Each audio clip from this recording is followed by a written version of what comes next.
a dream last night. Oh, yes, and it was a beautiful dream. I dreamed that I was on the front porch of the Double Cross Ranch, and my father, who's long since gone, was there in a swing, swinging with me. And up drove a long black limousine, and the left front fender was dented in, and the door opened, and out stepped a beautiful lady. And my daddy said, "Woman, what happened to your left front fender?"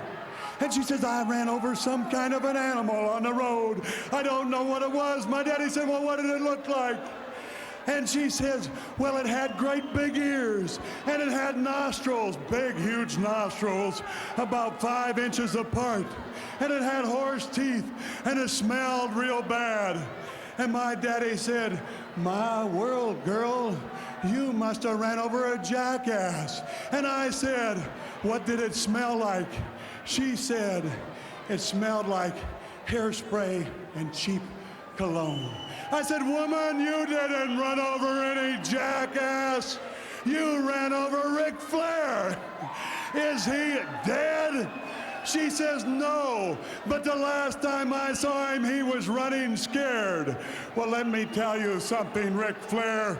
You look at me in the eye because I am looking at you.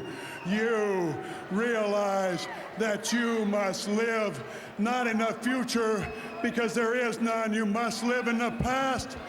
Give up that belt or I'll stick your neck out one more time for me. Stick it out for me, Flair. You gutless individual. I'm talking to you. That's enough. Stick it out.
Ladies and gentlemen, introducing from Charlotte, North Carolina, he weighs 245 pounds, and for the 6th time, he is the World Heavyweight Champion, Nature Boy, Ric Flair!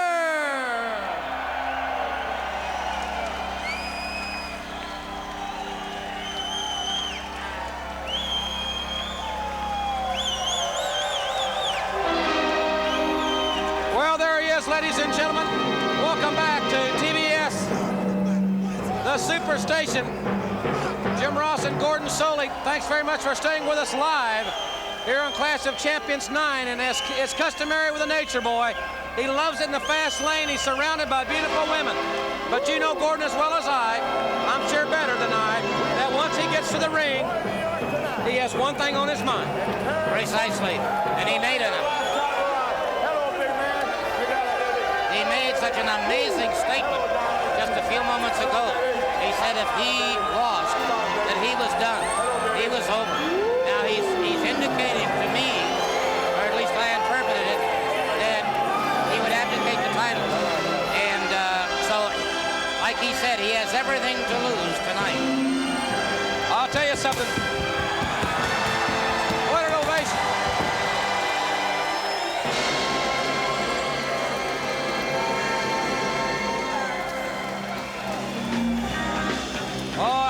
something. He got the great ovation coming in here. And, you know, the thing about Flair and Funk, as you mentioned, it's the end of a dynasty for one of the two, Gordon. Right. But I think also the fact that Terry Funk said if Ric Flair could make him say, "I quit," then he would walk or crawl or whatever he had to do and shake Flair's hand and say he's the better man. Flair said to me, and on national TV, if that happens, if I lose, I'll shake his hand. So there's a lot of pride. There's a "I quit" banner. That's what it's all about. Pinfalls are irrelevant. Gary Hart, in the interview we had earlier,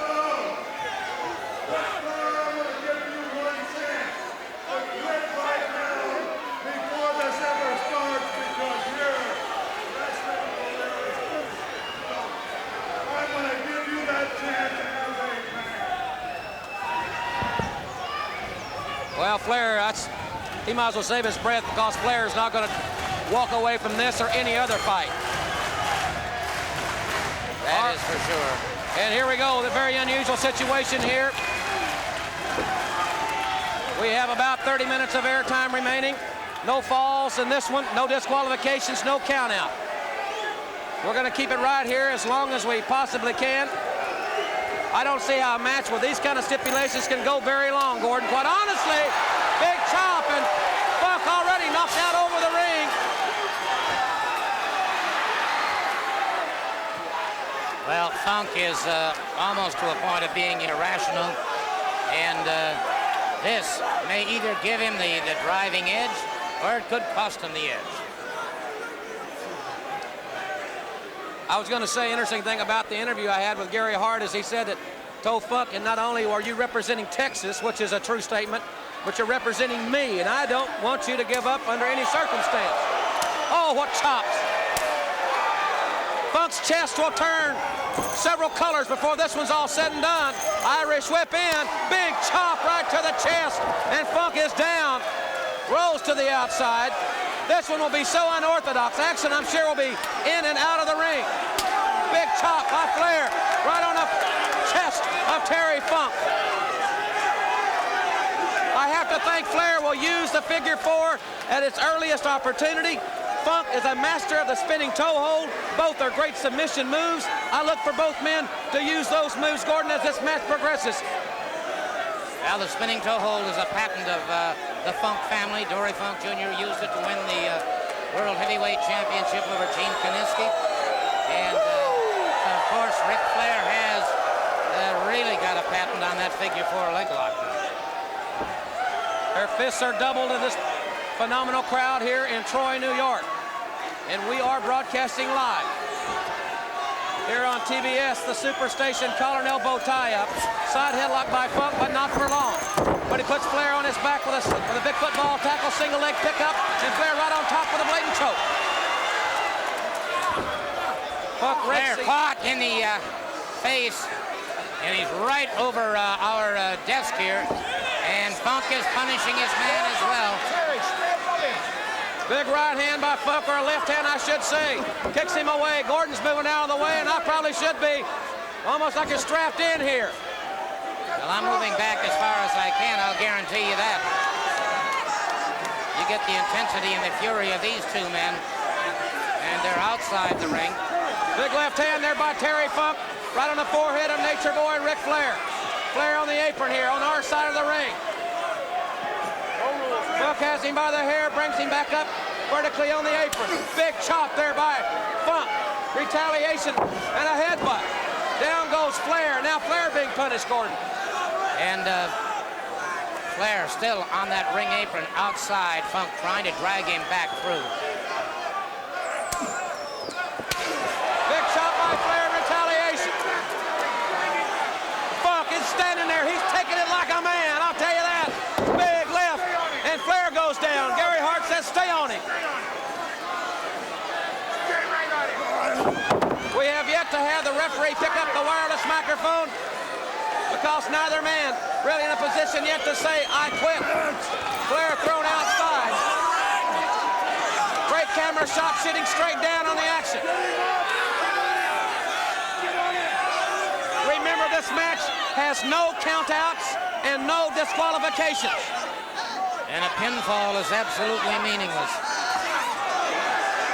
Flair rammed head first into that railing. Funk working hard with that big right left hand. He's got his hands heavily taped.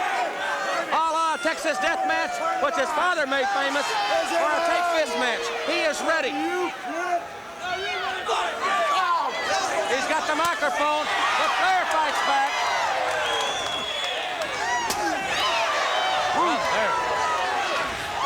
Absolute savage intensity here. And Funk rolling back into the ring.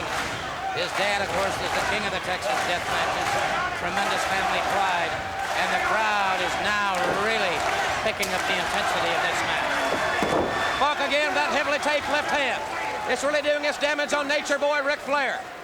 This match is really not very symbolic of the NWA style as far as the wrestling. We say we Bring me wrestle. that microphone! This is a Pier 6 brawl. You hear Funk yelling for that microphone. Do you want to quit, Flair? Do you? Do you say it? Funk trying to make Flair give it up. Say it! You talk about taking you right inside the ring. We're doing it here. Pig! You ain't sucking dog! Say it! I said say it! Funk continues to hammer on Flair, but Flair will not give up. Flair is being battered. He is being hammered by the tough Texan with a double cross ranch. But there is an inverted atomic drop. Flair in a desperation move. But, brother, I'll tell you what. They're taking it to him, and he's taking it. He's steady for the ride right there.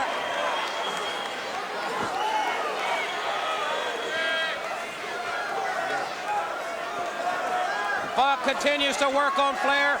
The world's champion is in trouble. If you just joined us, this is Ric Flair and Terry Funk's final chapter. I Quit rules, and Funk trying to infuriate Flair, but Flair grabs him right by the throat, trying to choke Funk down. There's another chop, and another. 3 in a row for Flair, and Funk falls out of the ring. Flair right on top of him. Right in behind us now. They're outside the ring behind us. Unbelievable chop. They're taking it to the streets here. Remember, it's I Quit rules. No countouts, no disqualification. Another chop. I have never seen anything quite this physical. Here at ringside, Flair throwing chairs out of the way. Funk staggers back to the ring, but Flair has got him. For the first time, I thought Flair might work on the legs, but he's not. Terry Funk is in deep trouble. Oh, a chop. Gary Hart showed out of the way. And now referee Tommy Young's getting roughed up as well. Flair now has Funk back in the ring in a great deal of trouble. You say I quit! You say it, huh? Come on! He's trying to choke him into saying it. Say it! Everybody, don't Gary Hart grabbing that branding iron for protection, but Flair being distracted and nailed from behind by Terry Funk. It shows you the uncanny resiliency of Terry Funk. It's an inherent trait. It's bred in this man. His father was as tough as anybody that ever laced up their boots. He got all the right genes. There was certainly no question about that. And I know his father must be on his mind right now. The family name, the Funk name, is on the line here. You remember the wreck, Flair? You remember your neck? Don't you want to quit before I hurt you? This is so unique. What a novel match. Now, camera's taking you inside the ring where you can actually hear these guys. You'll be able to hear one of them say, I quit. You want to quit, Flair? You won't say it. Not now. Flair says no. Man, this is brutal. This is so physical. 5 letters, 2 words. I quit. Funk's trying to position Flair for a pile driver. Flair trying to extend his legs away to keep that base from not being able to be elevated. He broke his neck, remember, some years back. Funk has got him up. This is his move. He nails him with it. You want to quit, Flair? No. He drops the leg on him. He dropped the leg. Oh, this is... Your neck, Peg. Your neck. They're right in front of us, and Funk is just ramming Flair's head to the canvas.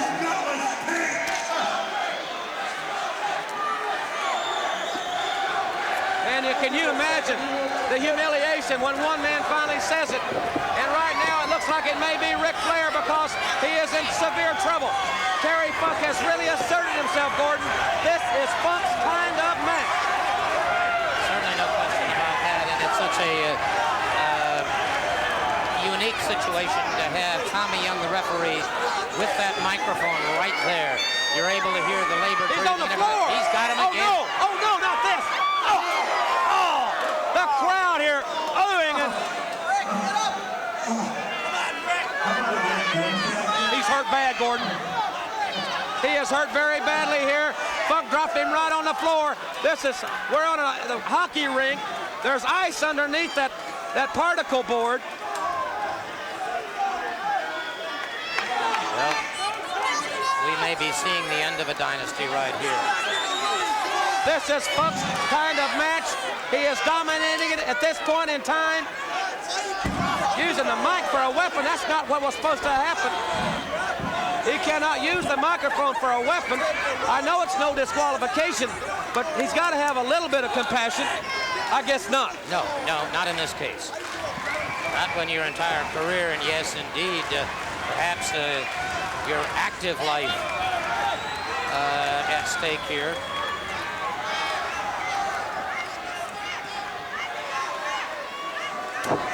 Well, I'll tell you something, this is a physical situation. Coming to you from Troy, New York, in the Troy, Albany, Schenectady area. This is where Mike Tyson got his last 2 parking tickets. But it will be known as the night that Ric Flair or Terry Funk said, "I quit," after tonight.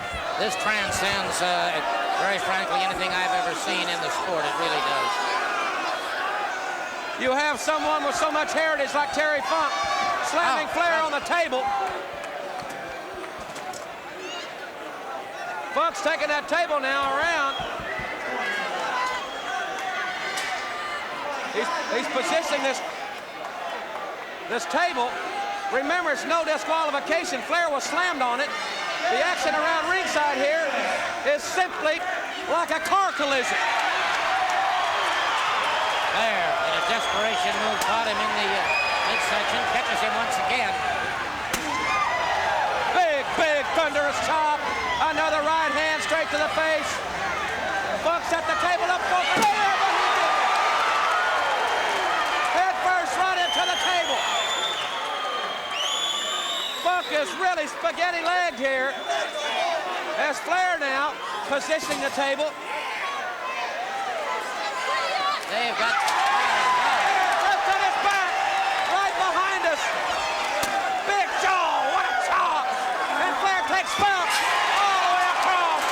Face first, right across the table. Gary Hart being pulled out of the way by Nature Boy Ric Flair.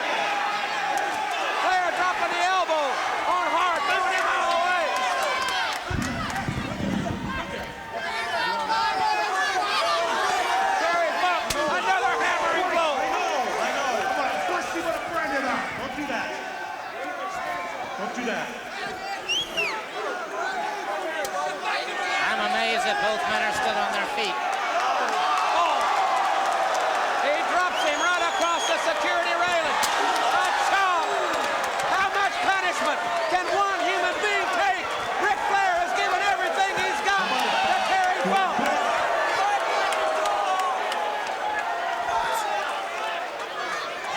was a back alley brawl. You talk about game face. Flair knows this is a career-threatening match. So does Terry Funk. It's over for one of them, and it may be over right now for Terry Funk. Neither man has worked on the legs. Funk head first, right out here by us. Funk rolls back in the ring. I'll tell you something, he's not one of my favorite guys, but I gotta tip my hat to him. A lot of people would be hanging it up, but he's back in there fighting. Inverted atomic drop, and now for the first time, he may be going to work on the leg of Terry Funk. Oh yeah, this is what he wants. He wants to weaken that leg, stretch the ligament, damage the cartilage, and then lock that figure four in. He's trying to soften him up to make sure that when he does get that figure four applied, there's no way that Terry Funk is going to get away from it. Another chop. Kicking the knee, working on that leg. Chopping him, trying to chop him down. Straight right hand, Funk stays up. He stays up. He stays up. How can he possibly do it? Unbelievable mental toughness. Stomps on the leg. His leg is now being devastated by the Nature Boy. They say to be the man, you gotta beat the man. But is there any human being that can make the man say, I quit? If anybody can do it, it's Terry Funk. But he's trying to escape. He's limping on one leg, and Flair jumped on his back, right down the aisle. It will not be left unresolved, that's for sure. One man is going to be forced to quit. Flair has got that leg. Funk comes right down across his own thigh muscle.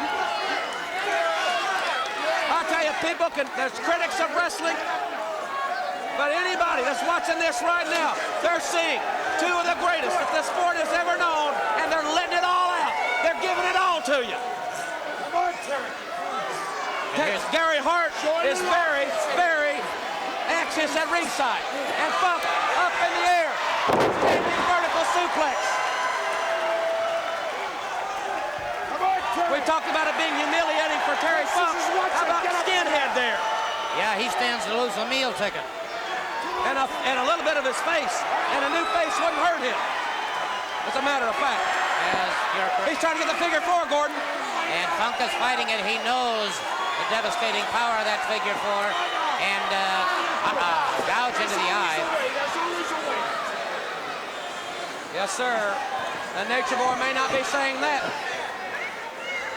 Well, I'll tell you something. To think that we may be seeing the last... Oh, he's got him up! Suplex him on the apron! Up from the outside, inside back out. And now wrenching the leg right across the apron. And Flair now moving like a man with just a crazed inspiration. Funk's chest is a battered red and blue. The contusions are quite obvious. And there it is! There it is! He's got the figure four! That puts pressure on 5 different points. The pain is intense. Never. He's got the figure four. How much? Oh, God, never. You can hear him say never. Yeah, and we're liable to hear a leg snap, too. He's got that thing locked completely in. He's got it deep in there. Gordon, have you ever seen anybody last this long in a figure four? It can be reversed. It can be reversed. But yes, I quit. He said it. He said it. I can't believe it. Gary Hart is livid, but Ric Flair has won it. Gary Hart just can't believe what's happened. He did it. Terry Funk said. Ladies and gentlemen, the winner of the match, Nature Boy, Ric Flair!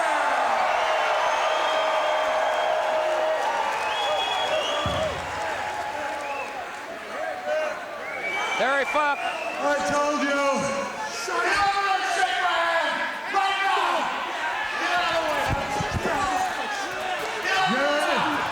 Gary, I promised the people I was, so I'm going to shake his hand like I said. You're a hell of a man, Ric Flair. Give it to me better No better than me. Here it is. All right. Texas legend, Terry Funk! What? Oh my goodness, Terry Funk is here! What? That's a surprise. I knew he'd be in the Rumble tomorrow. How about that? On pay-per-view. Someone would have tell me what the hell Terry Funk's doing here. Terry Funk, one of the all-time greats, and indeed Texas own, ladies and gentlemen. No. He might be from Texas, but I'm Texas own, son. I own the state. Oh, yes! Is he a legend? Yeah, let's listen to him run his fat trap. This is my state. Wrong.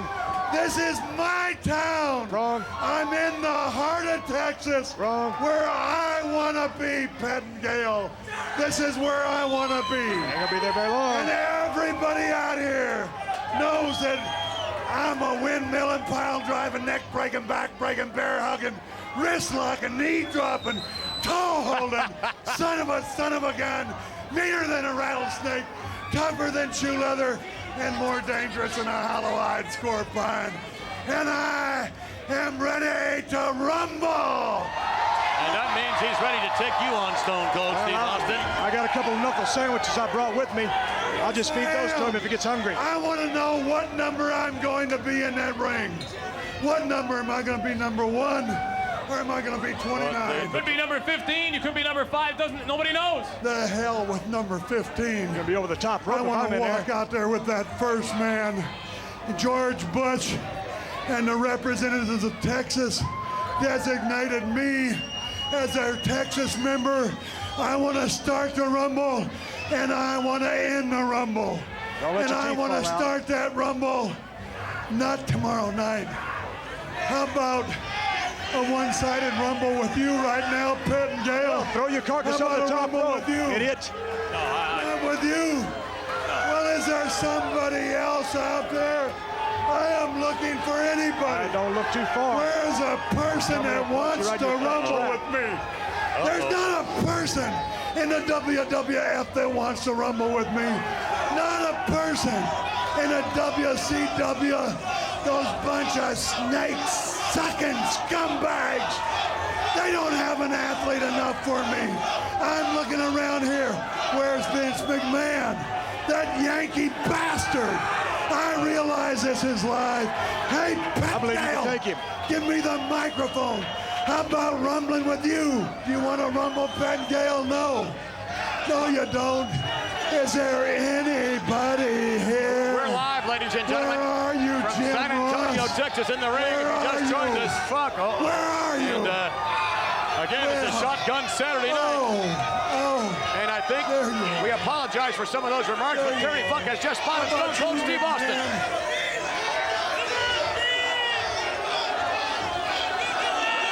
He's wasting valuable airtime. Stone Cold. He's calling you out. Stone Cold Steve Austin. Do you want to rumble? Do you have the guts to get in a ring? Why don't you just cool your jets there, Mr. Austin? You, McMahon. Wait a minute. Here comes Funk right over here. Some hardcore. He's a senile old man. Don't cross the guardrail, son. You ain't that stupid. Then again, I maybe think you are. he is. And he's here to fight, Steve. Wait a minute. Huh? Oh, really? Hey, wait a minute. I'm not in this, okay? How about a couple of Geritol tabs, son? This is live. How about Terry Funk, ladies and gentlemen, taking advantage Go of get a the knuckle World sandwich to Wrestling go along with those Geritol tabs. I'll lay down on the ground for you, Austin. You ain't got to lay down for me, son. I'll knock your ass down. You better get back in the ring. I'm going to count to 3. Look, he already started walking. That's what I figured. Yeah, that's what I figured, too. He can come out here and try to call my bluff, but I'm a little smarter than that, son. Look at him. He thinks he's really special. He's a complete idiot. Come on. He's an icon. Yes, he is. He's a jackass. Let's go ahead and bottom line it. Terry Funk, ladies and Well, gentlemen. I ain't going to put up with this crap, man. This ain't the Terry Funk show. What do you mean? It's not the Terry Funk show. Stone Cold Steve Austin headed back to the locker room. Now, we're Wait a gonna minute. fight right here. Wait a minute. Stone Cold Steve Austin. What's he doing now? He's coming to fight. And Funk is ready No, to he's fight. not. He's going back to the locker room. No, he is. He's coming right into the ring. Oh, no. Funk slapping Austin. Terry Funk doesn't care. Where's your guts, Austin? Terry I Funk want is a laying it. rumble. I want a rumble. Now, a right in by Austin. And Terry Funk is knocked through the ropes. We'll be right back, ladies and gentlemen, trying to maintain some order here. Terry Funk has called Stone Cold Steve Austin out.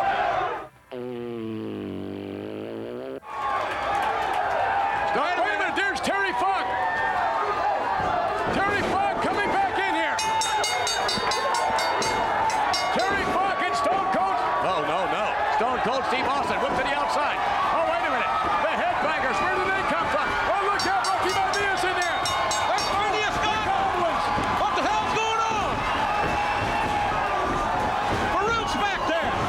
Oh, hell's broken loose in San Antonio, Texas. And wait a minute. Funk in Austin. Oh, right in by Funk.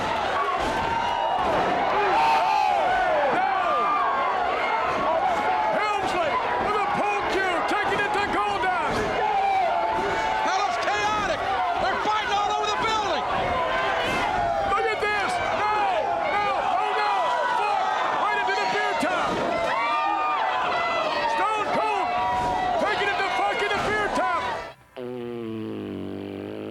Terry Funk, who initially issued the challenge, is coming into the Coliseum. And Lance, Yeah. I'm here. I'm ready to wrestle.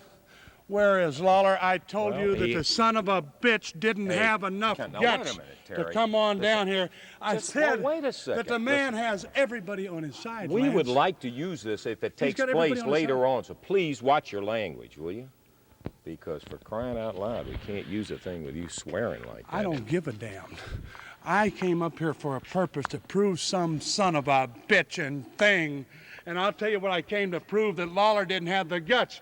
I knew that he wouldn't come in the ring, Lance. You tell me where he is. He wouldn't show up for nothing. It's just a little after 1 o'clock right now, Just a anyhow. little So after just 1 watch it, o'clock. and please Well, try to let's watch go ahead, it. get in the damn ring in and go ahead and count him out. I'm not Count him out. counting. It's I'm after not 1 the o'clock right referee now. in this thing. Count him out You of the asked damn me to ring. bring the cameras You count down him out of here. the son of a bitch right now. Hey, come on, Terry. I told you people that Lawler did not have the guts to come down here before an empty arena, and he doesn't. Now you go ahead and count him out. If you don't, I'll count him out. All right. Well, you just asked us to bring the cameras down. That's what I did. We're here. Now, I'm not a here. referee. I'm here. I know you're I'm gonna here. go ahead. Is he under the ring, Lance? No, Is he's Lawler not under the ring. He hasn't. Is he up in the stands? He hasn't shown Is he up in the yet. press box? Where is he? He I didn't don't know have where he is. enough guts to come down here and meet me in the ring.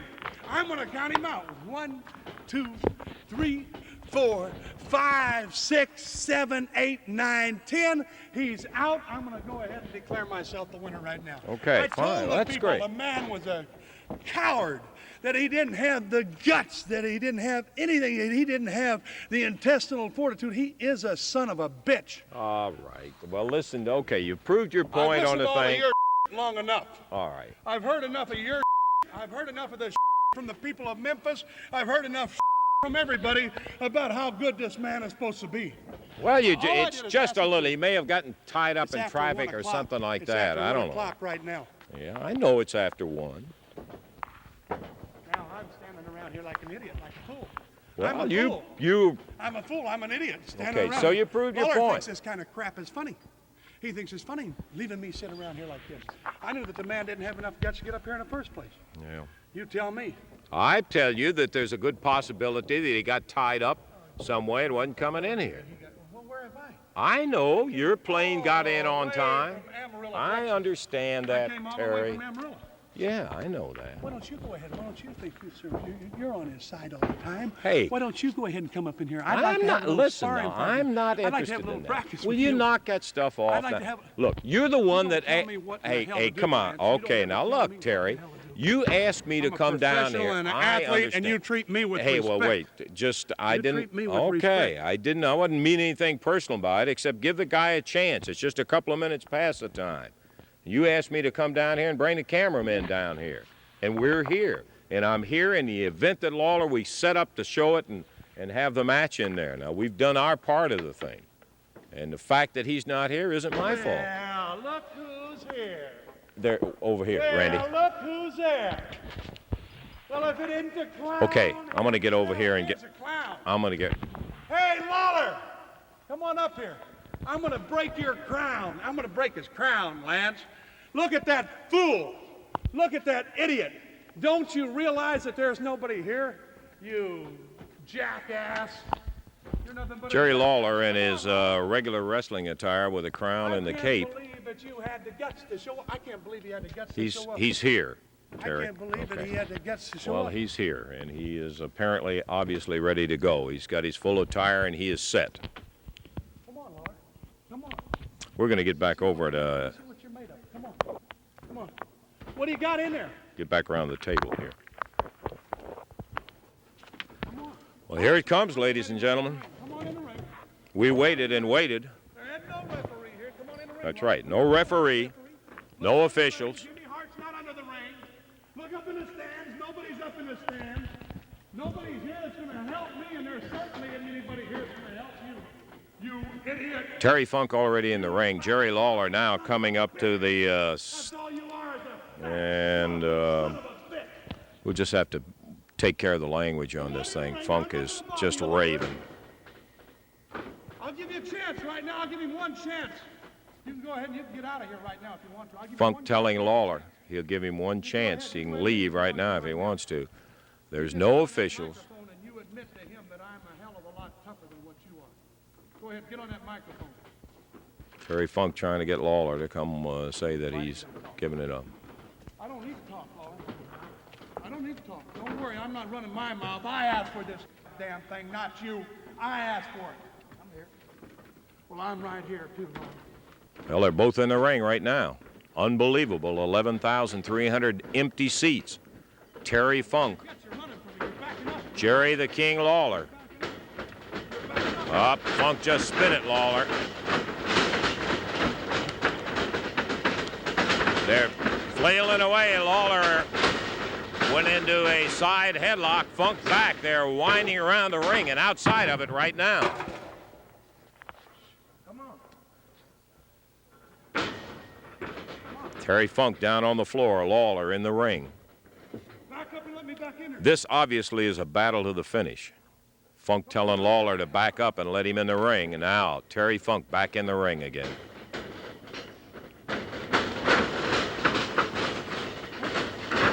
Right in the corner by our timers table. Lawler and Funk going at each other, hammer and tong, down on the mat for the first time. Funk out on the ring apron, and Lawler follows him out in the concrete. Our photographer, and there they go, back in the chairs. Funk down, Lawler pounded on him. Nothing but a street brawl happening right here, and that was the idea that Terry Funk had. Funk picks up 2 chairs, fires them over at Lawler. Terry Funk, Jerry Lawler facing off on the concrete floor. We brought our tape cameras and a still photographer down, and that's the only people that are here witnessing that. Funk down underneath the chairs. Lawler follows it up, comes right over on top of him.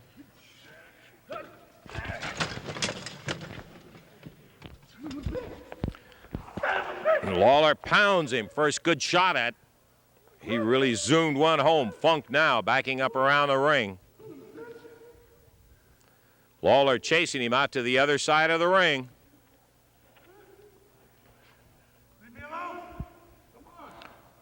Lawler saying, come on back up here, and Funk grabs one of the identification standards. He busts the top of it off, grabs the bracket with the number still in it. Jerry Lawler in the ring. Terry Funk coming up now, his face bleeding. Lawler really got him one shot over there, put him down in the chairs.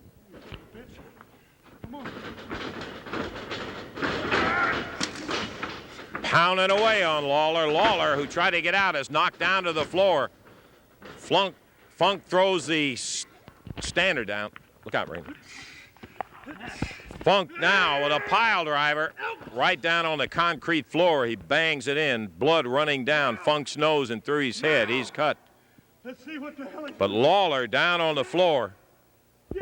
He may be out of it with that pile driver down on the floor. Funk wanted Lawler to say, "I quit" on the microphone, is what he's trying to make him say. Funk going after Lawler at the eyes. Now tell him. I'm sure you can hear Terry Funk. What a vicious thing. Lawler goes right back into the rows of chairs. Funk knocks over the chairs with Lawler's body, and now Funk across the way slams down the steps leading up to the ring. Uh-oh, he's trying to get a club of some type. He busts off right in half one of the 2x4s. Lawler now trying to get back up, stumbles back into the chairs, but he's back on his feet, and here comes Funk with that spike in his hands. Slams Lawler down on the table. And Terry Funk standing completely wide open. This is awful. I see it, yeah. Ask him! Ask him! All right, come on, Terry, all right. I got the microphone over here. You ask him! Lawler. Now you watch this! Watch this! Watch this! Come on, Terry, it's all over with. Terry Funk climbing back up in the ring right now. Yes! Tell him, Lawler! Tell him! Funk with the... Put the ape, come on. Come on. Come on, Lawler! Put that thing. Lawler! Tell him! Come on, Terry. I'm gonna get his eye! I got his eye! Come on! I'm gonna get his eye! You son of a bitch, don't tell me! Well, be You on your try to hands. get Don't in. do that. I feel like you too!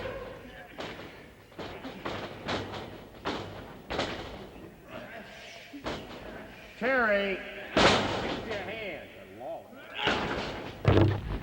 Lawler fighting his way back has just slammed Terry Funk.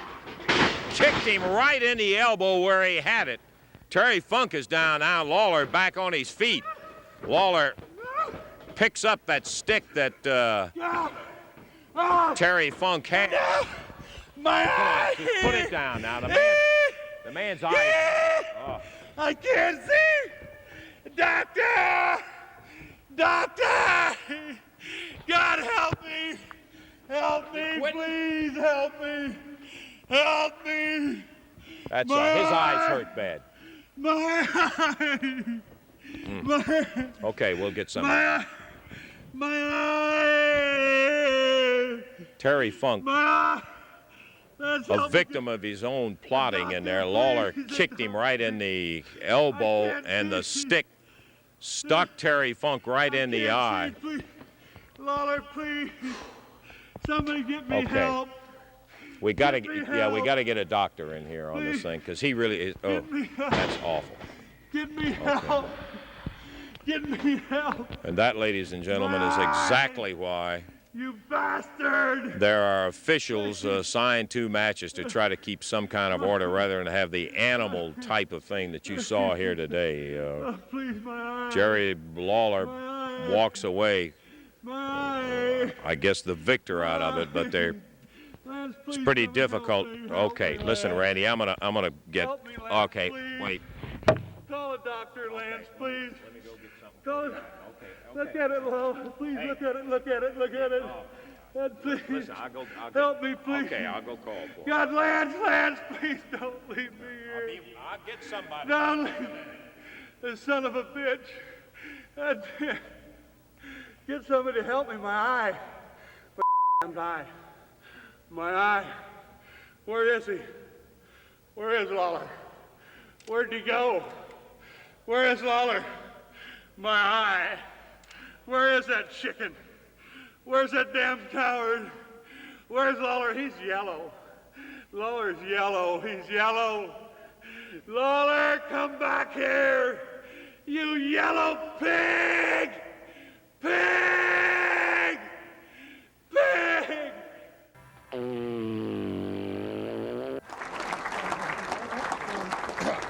As I was saying, ladies and gentlemen, Mr. Terry Funk. What happened to my speech? What did you do with my papers? No. What a wonderful thing this is. What a wonderful thing it is. I mean, from my peers, and I'm not going to get too emotional or anything. Tommy, thank you for everything. You're welcome, sir. Paulie, thank you for everything. Oh, thank you. Thank you, everybody. Thank you for this especially. This means so much to me with that ECW right at the top of it. It means everything in the world to me. From the Double Cross Ranch, Amarillo, Texas, professional wrestling living legend, ladies and gentlemen, Terry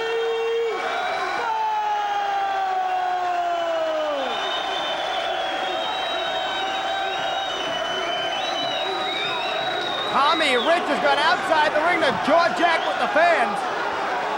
The Funker has gone out right out after him.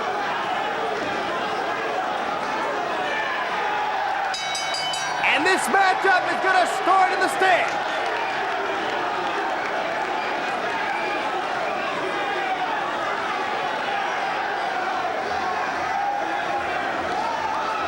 Terry Funk all over Tommy Rich, who is busted open already. Terry Funk with a little help from his fans.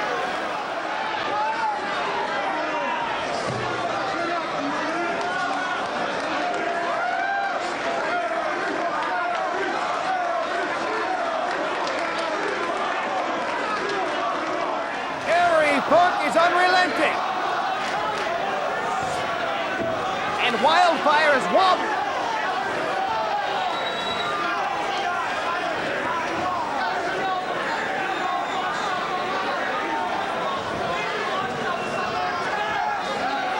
Tommy Rich thrown to the outside.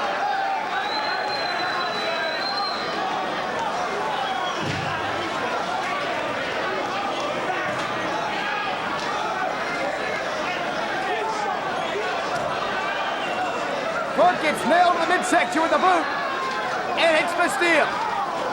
Tommy Rich missed. Knee first right into the steel. Funk hammers that knee with a chair. Right across the head. The knee. Funk all over the knee.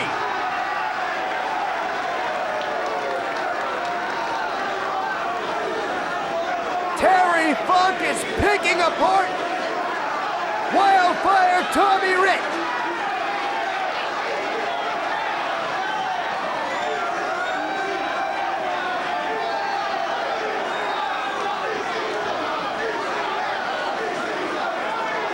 Tommy Rich is limping and wearing the crimson mask.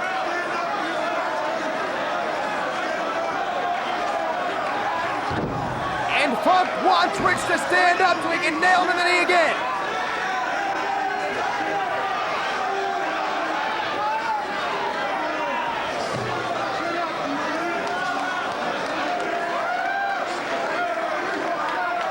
He's lecturing Tommy Rich.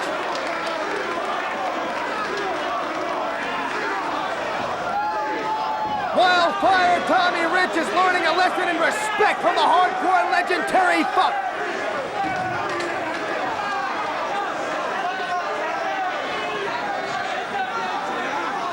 Terry Funk just picking his shots. Tommy Rich is a mess. He fires back. That haymaker connected. There's another one. And now Tommy Rich firing back. Terry Funk is firing up. He tumbles to the outside. Tommy Rich out after Terry Funk.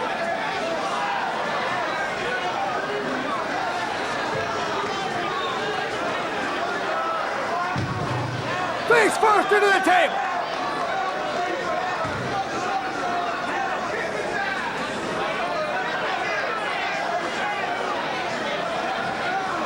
Face first into the steel ring post.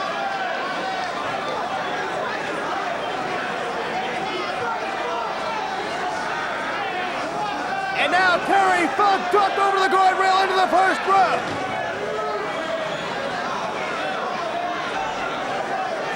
Wildfire follows him. And now it's Tommy Rich hammering Terry Funk.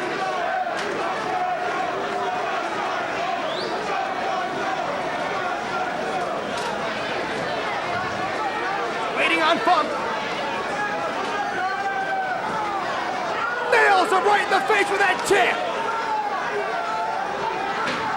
My God. And now it's the hardcore legend who is in trouble. Funk climbing the turnbuckle. He's dazed. Tommy Rich now digging into the face of Terry Funk.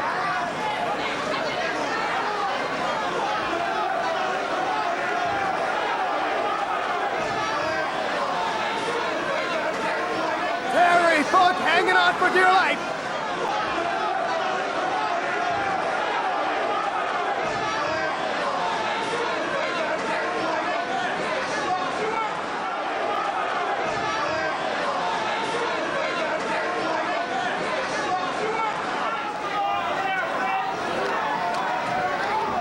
Clothesline floors the hardcore legend. Terry Funk's back on his feet. He gets nailed again. But again, Terry Funk fights to his feet. Clothesline.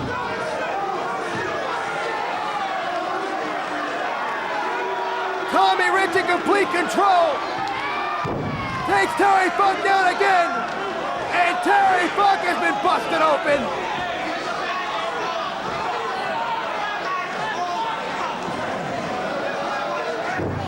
Elbow right between the eyes.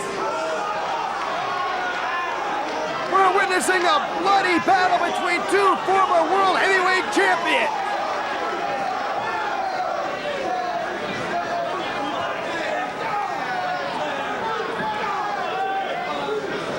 Rich hammering Funk. Terry Funk swinging wildly collapses to the canvas.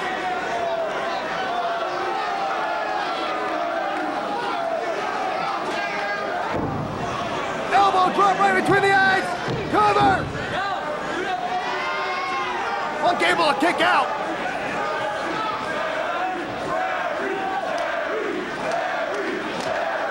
DDT. Tommy Rich spikes Terry Funk. Cover. 2. Terry Funk kicks out. He just keeps fighting and fighting and fighting.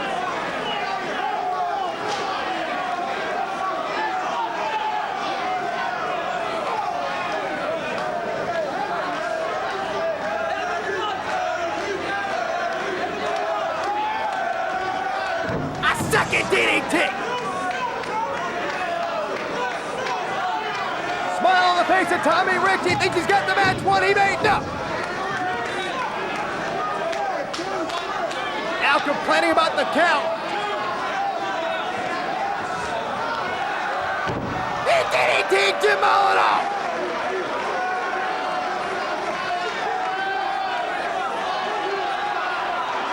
Tommy Rich has gone berserk.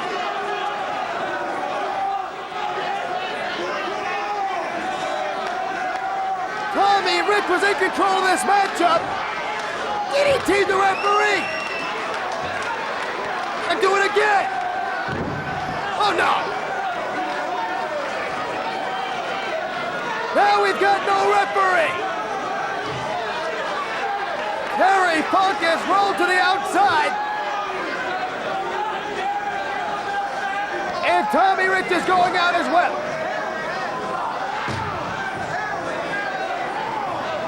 Tommy Rich, now now working over the knee of Terry Funk.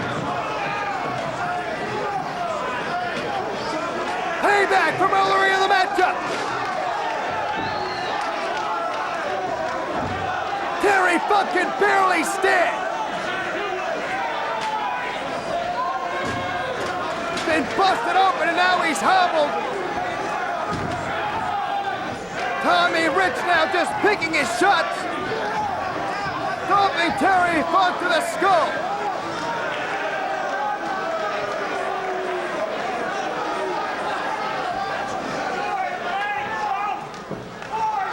He nailed Terry Funk again. Right to the side of the knee. And he's so pleased with himself. My God, did you hear that? Terry with those windmill punches. Still fighting. Headbutt. What is keeping him going? Terry Funk wants a shot at the World Heavyweight title. He'll let nobody and nothing stand in his way.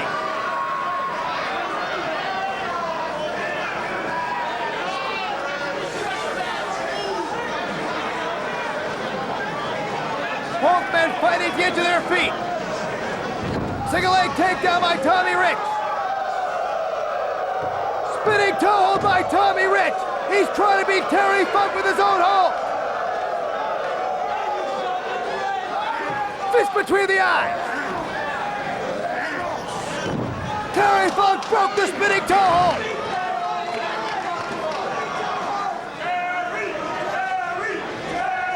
Single leg takedown again by Rich. He's going for it again. Funk trips him up.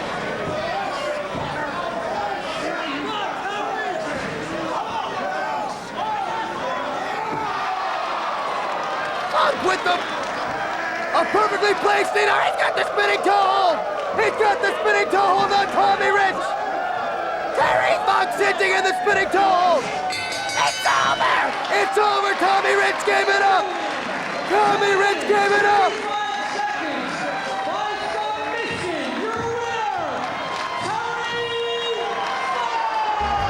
Terry Funk has defeated Wildfire Tommy Rich with the famous Funk toe hold.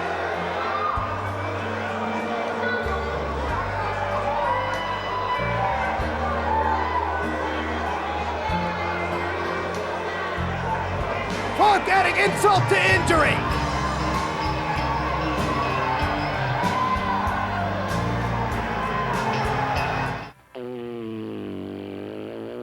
You know, Jimmy, there's a lot to a horse. You just don't just feed them, and you just don't just ride them. You have to take care of a horse properly. You understand what I'm talking about? You've got to curry the horse, and after you finish riding him, you have to walk him out. Now, I want you to go ahead and curry this horse. I can do it. I can do it. Feed them, wash them, Jimmy, scrub them. Let's do it again, Jimmy, because you got the horse right side up, turned upside down, and we'll go ahead and we'll do it back assward. But you did it the right way that time. All right. Okay. All right. Here we go. Okay. I just want to see if you were alert. You're a Southern guy. Did Madison Square Garden mean anything to you? I mean, Oh, you know, it's so ridiculous. You know, that's the one thing I want. That's why I sold my ranch. That's the whole reason I sold my ranch. Because I made so much money that I'm richer than 8 feet up a cow's ass. And what I would like to do is I'd like to come up to New York and just buy the son of a bitch and make a parking lot out of it.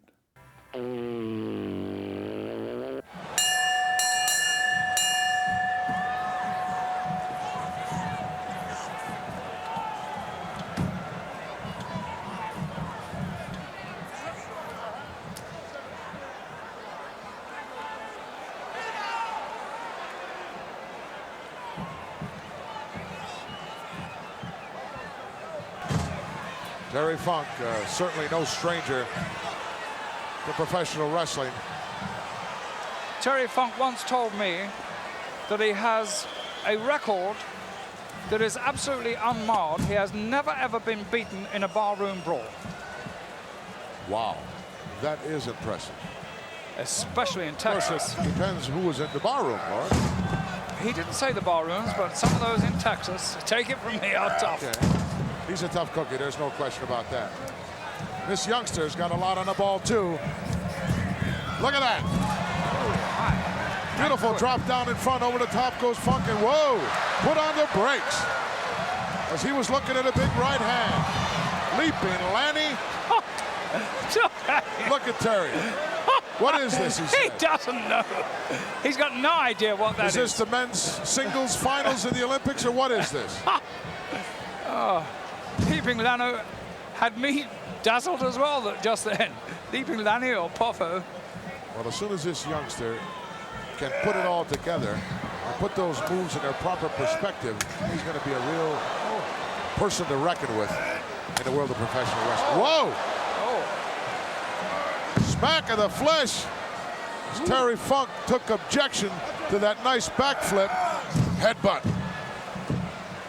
Well, he's given Poffo something to really think about there. Two tremendous chops to the upper part of the chest and a headbutt. Elbow to the back of the head. In control, Terry Funk. Nice reversal by Lanny. Oh, he went hard upside down into that corner. And shifted the whole ring about 6 inches as well.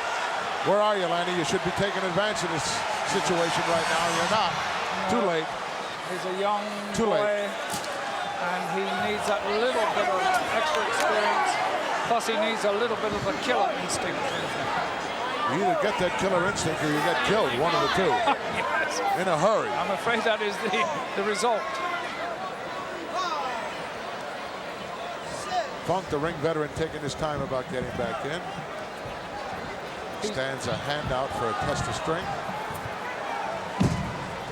Comes from a very good wrestling family himself. Probably one of the best wrestling families of all time. Yes. You can see it, the way he moves around. He's well put together. He knows exactly how to balance himself. Nice backward roll, comes up into an advantage hold here with the pressure on his side. Good move, Poffo. Good move. Terry fought it, did not go down. And Funk in control once more with an arm wringer. Nice one-arm backflip and reverses the hole. Well done. Look at that. Standing arm stretcher. Very seldom seen. Very, very seldom. You've got to be really... Trying to dismember him, Lord. Yes. I think he is trying to hang, draw, and quarter him at one go. You've got to be supple to do that. And young. It helps when you're young. Yes, I'd rather you didn't say it. Especially looking at me when you say it. Oh, look at that maneuver. Beautifully executed. Drove him right over the top rope, slipped the leg inside his crotch, sat on a top rope, and just levered him right out to the floor. Poffo came down heavy. I'm sure he doesn't really know where he is, and copped a boot to the head for it. He won't be doing any backflips for the next few minutes, Lord. Oh, that was a double shot there. He kicked him on the back of the head, and his chin hit the apron. Screaming something, we can't quite pick it up. He's a wild man, Funk. He is. Lanny scoots in under that bottom rope to beat the count. Funk measures everything he does. He doesn't waste any energy at all. He measures it, knows what he's going to achieve. Nice slip move behind here. And an atomic drop of his own as Lanny made. Oh, look at that. Fell right out between that second and top rope. It looked like he went onto his head in the beginning. Came right down on his tailbone. That can snap the end of your spine right off. Make life miserable for you. I'm sure he's not going to be too quick to be jumping back in there. No, if you get a look at a closer look at Funk's face, you'll see not just the sins of mankind there, but you'll see scars and cuts and pieces missing and The nose broken in a dozen different places. The war wounds. Oh, the war wounds.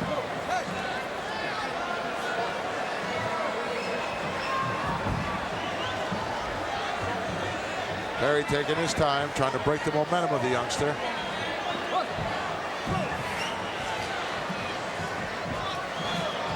Front face lock now by Puffo. Didn't stay in that very long. Boy, he doesn't like that at all.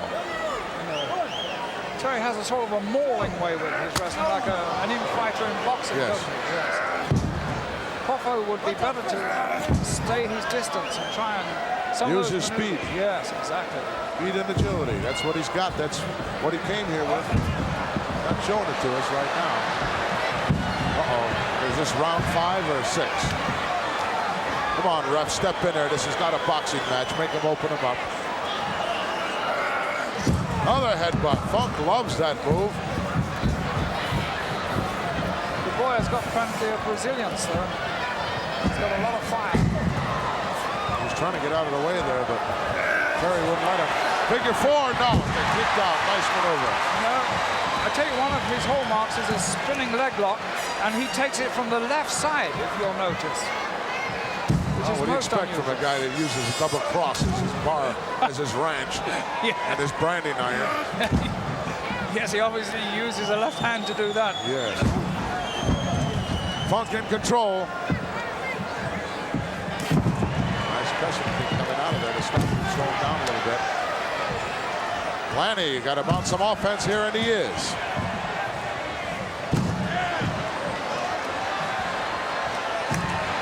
Right hand by the youngster, found the mark, and another. Funk is reeling. He is dazed. I told you before about the cuts and the pieces missing from his face, so he can take this type of punch. Leaping, Lanny certainly on the offense here. Watch out, headbutt right to the forehead.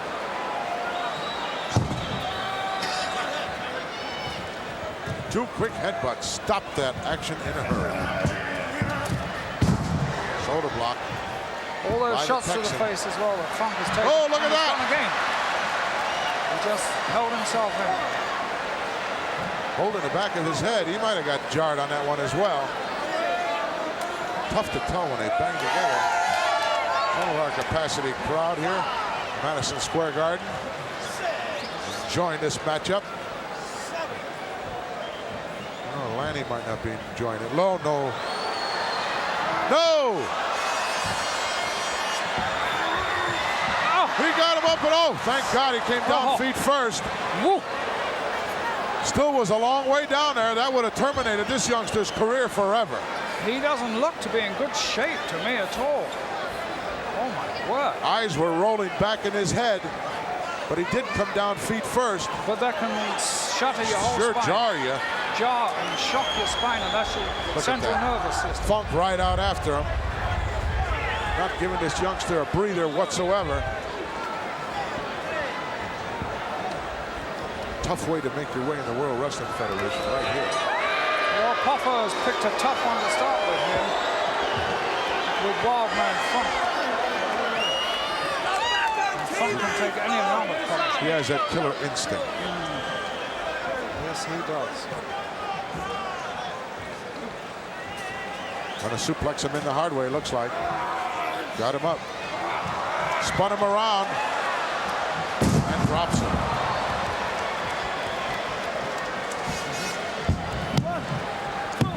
Oh, last second kick out by Lanny. Look at the look of amazement on Funk's face. He has such resilience, Poffo. Such resilience. Can't do that. He just shoved the referee. He'll get disqualified in a second. He should have been disqualified right there. I think the ref thought that was an accident. Oh, reverse neck breaker. Right on the shoulder. Well executed. Kicks out again, Lanny does. Funk will take 2 or 3 blows to get him one. The point is how much can Lanny take? That's the question. Really. How much punishment can this youngster take? Nice sunset flip. Got the shoulders hooked. No. Bell ringing inadvertently, I'm sure. Well, it looked so close to me, too. That was a 2 3/4 count there. Poffo now unloading on Terry Funk in the corner. Those forearms are hitting the mark. Sends him out into the corner, upside down and draped over the top. Look at this maneuver. Gonna rock him right out of there. There he goes.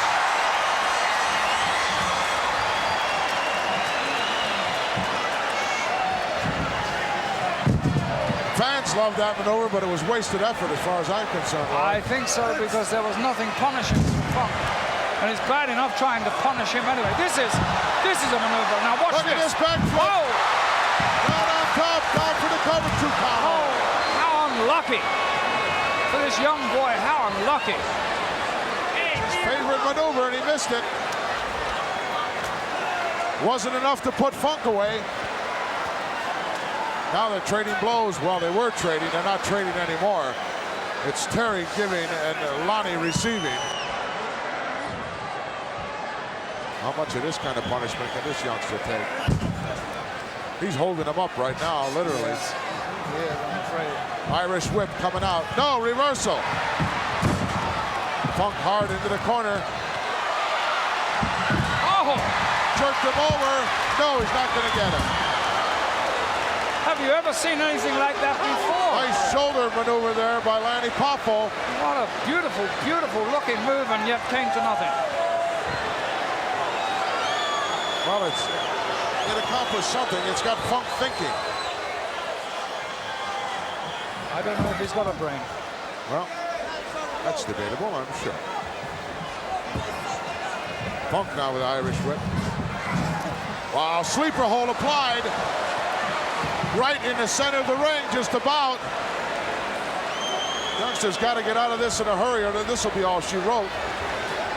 Boy, he's got it clamped down there tight. Yes, I don't think he's going to get out of this one. And he's under the chin as well as a partial chokehold. Hands on their feet, giving some support to Lanny. They want him out of here. They've taken this young boy to their heart. Trying to come up. Got jerked back down again, and that sleeper's on there and slapped down there pretty tight.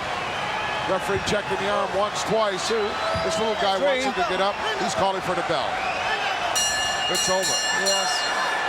He's ending this before some permanent damage is done. Good decision by the referee. He's a young boy. He's going to have a lot more chances and opportunities, and I can see a good future for him. Absolutely. But the Wild Man, what is, my word. Oh. Do you think that Heenan is looking at him with his $25,000? Watch out, Lord. Oh, I thought he was going to brand you there. Oh, pushing that thing out here at us. God. Pushing that piece of steel He is a wild. He is a wild. This guy's bananas. Let's get to work. Terry Funk. Terry Funk threatening to brand Lanny Poffo. Referee letting him stick that right in his chest. Come on, referee, give me a break. He left a mark. Well, look at the mark he left on his chest. Look out. It's coming over here again. He is dangerous. Still got a revival from the sleep. I can't believe the referee let him take that piece of steel and put that mark on Lanny Poffo's chest. When it comes to a physical confrontation... Is he waking him up here, Lord, or is he choking him? No, I think he's actually genuinely trying to wake him up. He's got to remember.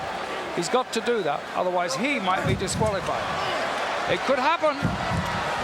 Look at that. Very, very dangerous. It could happen. Referee's still in the ring and letting him go on. Give me a break, ref.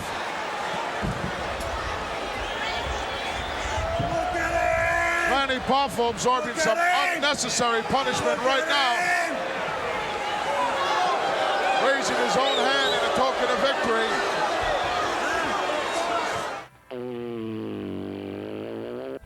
You know, I rode over to my neighbor's house and I said, hey, how big are Hulk Hogan's arms? He was bragging about Hulk Hogan. He said, they're bigger than yours.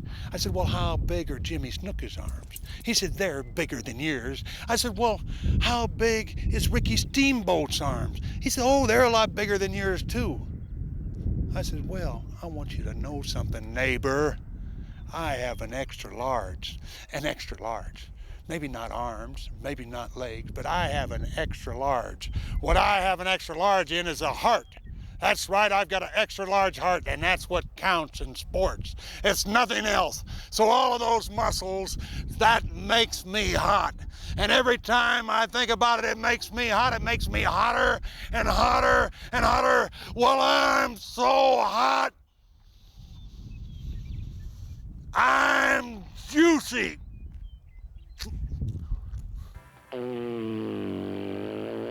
Terry Funk, the man who lived in the shadow of his brother for over 4 years, has finally achieved that pinnacle, the World Heavyweight Wrestling Championship. And may I just say congratulations. Thank you very much, Gordon. It's the proudest day of my life. Naturally it is. I might just say this, of course, that Jack Briscoe and the NWA, when they agreed to allow Terry Funk to substitute for his brother, Dory Funk Jr., Jack Briscoe also had a return clause in the contract saying that in the event he lost, you would meet him this coming Tuesday in Tampa at the Armory. Now, wait 1 second. I was under the assumption that I was going to go ahead and have the return match in Amarillo, Texas. No, the champion stated in the contract itself that he had his choice of locations. In Tampa, I've got to wrestle the man in a rematch in Tampa. That is exactly correct. Not Amarillo? No, sir. Well, I'll tell you one thing is I like the people of Florida. I love the people of Florida. But I'm countrified, and I'm Texas's pride. And first of all, I'm going to defend this belt for my mother's state of Texas. And I'll come down there and I'll wrestle a man in Tampa. And I'll tell you what, I intend on being something that Jack Briscoe never was. And that's an offensive champion, not a defensive champion, not the kind of champion that continues to run to the ropes constantly during the match like Briscoe has done.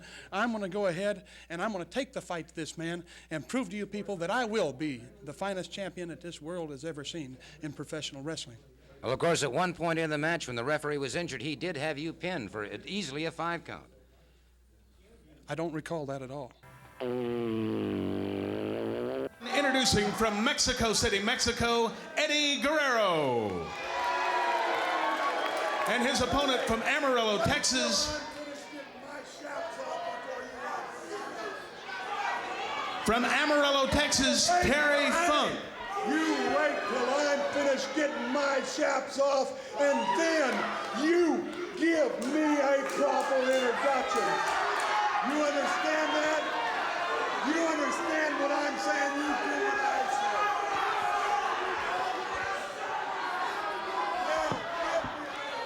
say. Ladies and gentlemen, from Amarillo, Texas, Terry Funk. Well, there he is, a man with the personality of a rattlesnake who will be in Richmond, Virginia tomorrow night at the Richmond Coliseum.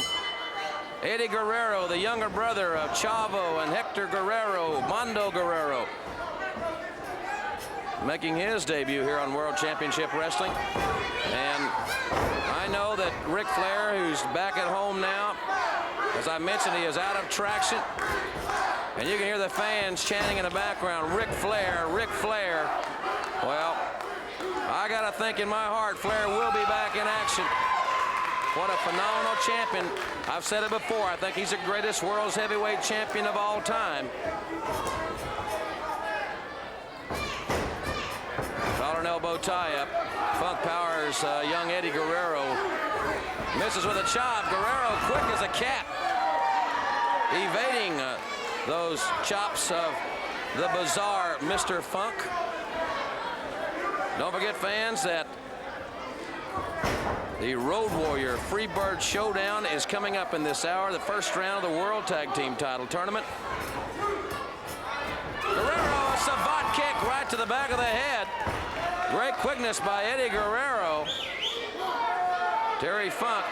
This has got to be very frustrating for a youngster like Eddie Guerrero as the veteran Terry Funk leaves the ring. Obviously, that will break the momentum and the concentration of the youngster.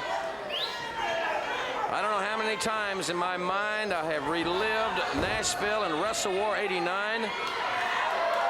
Seeing how Terry Funk just crumbled Ric Flair on that table, cracking his neck. Flair suffering the injury, and as I mentioned, next week I will be speaking. Ooh, big chop by Flair, or by Funk. I'm thinking of Ric Flair, as thousands of fans are. Guerrero goes in all the way up to the top. 360 out of there. He's evaded Funk quite. Whoa! Oh, this could be trouble. Funk's got him in a giant spin.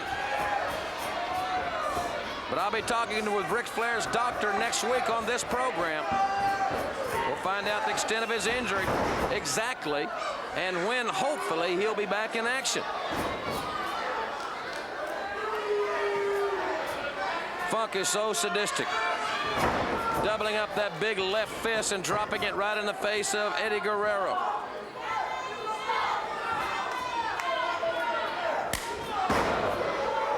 Tremendous chop by Terry Funk, putting Eddie Guerrero on his back. Another one. Guerrero's chest is just bright red from the punishment that he has sustained from Terry Funk in this match.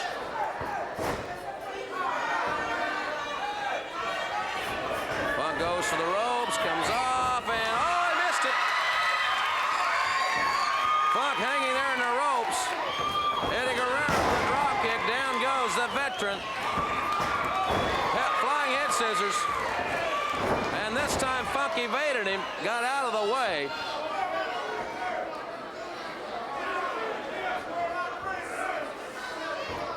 Got him up in a side salto position for a moment. Now has him up. And what? He just threw him right over the top rope. He threw him over the top rope. I don't understand why we don't have a disqualification. Perhaps this referee is intimidated by the bizarre Mr. Funk. That should be a disqualification. Now he's pounding Guerrero out here. Chopping away. Misses with a clothesline. And now Guerrero up on the top rope. Keep your eye on him. And here he comes. High cross body right off the top rope onto the floor. Well, I guess the referee's going to give Funk the benefit of the doubt. Guerrero comes over. Oh, God. Oh. Nobody home on that one. And Funk is deranged. As I said, I think he's been grazing on local weed in West Texas. Oh, gosh, right, both feet right in the face. Guerrero goes up over the rail out onto the floor. Man, the youngster could be brutalized right here. Funk's got him up. And that pile driver position and just stuffs him.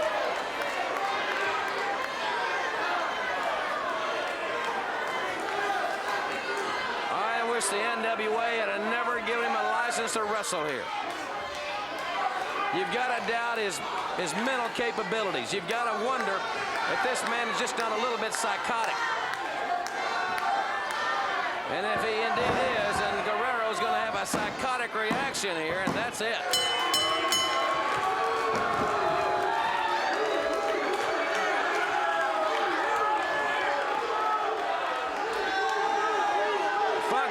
In the stands, this guy is absolutely nuts. This doggone fella went into this bar and he sat down at this bar. And he looked over at the bartender. He says, he said, bring me a beer. And sure enough, the bartender brought him a beer. And he said, thank you, jackass. And he sat there and he drank that beer.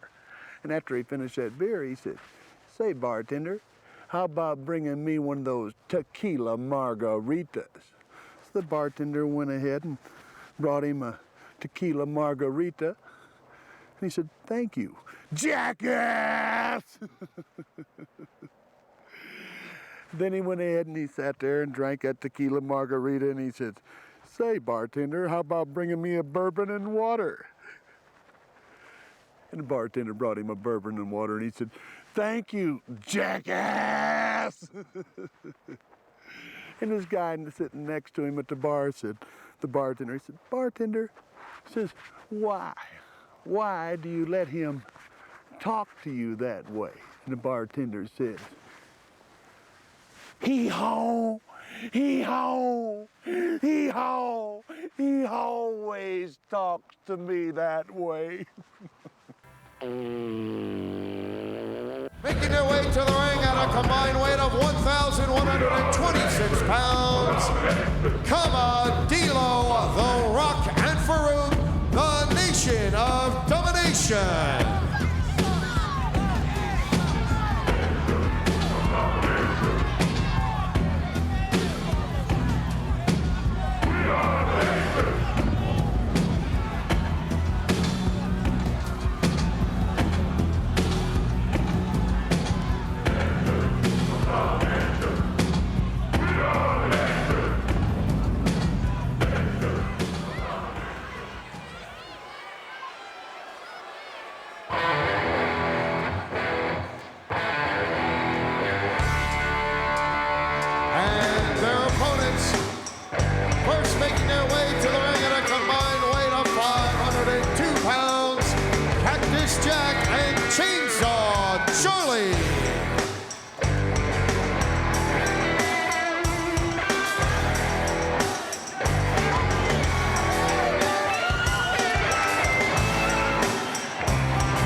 Cactus Jack, Chainsaw Charlie, Stone Cold Steve Austin, and The Undertaker.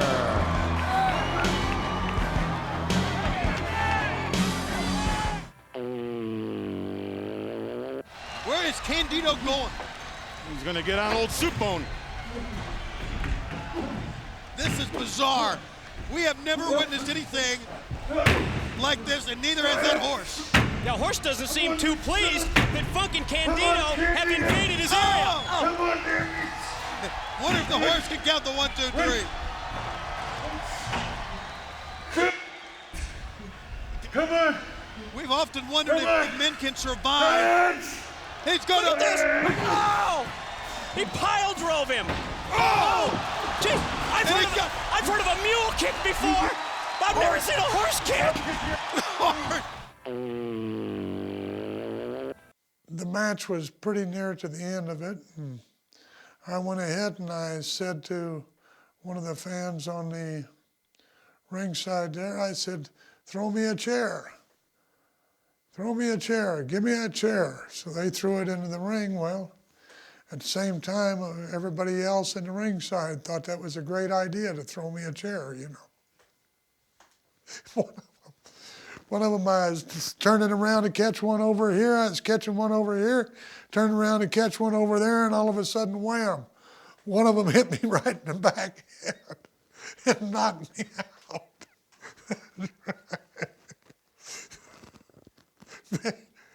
Oh, just some crazy stuff in ECW. It was a good time.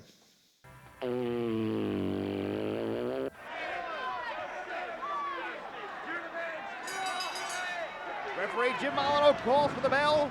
The World Heavyweight title matchup is underway. Collar and elbow tie-up.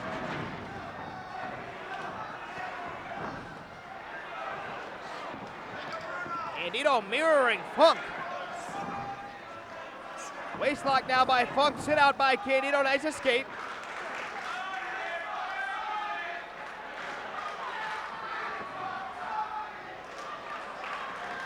They tie up again. Waistlock by the Funker. Takedown. Funk trying to ride, Candido floats over. Candido sits out again, tries to come up with a hammerlock. Funk sits out.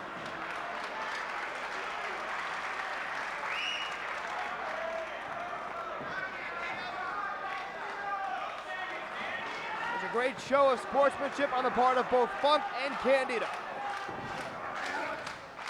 Side headlock now by the champion. Side headlock takeover. Candido going for the head scissors counter. Funk would have none of it.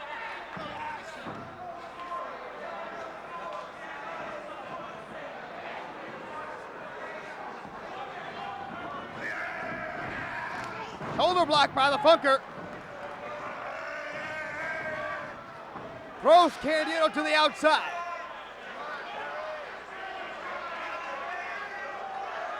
Thus far, the champion getting the better of the challenger.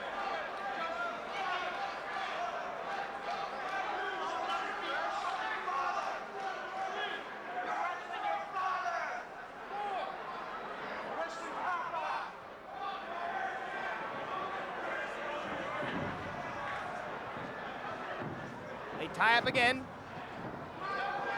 Funk backed into the ropes. Nice chop.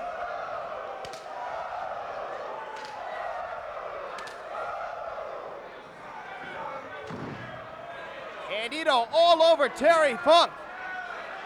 And now it's Funk going to the outside. Candido goes right down after it.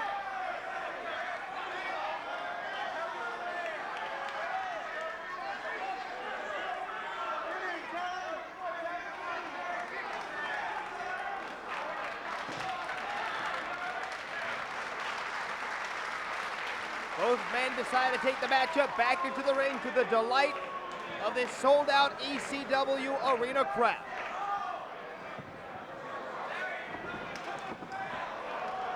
Slap to the face by the Funker. Wanted to get Candido's attention. He got it.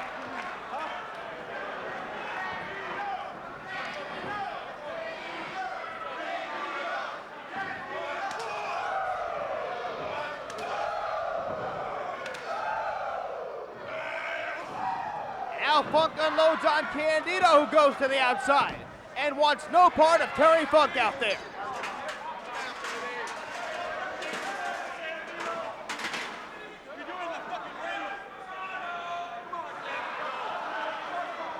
Now Candido wants to take the match back into the ring.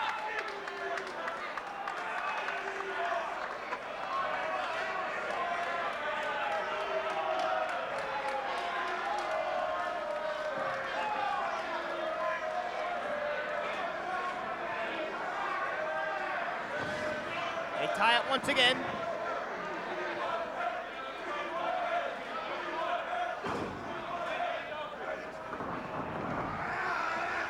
Terry Funk thrown over the top rope to the floor, and Candido jumps down.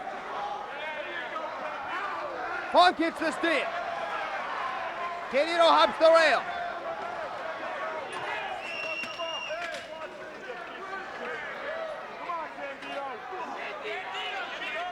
Candido unloading on the head of Terry Funk. Funk's not sure where he is.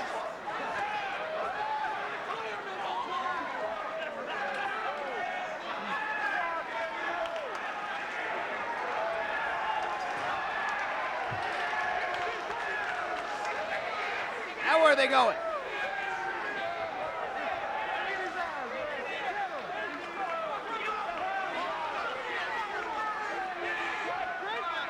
Candido with the fist between the eyes on Terry Funk.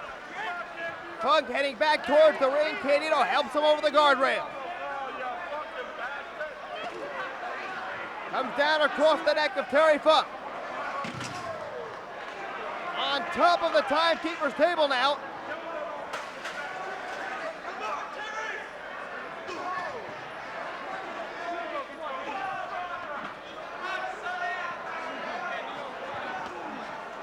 Elbow to the throat.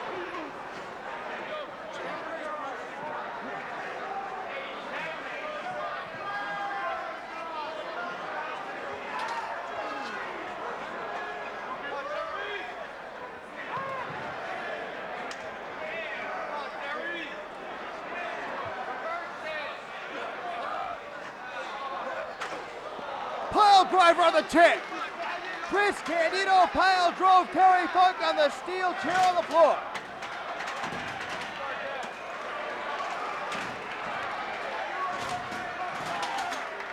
What is Candido doing?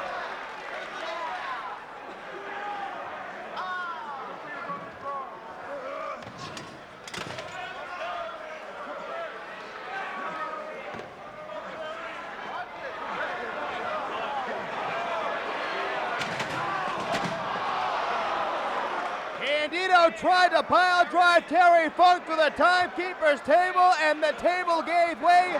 Terry Funk went head first through the table and landed on the concrete floor here at the ECW Arena.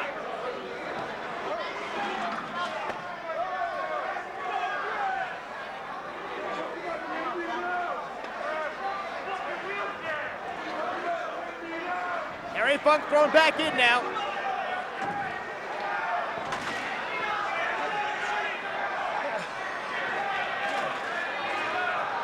Funk clutching at his head. He may have injured his neck.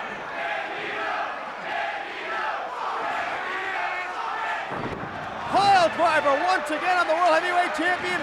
Lateral press, hook of the leg, that maybe. No! Terry Funk gets the shoulder up. Just barely.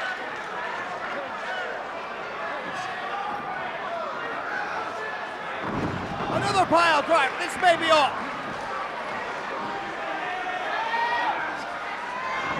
Again! Candido spiking the champion again! He's still not finished!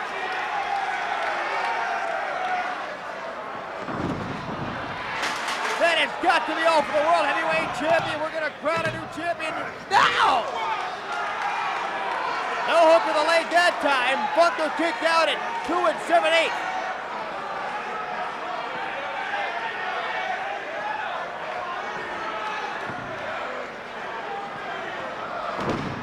Hangman's neck breaker. Candido has targeted the neck of the 53-year-old World Heavyweight Champion. The 25-year-old challenger did his homework.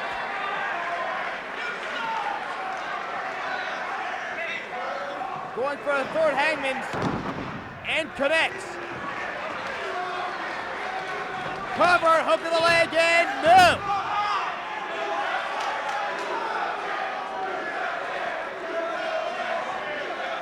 Chris Candido has got to be thinking, what do I have to do to put this man away? Terry Funk thrown to the outside.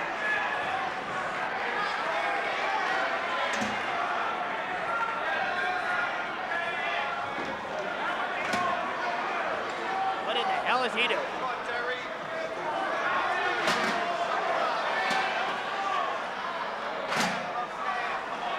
Terry Funk fighting to get back in the ring. That's why he is the ECW World Heavyweight Champion.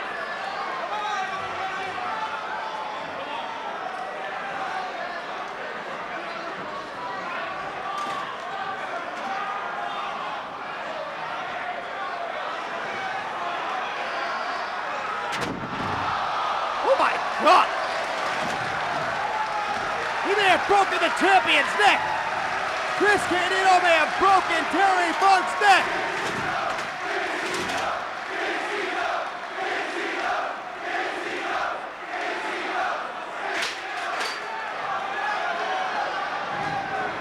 Cover hook to the leg.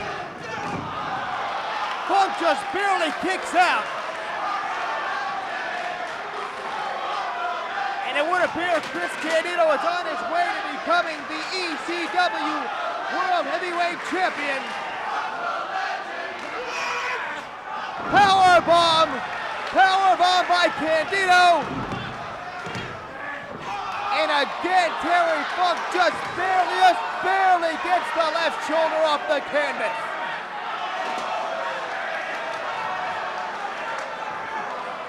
The challenger, 25-year-old Chris Candido, showing no respect, slapping around 53-year-old Terry Funk. Can you believe the nerve of Candido? Waistlock by Candido, German suplex coming up. Terry Funk with the hangman neck breaker on Candido.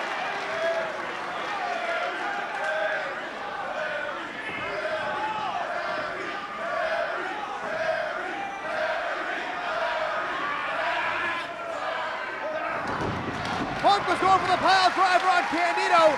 Candido took him over with the hood and Conrana. Clothesline takes the champion down. You know, Chris Candido may be the best pure wrestler in the sport today. On the mat, in the air, there's not too much Chris Candido can't do. And again, he is only 25 years old. He's got nowhere to go but up. And you can bet Chris Candido will once again be a World Heavyweight Champion one day.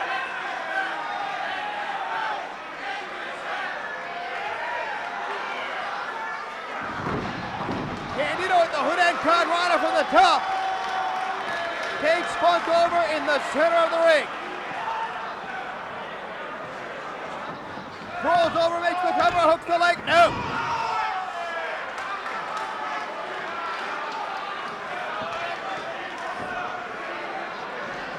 Terry Funk refuses to be beaten for that World Heavyweight title that means so much to him. Again, Candido slapping around Funk. That may not be a good idea.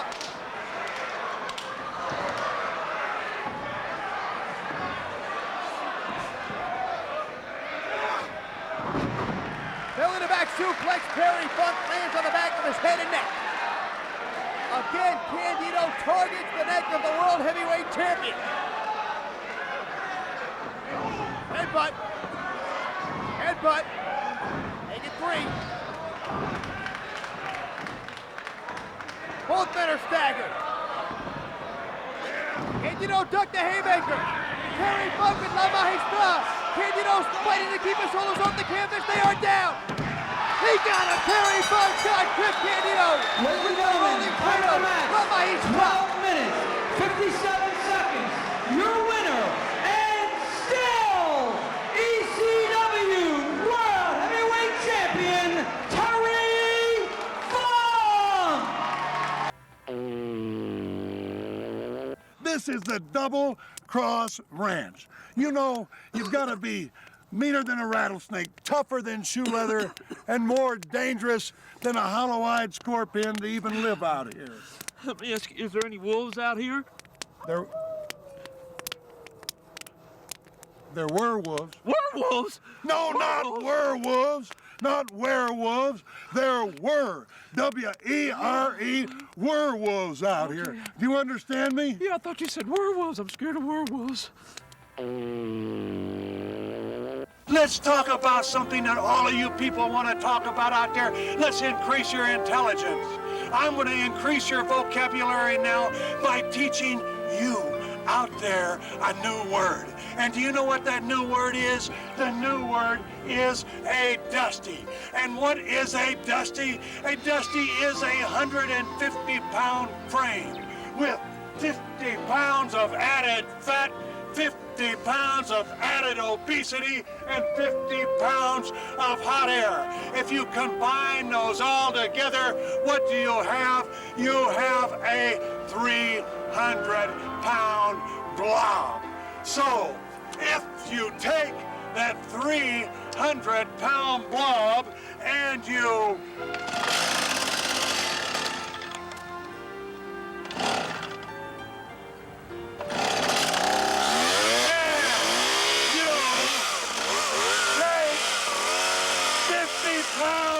of the fat away from it.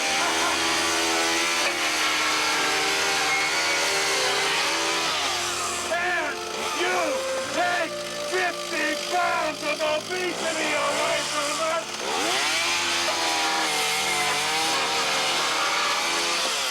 And if you take 50 pounds of hot air away from it.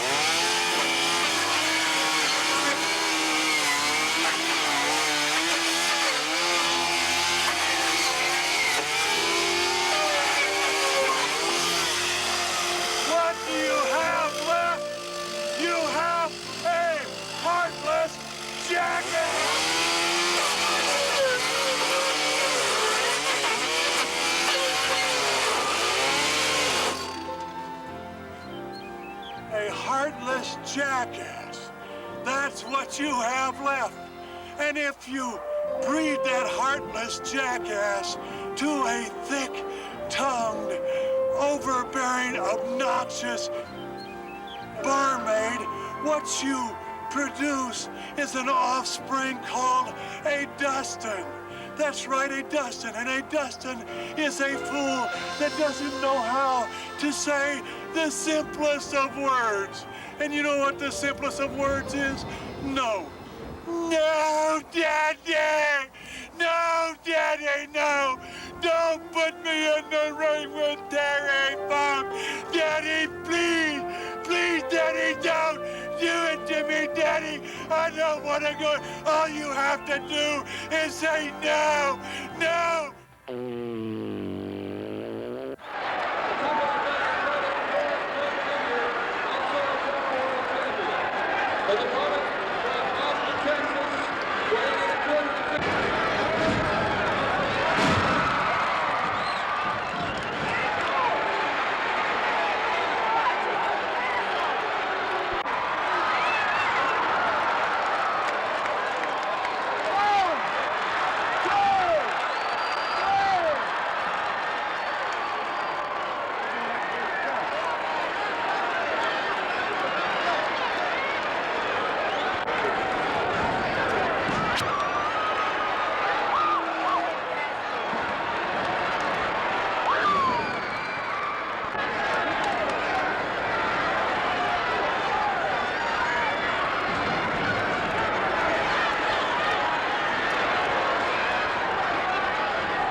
Hardcore was just having a solid, physical, tough, you know, that's what you got to remember what hardcore is, having a solid, physical, tough match. You know, then it got into being hardcore is over here or there or anything else. Hardcore, what I call hardcore, is just giving them a very physical form of entertainment. Very, very, very physical form of entertainment. That's what I think a hardcore person is. Do I think, you know, Shawn Michaels is hardcore? You're darn right he is. Do I think that The Undertaker is hardcore? You're darn right he is. Do I think, you know, there's so many guys that are hardcore that go out there and give you a very physical form of match.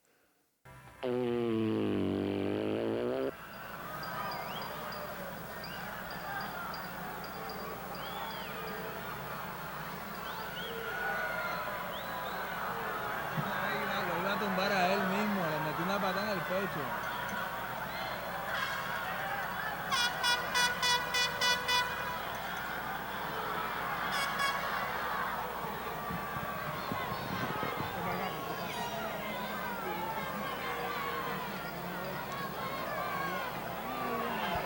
Y yo con el cable lo voy a ahorcar.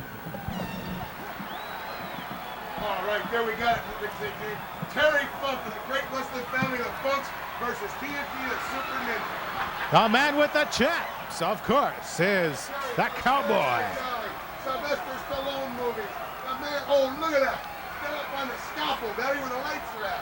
He just fell off. From the famous Funk Wrestling Family. That's right, the double cross wrestling. Terry Funk.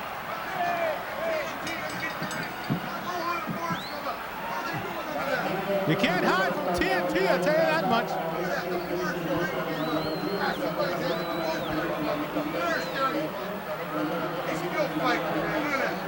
Terry looks like a wild man, and TNT, I tell you, has a wild look of his own. Funk is lost it. He's going up in the crowd. TNT's right there with him every step of the way. Oh, good. Oh, get out. This is an good old bar brawl. Yep. Terry Funk, movie star. Terry Funk, star, world champion. A rough customer. Rough customer as well. Terry Funk, the greatest wrestler of all time, wrestling TNT. We're going to see a TNT made. I tell you, one thing you mentioned, Bobby, this was in the tournament for the Universal title, and TNT has gone on the record saying that he wants that title very much. Like you see, Terry Funk ain't there playing games. He wants it too. There he is running in that ring post. That's a Terry Funk old, brother. Right now, it's Terry Funk with that left hand. Is he a southpaw, Bobby? Yeah, he's a southpaw. Me and Terry, we're friends. Go back a long way, bro. Hey. It was nice seeing him in that dressing room, brother. I tell you, Terry, oh! Get rid of that garbage, Terry Funk. Get up, boy. Throws him right out the ring. Now he takes off his T-shirt. Nice. He's got a beautiful ranch in Palo Duro, right out there in Amarillo, Texas. Terry Funk, one of the best wrestlers of all time. One of the greatest world champions of all time. Now, oh, there's TNT with his martial arts movement, maneuvering. Yeah, Terry Funk still tattooing him, too. Oh, couple of chops by TNT, taking over the attack now. Oh, look at Funk. I tell you, Funk is a wild character. Oh, right in the ring. Oh, that'll knock you. Yes, absolutely. Took the words right out of my mouth. And now Funk is laid out. TNT after him. What's this? Funk is going wild. TNT's trying to cover him outside. Oh! Right there. kick right in the throat. And that. I'm telling you something, that referee's counting all this time, too. Oh, right into that scaffolding. Oh, my gosh, Terry Funk. Look at that, the men holding the lights up there. Look at that. Oh, all the lights are moving. TNT is throwing out everything. All he's doing is just unloading it. Better get back in the ring, guys. They're going to be counted out. Both men now heeding that warning by Ricky Vargas. There's Terry Funk. Good left hand. Yeah. Terry Funk got him now, brother. Off the ropes. Uh-oh. Terry Funk. Well, Terry Funk has got the sleeper hold. TNT the Cobra. Let's see. TNT trying to work out of this. Terry Funk's got one thing on his side, brother. He's got the spinning toe hold. The greatest wrestling hold of the family ever. Now let's see if TNT can resist the sleeper. Up, down. I'll tell you something, Terry. He's got him remember was putting all that pressure on him. Did you see him grab the trunks, Bobby? He didn't grab the trunks. Oh. There's a face right there that belongs in movies, ladies and gentlemen. You and I don't see eye to eye. No, we don't, Rick St. James. You're about 4 inches shorter than me. Get out of here. Right there, Terry Funk, the movie star, Paradise Alley, baby. Cheyenne Social Club. There he is, ladies and gentlemen. In the ring of Puerto Rico, wrestling TNT, that Dynamite Nick. TNT trying to climb to his feet. He's up on his feet now. And he's out of the hole. Oh, but he takes a body block there. Body tackle. Show the tackle. Now he's down. Oh, what's this? Well, let's see. His own momentum took him over. And now Terry's looking for a way out or in. He doesn't know if he's coming or going. Well, I'll tell you something, that was a tremendous fall that Terry Funk just took over that top rope to the floor. As you see, Terry's trying to defend himself against. Oh no, he's bringing back in the ring here. Yeah, Terry's a man used to being down there in the blood, the mud, and the tears. That's right, brother. Terry Funk, man, the man that knows what Whiskey River is all about. Out TNT, asserting himself. Oh, look at that! Into the corner. Oh, now he kicks him. Couple of karate kicks. And what is this? Rope-a-dope right now. Oh, look at that. He's got the man tied up in the ropes and not even breaking. He's just going in there. Look at it. Reminiscent of Ali Foreman. Look at that right. Oh, my goodness. He got Terry Funk clear out of the ring. Terry Funk got all caught up in himself right there. I'll tell you something. You see that? Look there, Terry. He chasing Hector the doctor away. Hector's getting out of town. Terry got some table. He's going to hit somebody with it. Hit somebody with it. Terry, we're on your side. Oh, Terry Funk looks like a raving maniac. Now throws that table inside the ring. TNT there to greet him. Now they're fighting over the table now. Terry Funk's got the table. TNT got the table. Oh! Oh, he threw it out of the ring. TNT threw it out of the ring. Oh, he's got Terry Funk reeling. The referee. The poor referee is out. He's ringing the bell. I think that's a disqualification. Both men will be out of the tournament. I'll tell you something. Oh, Terry Funk went up that scaffold again. Look at all the people wanting to save the lights. There's Funk trying to climb to greater heights. TNT right after him. TNT right on his stick. Look at this. They're up there at the lights. They're fighting all over the place, ladies and gentlemen. Look at the lights moving. TNT, Terry Funk coming off the scaffold. A 20 or 30-foot fall to the hard ground. Terry Funk. Well, nobody ever said Terry Funk was normal, I'll tell you that much. I'll tell you, we found out something tonight, ladies and gentlemen. That TNT and Terry Funk, they just don't care. They'll fight all over an arena. They don't care if it's a baseball arena. They don't care if it's a wrestling arena. They're just going to fight. And they're going to Terry got look at the rain coming down. Trying to get away from TNT. Finally caught a chicken, thought it was a duck, put it on the table with its legs sticking out. Couldn't keep from laughing to save her soul. Grease coming out, chicken's asshole. You record that? We don't get any better than that. A six-man tag team battle. Introducing now in the ring, from Amarillo, Texas, weighing 250 pounds, the bounty hunter, Terry Funk.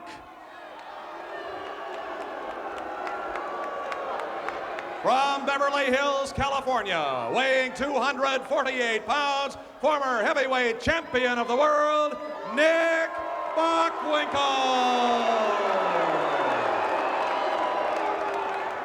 And ladies and gentlemen, from Fort Lauderdale, Florida, weighing 217 pounds, the AWA light heavyweight champion of the world, Mr. Electricity, Steve Regal.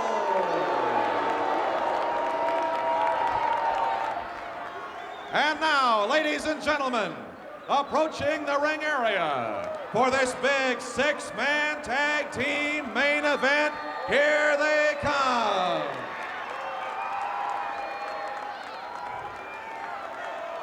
And here they come into the ring. Introducing, first of all, from Robbinsdale, Minnesota, weighing 235 pounds, part of the Axe Attack, Curt Hennig. His tag team partners, the High Flyers, from White Bear Lake, Minnesota, weighing 232 pounds, Jumpin' Jim Brunzell. And ladies and gentlemen, from Mound, Minnesota, weighing 218 pounds, Greg Gagne. This six-man tag team main event, your referee, Marty Miller. Well, we're all set to go. This should be a wild one. You've got six fantastic athletes in there. Look at Funk taking a shot at a towel with against Greg Gagne. Well, here we go, Vern Gagne. Greg will step in against former heavyweight champion Nick Bockwinkel, and look at the way they look at each other. Greg Gagne, back after a almost debilitating injury that's kept him out of action for several months, seems to be right back in his old form, high-flying form. And I know he wanted to get back to it. He got tired of watching, and here he goes. Working with Nick Bockwinkel. They split off the ropes. Long-time holder of that heavyweight championship belt, Nick Bockwinkel. Yes, he certainly was. Working now on Greg Gagne on the ropes. First over and then under. Drags him off the ropes. Smash into the turnbuckle. Oh, look at that. Right to the midsection. Boy.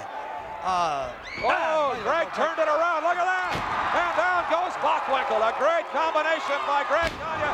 And down goes the former champ again. Caught him with one side of a flying drop kick, and that was enough to send Bockwinkel rolling under the bottom rope and out of the ring. After just one, set two with Greg Gagne. These are the two starters. Neither man is tagged yet.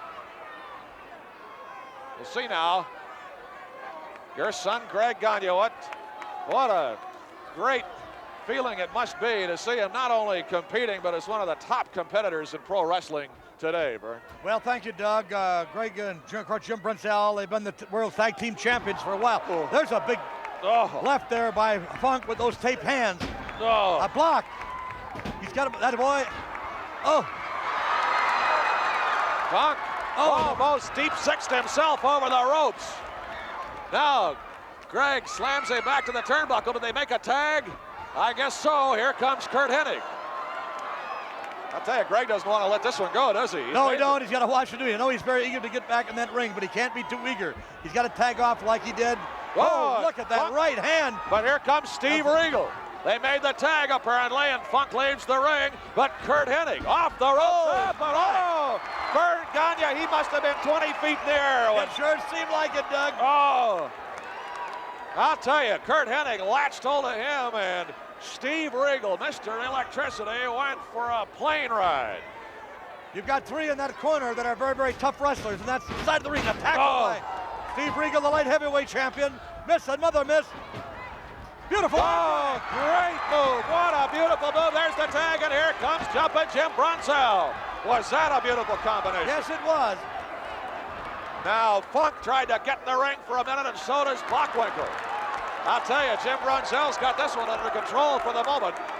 And now, look at this. Jim Brunzell polishes off Regal. Slams to the side of the head of Bockwinkel. Working on Bockwinkel, but now back comes the bounty hunter, Terry Funk. Into that classic boxing stance now. Punching out, throwing punches at him with those taped up hands, Doug. You know, I want to say, when you got the combination of the AWA and the National Wrestling Alliance, you got some fantastic talent, and the matches show it. I mean, this is as wild a tag team as I've ever seen. Incredible. A jam-packed capacity crowd enjoying this one. Wherever you're seeing it, whether it be New York, San Francisco, Las Vegas, Denver, also our friends in Winnipeg, Vancouver, Windy City, Chicago, Dallas, Fort Worth, and all the mid-cities. Boy, is this wrestling action. Right wrist lock, but look at this now. Whoa, and Funk got his way out of it, but tremendous back suplex by Funk. Don't forget, he's a former NWA heavyweight champion of the world. He's a very, very tough wrestler. Jim Brunzell's got his hands full. What a contest here. Hey, look at this. And then Jim reverses it. Look at this. Jim Brunzell. Tremendous move. Remaining time, 2 minutes. 2 minutes to go in this match. They're going to go for this falls if they can get it. Look at this. Greg is ready to go. Off in the corner. Here's Bockwinkel. Oh. Slam to the turnbuckle. Greg Gagne. Oh, he missed the flying drop kick, and Bockwinkel just hit the brakes. Not a moment too soon. Oh, sleeper hold. The sleeper. Here's Bockwinkel. Can Greg kick out of this one? That's a tough one to get out of. Oh. Several versions of that sleeper, which you yourself made famous, and Bockwinkel is using one on Greg now. And effectively, apparently. And it looks like it's right across that throat, but the referee is in there close. He's got to watch it. Right between it does look like it's slipping off that chin. Can Greg get out of this one? Greg, you got to get out of there. You got to get up. Into the turnbuckle. Yes, sir. That broke the hold, but it's right back on again. But back to the turnbuckle again. Now, Greg, of course, he's got to tag off. He's got to get out of there. Oh, a nice throw off. 1 minute remaining. Oh, reversal, a sleeper hold. Reverse. Greg has got it on. Look at this. Bockwinkel, Greg Gagne got that up here. Now Funk in the ring. Now here we go. Everybody in the ring. Funk started it. Then Hennig attacked Steve Regal. Now they go off the ropes. Look at this, and it's still Bockwinkel and Greg Gagne. Oh, tremendous collision. Come on, Nick. Somebody's got to tag out here. 30 seconds remaining. Here comes Funk over the top rope as he tries to attack Jim Brunzell. Now Regal and Hennig. Look at this. They slam to the corner. Everybody getting to go. It's out of hand. It's out of hand here. We'll see what the time is. Bockwinkel. And a kickoff by Greg. Everybody at it. He's got to try. The referee's trying to get order in here. 10 seconds remaining. 9, 8, 7, 6, 5, 4 seconds. 3, 2, 1. That's it. Time has expired. Time expired, but they're still going at it, Vern Gagne. They're not quitting, Doug. They're not quitting. Out on our table here. These big bodies coming all over the place. This is and they're Funk fighting and kicking. And Jim Brunzell right on top of us. Funk's going bananas and Jim Brunzell in after. What did he call it? What did the referee Marty Miller has declared the match a draw. I want to quote to you, because I've got a group of people here that I love. And I think that this quote is wonderful, and it quotes by Theodore Roosevelt, of all damn things, and I'm sure Theodore never took a bump in his life, but somehow he knew something about wrestling, because I'm going to tell you what his quote is. The buck stops here? Not really, that's pretty good. I'm thinking about it right now. I might just say the buck stops there and let you all go home. That might be the best thing. But the credit goes to the man in the arena whose face is marred with blood, with sweat, with dirt, with dust, and sometimes tears, who errs and comes up short again and again, who knows the great enthusiasms, who knows the great devotions, and spends himself for a worthy cause, and who at best knows the triumph of high achievement, and who at worst fails, but does so daringly, so that his place will never be at the side of those cold and frigid souls that know neither victory nor defeat. What I have just told you is a professional wrestler that I love. It's a 100%er. Believe me, I have a place for the winner. I love the loser. But the man that's in my heart is the one that gives 100% night after night. No matter if it's Tommy Dreamer, no matter if it's Mikey Whipwreck, no matter who it is, it's a guy that has a compassion for what he does, for what he loves.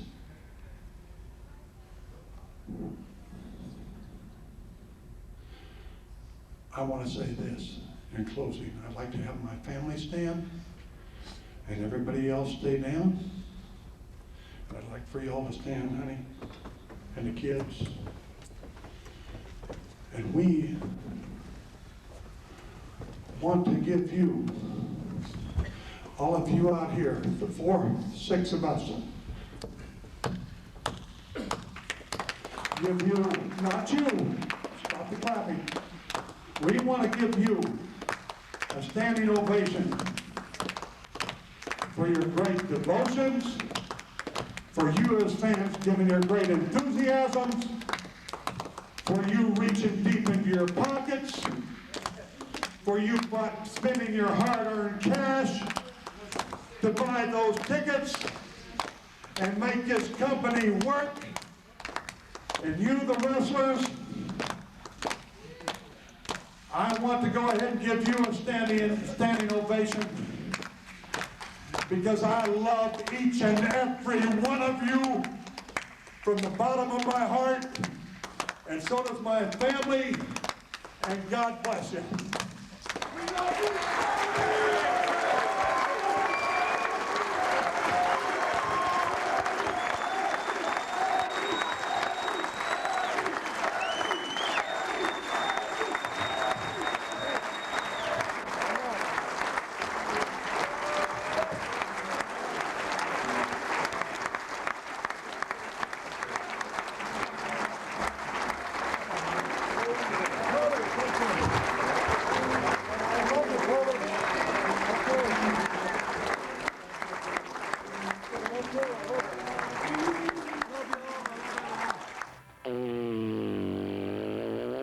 Do you know what do people do when they're up north and want to get away from it all? What do? Lock themselves into the bathroom, put their heads into the shower, and say, I am finally alone. Well, you know what we do out here on the Double Cross Ranch? We sit up on top of this knoll, and as far as the eye can see is the Double Cross Ranch. As far in any direction is funk country. That's where we are, is looking at funk country. And whenever I want to go ahead and think about taking care of somebody, really beating up on someone like Hulk Hogan, Tito Santana, right? That's right, baby. Junkyard Dog. Oh, that jackass. Oh, I can't stand the dog. You know what I do? I come here to funk country. Do you have any buffalo out here, Terry? Buffalo. Do they have buffalo? Yeah, do they have buffalo? No. No buffalo? You set him up. No, I don't know why I said that. I don't know why I said it.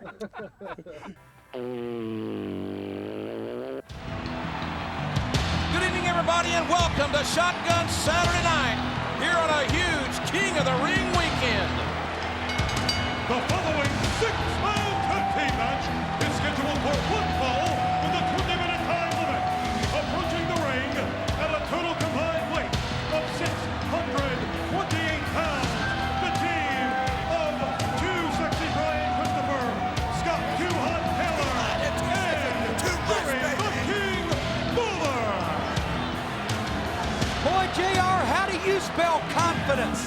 These three, the guys right here, they've got it in spades, in bucketfuls. It's getting deep. What a wild and woolly way to kick off Shotgun Saturday Night in six-man tag team action. And James E., as you said before we went on the air, it's Texas versus Tennessee here. That's right, and my pick is Team Tennessee. Lawler, Christopher, and Taylor's an honorary Tennessean. And folks, we've got big news on the King of the Ring in less than 24 hours on pay-per-view.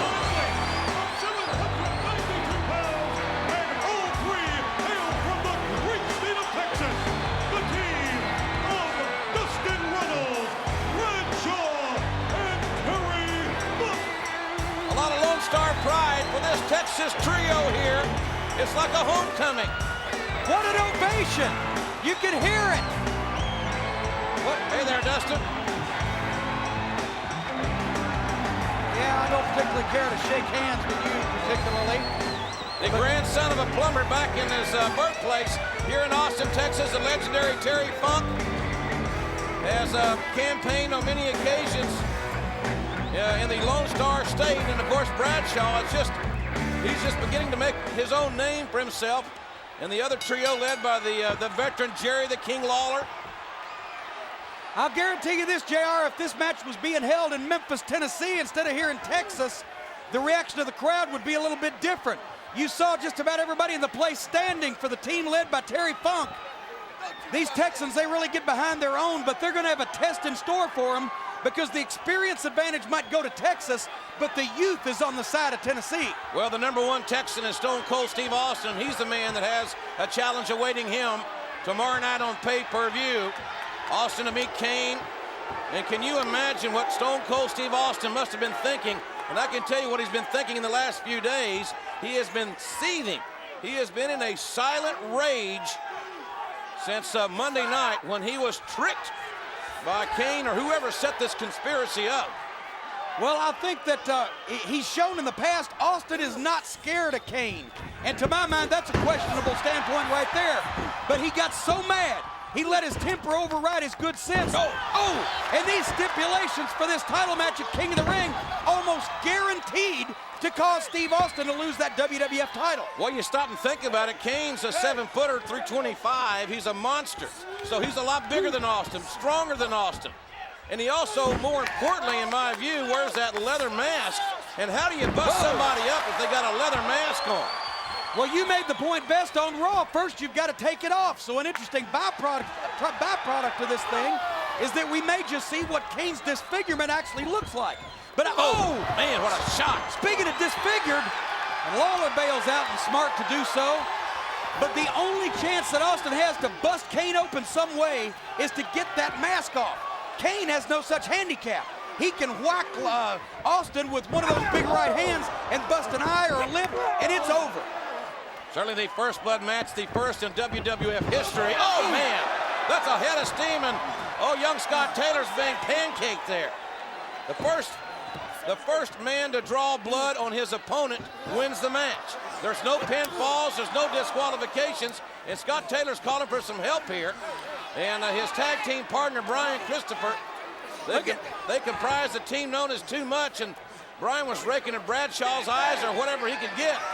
And it still didn't stop Bradshaw. Trying to stop this guy is like trying to scotch the wheels of a freight train with a penny. It's just almost impossible to stop this guy when he gets on a charge. He doesn't know what's going on. I don't know if Brian Christopher knows what he's about to get into here, but I'll tell you, Stone Cold Steve Austin, I had a conversation with him on the telephone a couple of times this week, and to paraphrase what I can say about it, rage is the best way to put it. I mean, it was an expletive-filled conversation, and Austin is not intimidated by Kane's power. And as Brian Christopher should be, as the looks of things, that Bradshaw getting physical. Wait a minute, listen to it. The old-timer Terry Funk getting a great ovation in his home state. I'm not so sure he couldn't be governor of Texas. They are on their feet, and Terry Funk is saying, I don't want you, Christopher. I want Lawler. And so do they. So does the crowd. Two men that if they were in golf would be competing on the Seniors Tour. We're going to go one-on-one here. Remember, Too Much will meet Al Snow and Head in a tag team matchup tomorrow night at King of the Ring. And that's got a tough stipulation in it, too. And look at Funk kind of manhandling King, but Lawler reverses the table here on him.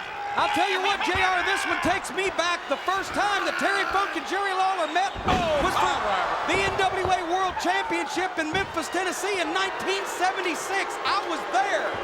And these guys have had some of the greatest battles in the history of wrestling. Terry Funk, a 33-year veteran, he won his first championship in 1967. There's another pile driver. That 53-year-old or 54-year-old neck just got jammed up like it was in a bad car wreck there. And look at the glee, certainly the smiles on the face of Too Much, who, by the way, as we mentioned, will meet Al Snow in the Head on pay-per-view tomorrow night. And if Al Snow and the Head lose, they're out of the WWF forever. As Lawler, the King just got backdropped over the top all the way down to the floor. And here he goes, and this is where Funk likes it. He may be ready for this. Uh-oh, wait a minute. Well, I'm getting myself out of here, Corny. What?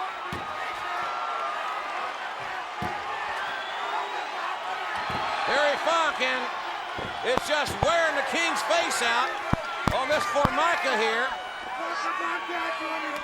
And now he's slapping him in the ears.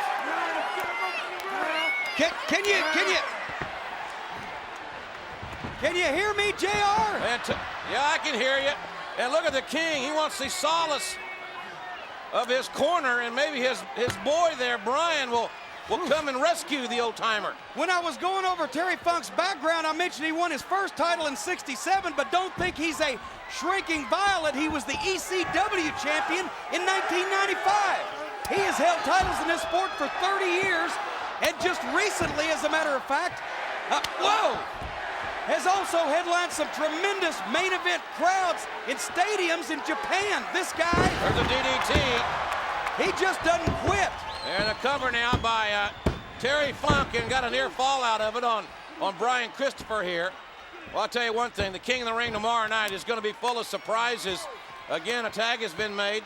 The King back in after getting some rest on the outside.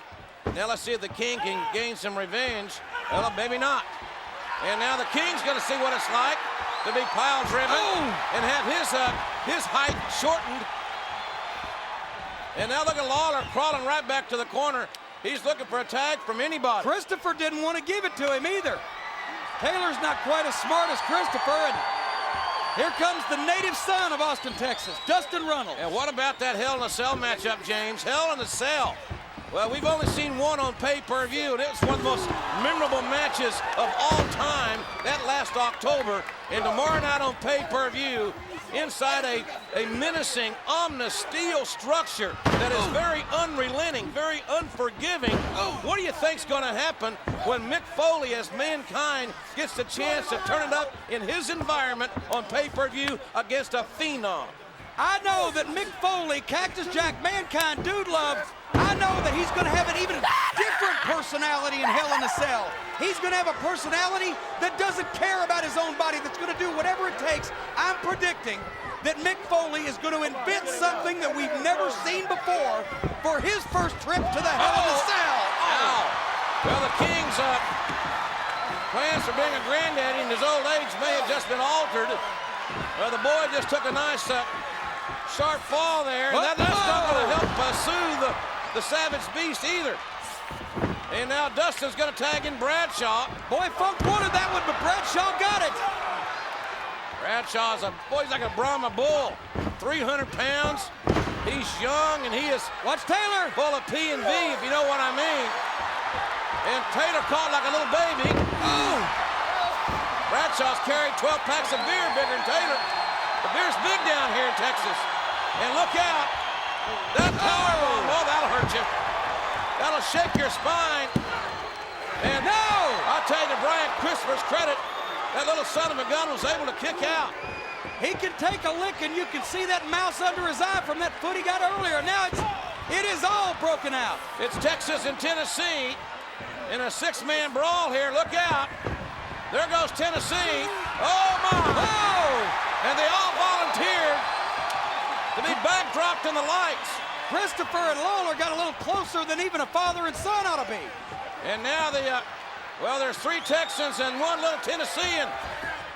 And I don't like his chances. Oh, Lord, good Lord, have mercy. Well, a lariat, a clothesline. What a hellacious move by Bradshaw.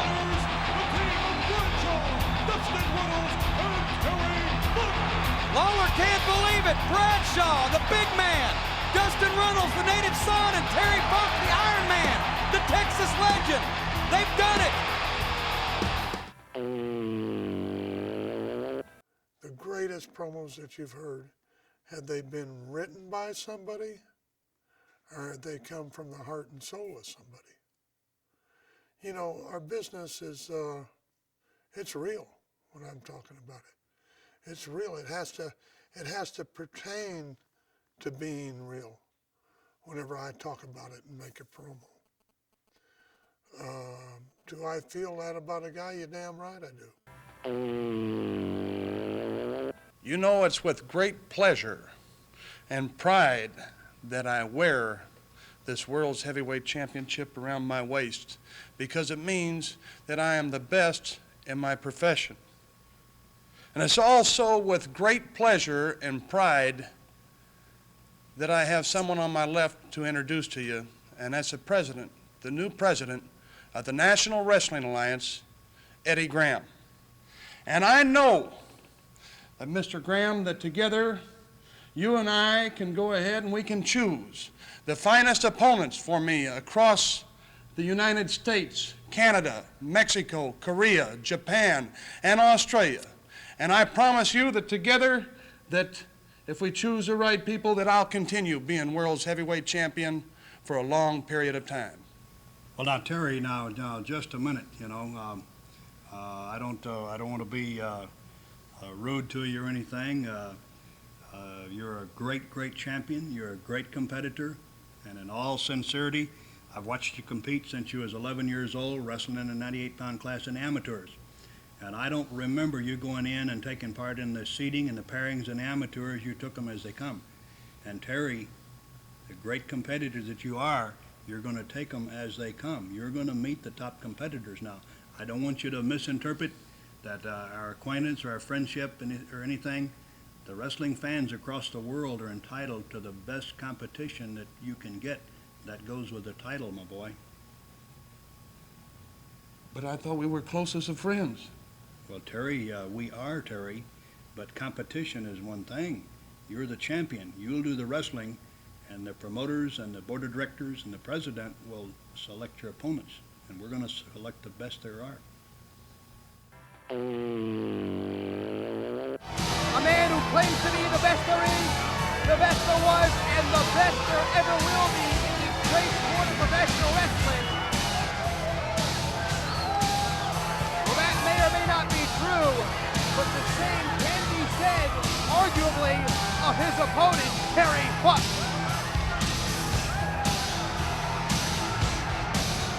Bret Hart, no stranger to the Funk. Although Bret grew up in Calgary, Alberta, Canada. Referee for tonight's main event, Dennis Stamp. You fans who don't know who Dennis Stamp is, many years ago, Bret Hart used to spend his summers on the ranch of Dory Funk Jr. And right here in Amarillo, Texas, one night, Dennis Stamp's opponent no-showed the matchup. Dennis Stamp had no opponent. So a 15-year-old Bret the Hitman Hart stepped in and had his first professional matchup against the man who will referee this matchup, Dennis Stamp.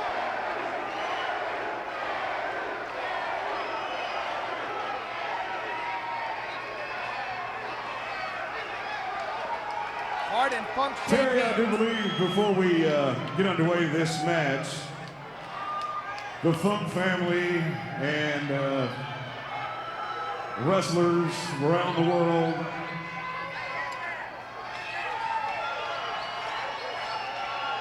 we are going to have a very special presentation made here to Terry Funk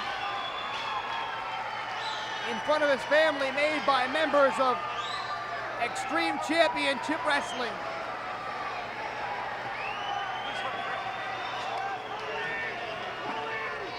Terry joined by his wife Vicky and his two beautiful daughters.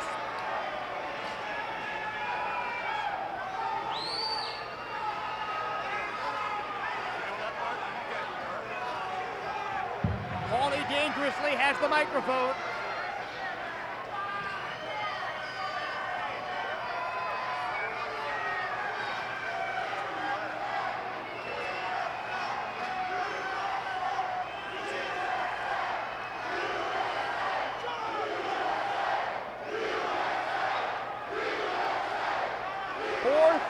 Fans on hand here at the fairgrounds in Amarillo, Texas to pay tribute to Terry Funk.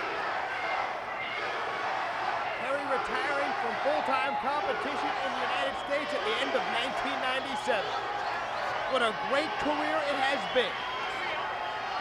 Ladies and gentlemen, for those of you who don't know, the wrestlers that are in the ring with me tonight represent a promotion called ECW.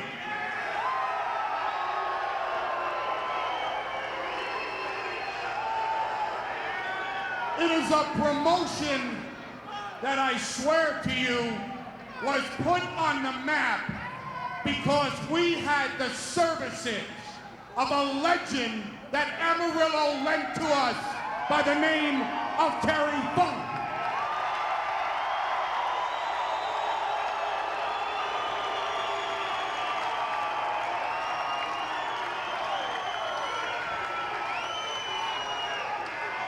In 1993, when we started ECW with the help of Dory Funk Jr. and with the blessing of Terry's wife and his two beautiful daughters, he literally, on behalf of the state of Texas, put us on the map.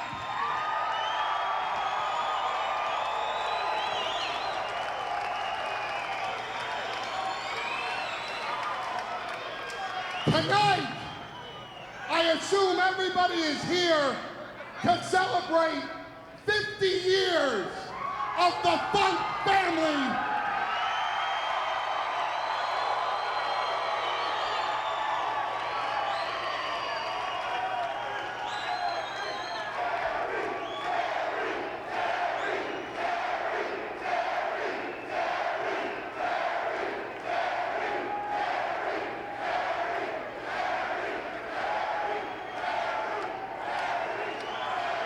To celebrate and to honor 50 years of what the Funk family has done for the reputation of this city of Amarillo, Texas.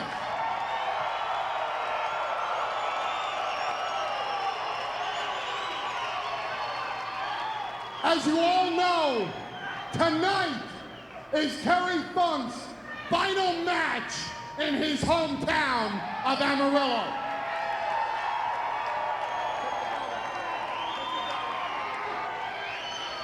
Terry Funk, on behalf of not only Extreme Championship Wrestling, on behalf of not only your fans in your hometown of Amarillo, on behalf of not only your family, but on behalf of the entire professional wrestling industry, we would be honored, sir, if you would accept this championship belt for being in our hearts lifetime heavyweight champion of the world.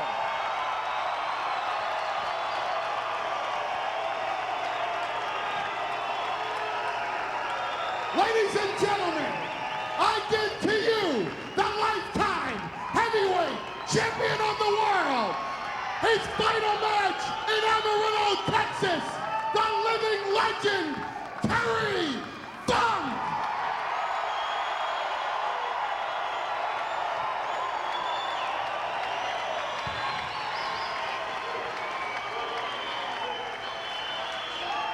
And what a wonderful moment in professional sports this is. And what an honor it has been for all of us, not only in ECW, but all of us in professional wrestling who have had the pleasure, the privilege, and the honor of working with Terry Funk.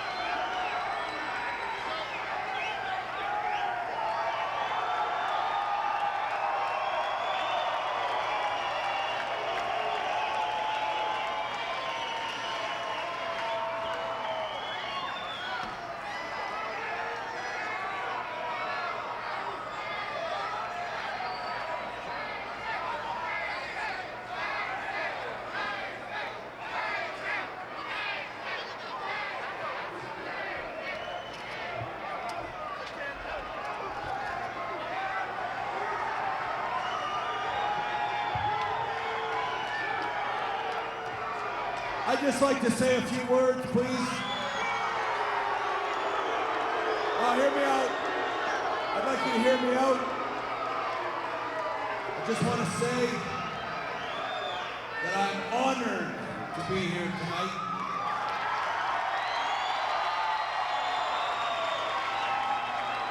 It's a privilege and an honor to work with, in my opinion, the greatest wrestler in the history of the game.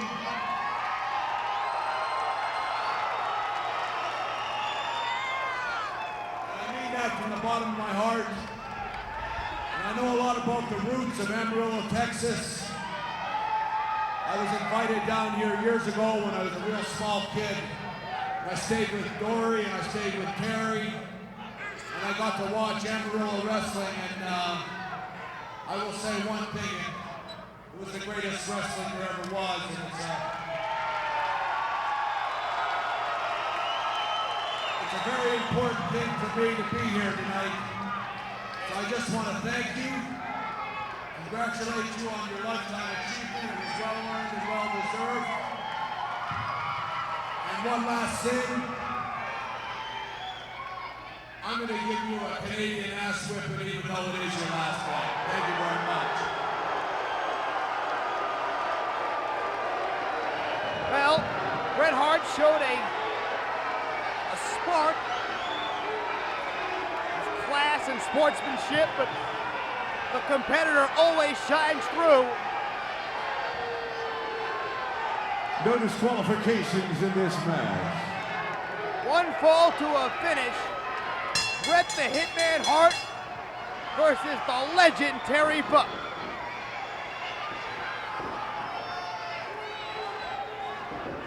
Collar and elbow tie-up. They're jockeying for position in the corner.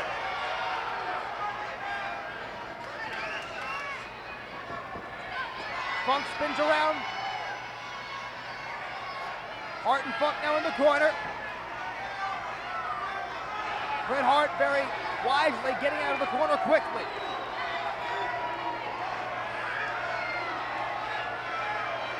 Bret Hart now to the outside, slowing down the pace.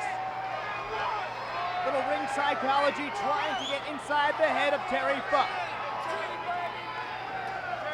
Funk's a veteran. He has seen and done it all in this great sport. A tie-up once again. Side headlock now by the Funker. Funk breaking down Bret Hart. Bret Hart rolls Funk on his shoulders. They're down. One count only. Funk keeping that right shoulder off the canvas. Hart bridging. One count again.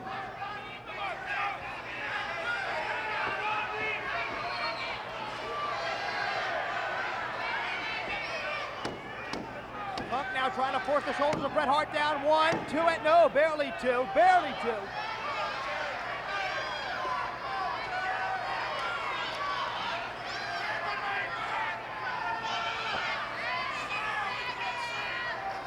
Hart back up to his knees, alleviating the leverage. Funk holding on to the side headlock.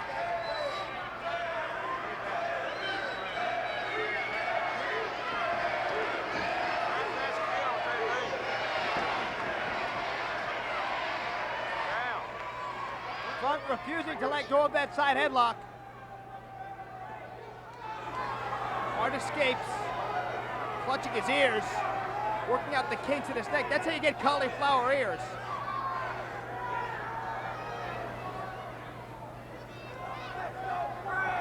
Both men very cautious. Ladies and gentlemen, this is wrestling. This is as good as it gets. 5 and carry takeover by Terry Funk into the armbar. Back into the side headlock, trying to force the shoulders of Bret Hart down to the canvas.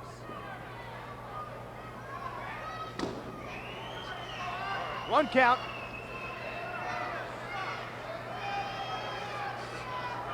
Funk really wrenching that headlock. Now Funk's shoulders are down. Barely a 2 count.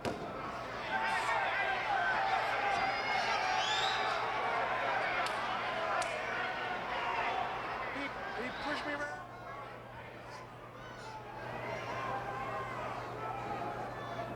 Hart now clamping his hands around the chin of Terry Funk.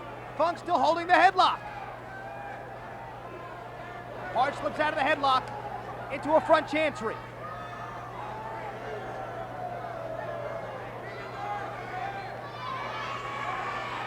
You can see the gears inside Hart's head going, trying to plot his next 2 or 3 moves. As is Funk, you can bet.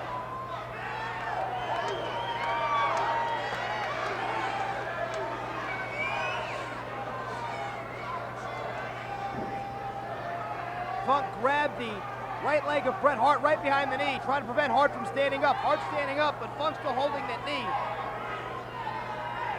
Bret can't get any leverage. You can see Hart hobbling towards the ropes. Funk holding onto that right leg for dear life. Hart has no balance, no leverage now. Funk takes him down. Score for the famous Funk spinning toe hold. Bret Hart immediately goes for the bottom rope.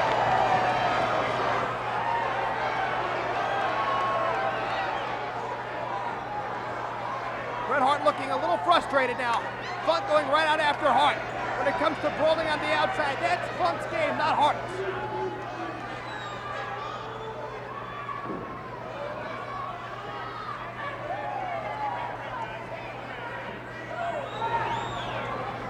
The two circle one another.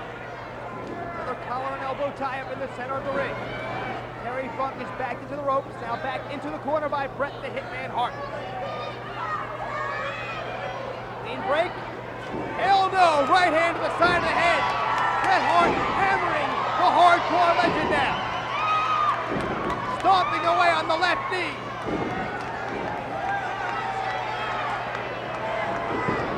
Smart wrestling on the part of Bret the Hitman Hart. If he can take out the knee of Terry Funk, Funk will not be able to apply his coup de grace, the Funk spinning toe hold. Funk thrown back in by the Hitman. Hart now choking Terry Funk.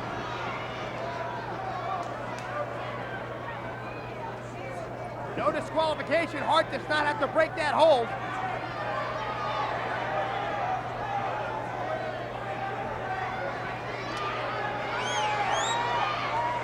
Then a stamp warning Hart about the choke. Hart telling him no DQ, I can do whatever I want, including that thumb right to the throat. There it goes again, right in front of the referee, blatantly. Funk tumbles to the outside, or tries to, gets caught up in the ropes.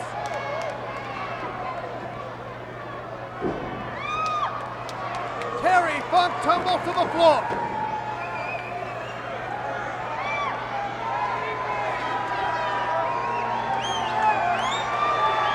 Hart getting a high five from his corner man, his brother.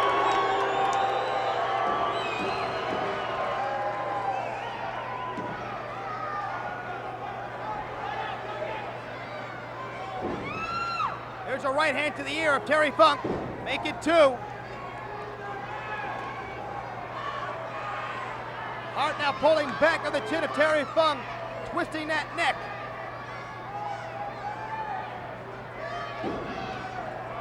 Right hand between the eyes of the Funker. Hart breaking the eyes now of Terry Funk while twisting the head as well. Handful of hair by the Hitman. Headbutt right between the eyes. The Hitman hammering Terry Funk.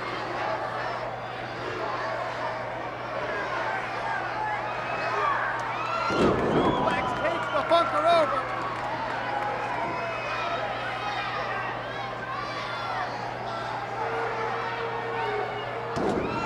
Hart pulls back on the leg, stretching out the hamstring of Terry Funk.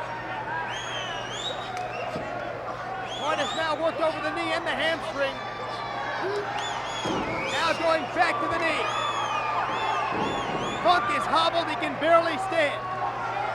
Bret Hart is breaking down Terry Funk.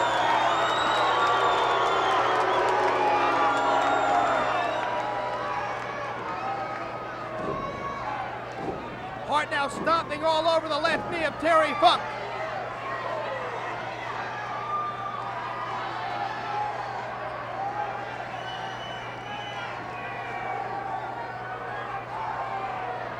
Bret now twisting that knee across the second rope.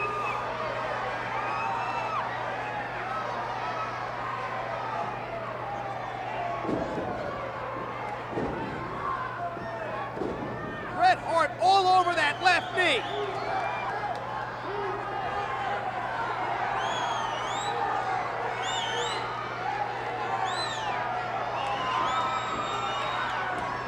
Funk comes hobbling out of the corner, can barely stand. Single leg takedown by Bret Hart. Drops the elbow across the knee.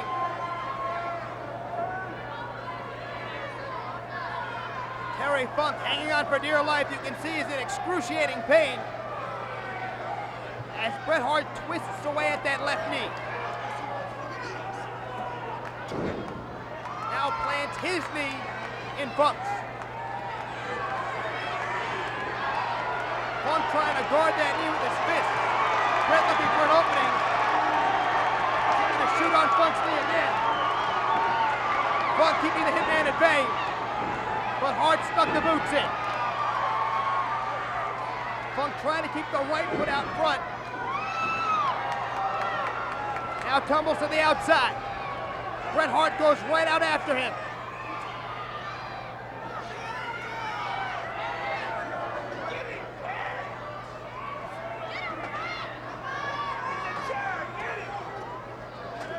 Bret's got a chair. Down across the knee.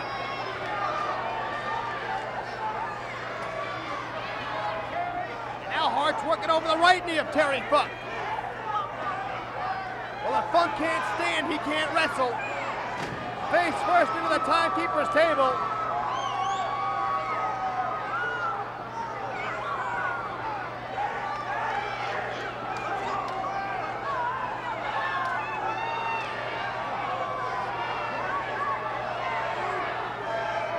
Face first into the table again.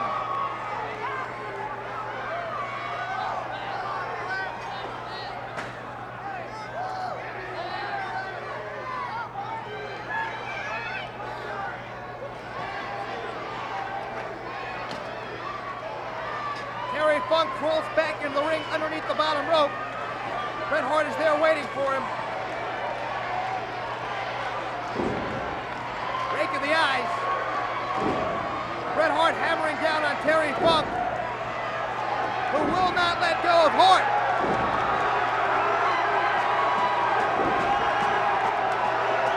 Terry Funk still hanging on to Bret Hart. Swinging wildly now. And Hart goes back to the knee. Bret Hart going for the figure four leg lock. Has it locked on now. Terry Funk in the center of the ring. Will he be forced to submit right here in his hometown of Amarillo, Texas, in front of 4,000 fans?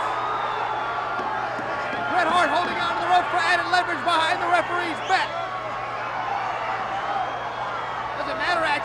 disqualification. Perfectly legal.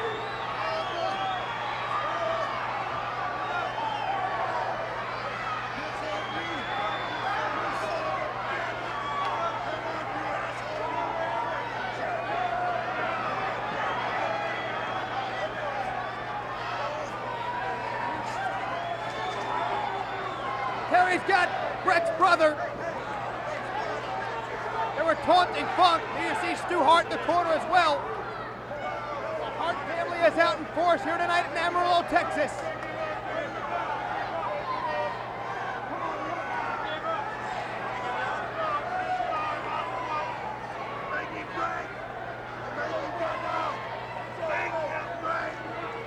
Well, Bret Hart should break the hold. Terry Funk is in the ropes, but it's no DQ. And now referee Dennis Stamp is making Hart break the hold. There's a cheap shot, chair across the eye.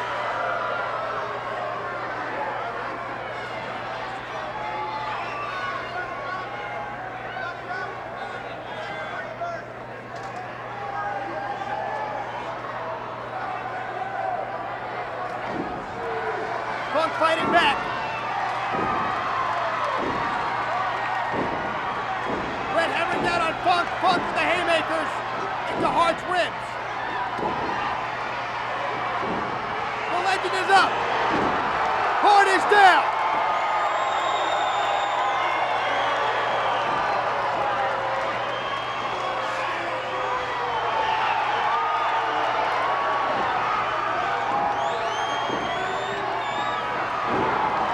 And he floors Hart again.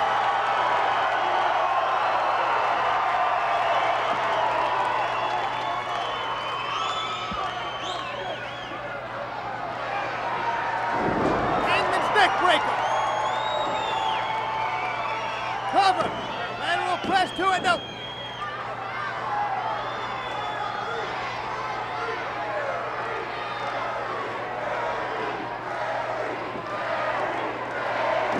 DDT. Bret Hart gets spiked by Terry Funk. Cover. 2 and no. Hart kicks out at 2.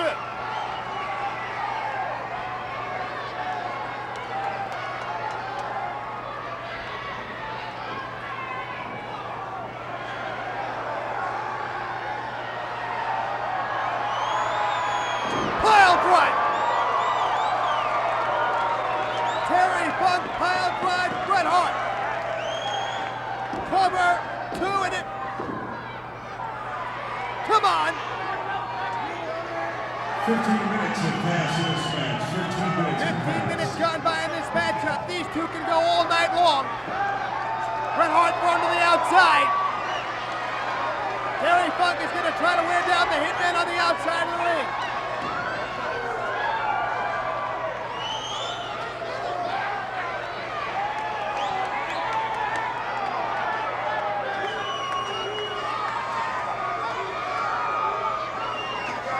Hart goes face first into that chair.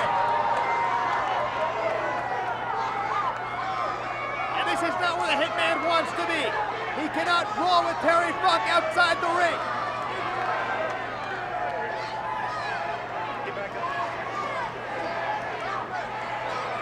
Bret Hart slow to get up.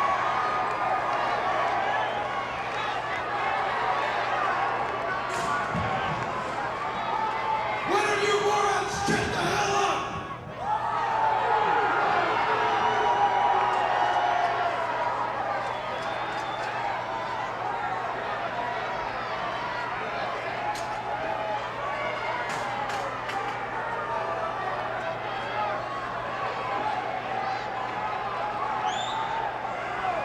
Bret Hart now pulling Terry Funk out underneath the bottom rope.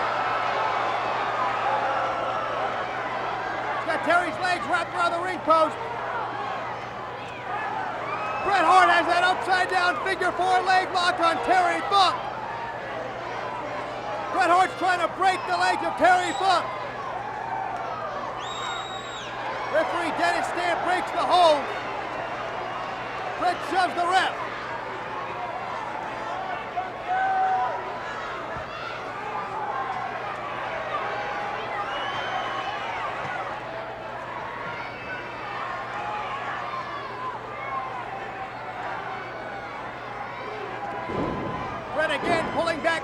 Terry Funk stretching out that hamstring, trying to pull the muscle.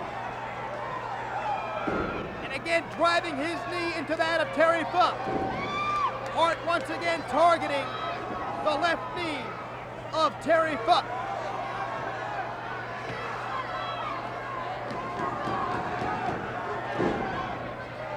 Hart twisting away on that knee.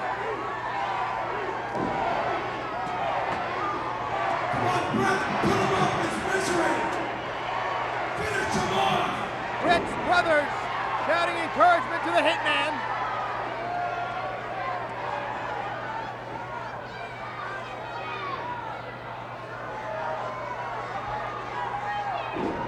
Bret Hart is trying to break the leg of Terry Funk.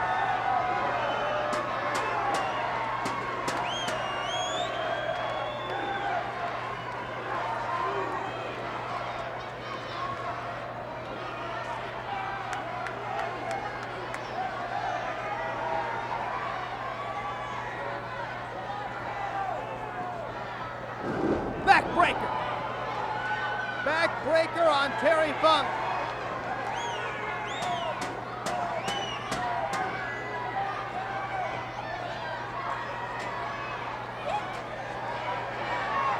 Bret comes back in the ring now with the chair.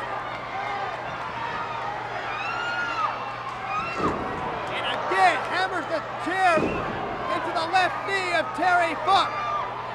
This matchup is no disqualification. There is nothing that referee Dennis Stamp can do about any of this.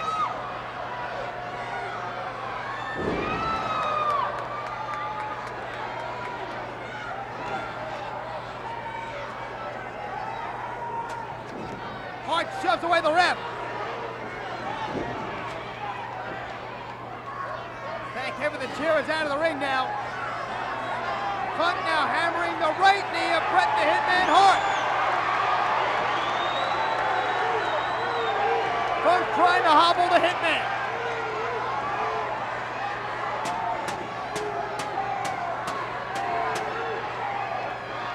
Funk's got hold of that leg.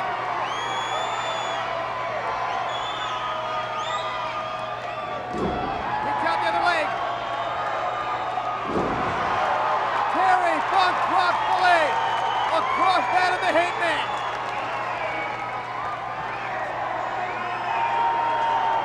Terry Funk is calling for a chair. These Amarillo fans glad to oblige.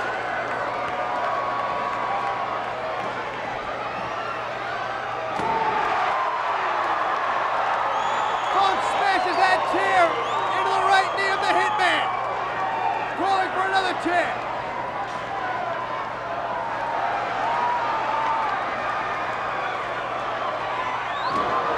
And again, steel chair hammer into the inside of Bret the Hitman Hart right knee. Hart thrown to the outside.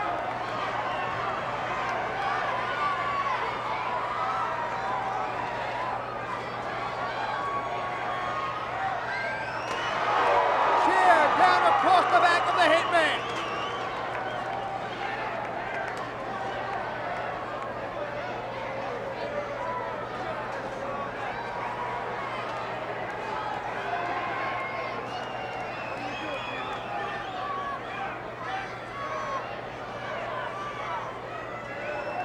Terry Funk now setting up that timekeeper's table. 20 minutes have passed in this match. 20 minutes.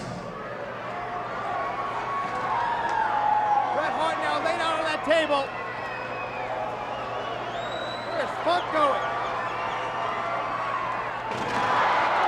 Oh my God! Bret Hart rolled out of the way and Funk went through the table knees first.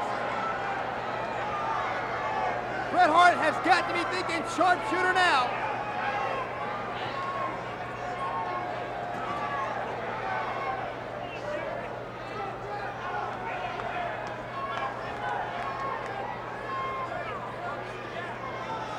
Funk busted open, you can see over his left eye.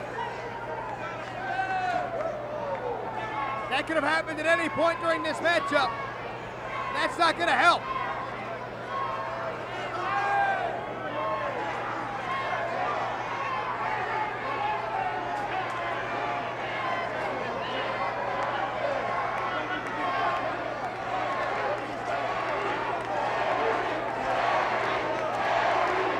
starts arguing with the referee.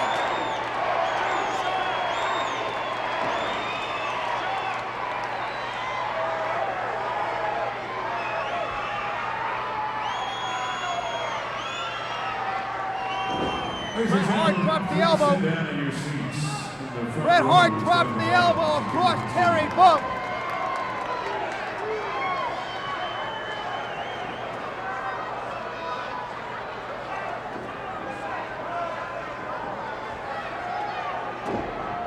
Headbutt right to the lower abdomen.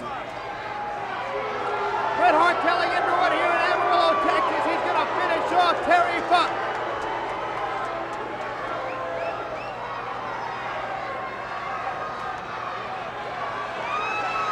For the sharpshooter, inside cradle, small package. Back the other way. 1 count only for each man. Terry grabbed hold of the right leg.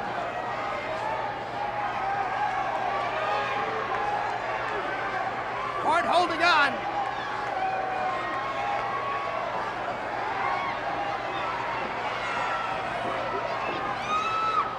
Right hands now by the Hitman, trying to balance himself only on his left leg.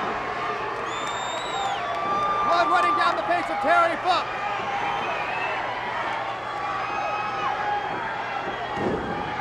Hart is down. There it is, the famous Funk spinning toe hold. Bret Hart screaming out in pain. Referee got his stand right there. Will Hart give it up? Will Hart give it up here in Amarillo, Texas? The referee is right there. The referee is asking Bret Hart if he wants to give it up. Funk still twisting away.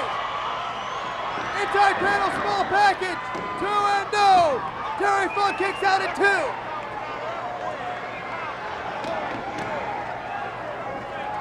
Clothesline by the Hitman. Clothesline.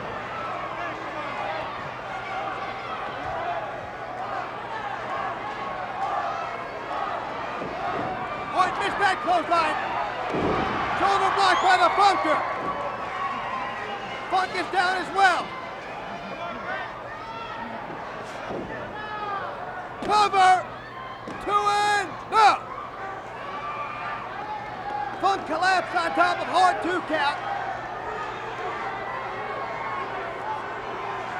Referee checking the laceration over the eye of Terry Funk. In the match, 25 minutes have passed. Breaking the eyes by the Hitman, side headlock. Held in a back suplex by the Funker. Both men have their shoulders down. 2 and Hart got the shoulder up. Hart got the shoulder up. The fans think Terry Funk has won the match. But Bret Hart stuck the shoulder up and Terry Funks were down. I think Bret Hart just won this matchup. Can we get the decision? Can we get the referee's decision? Who got the shoulder up? Who won the match, Hart or Funk? Bret the Hitman Hart. Bret Hart got the shoulder up. Bret the Hitman Hart. Funk's shoulders were down. Bret Hart snuck the shoulder up. Bret the Hitman Hart gets a heartbreaking victory here in Amarillo, Texas. But with a hard-fought battle by Terry Funk, the bloody 53-year-old hardcore legend took the fight like no one else to the Hitman.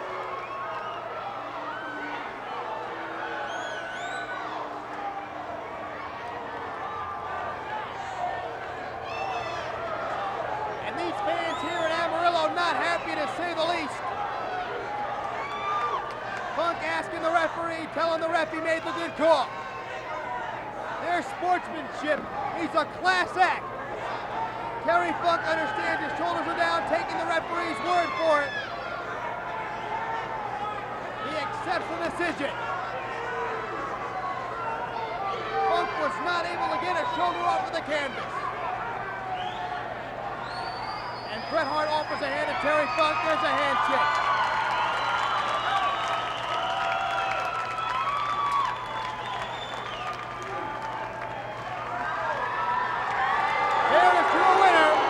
once again, your winner of tonight's main event, Bret the Hitman Hart.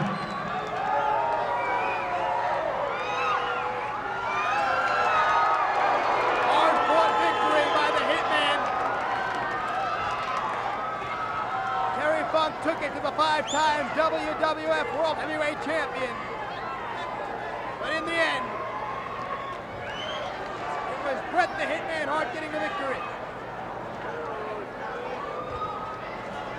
We'd like to thank all the fans who joined us here in Amarillo, Texas Live, and all of you watching at home on home video. This has been Terry Funk's last match in his hometown of Amarillo, Texas. On behalf of everyone in the sport of professional wrestling, thanks for the memories, Terry. You'll always be our Ladies hero. and gentlemen, let's hear it for Terry Funk.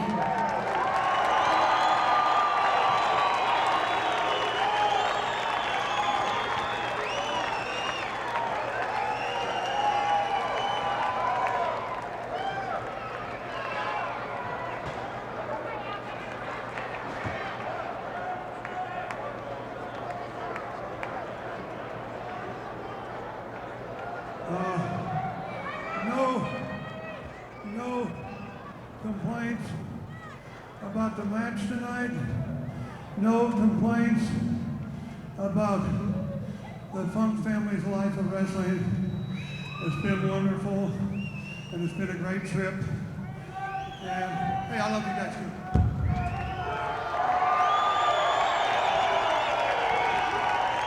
Ladies and gentlemen, let's hear it for Terry Funk.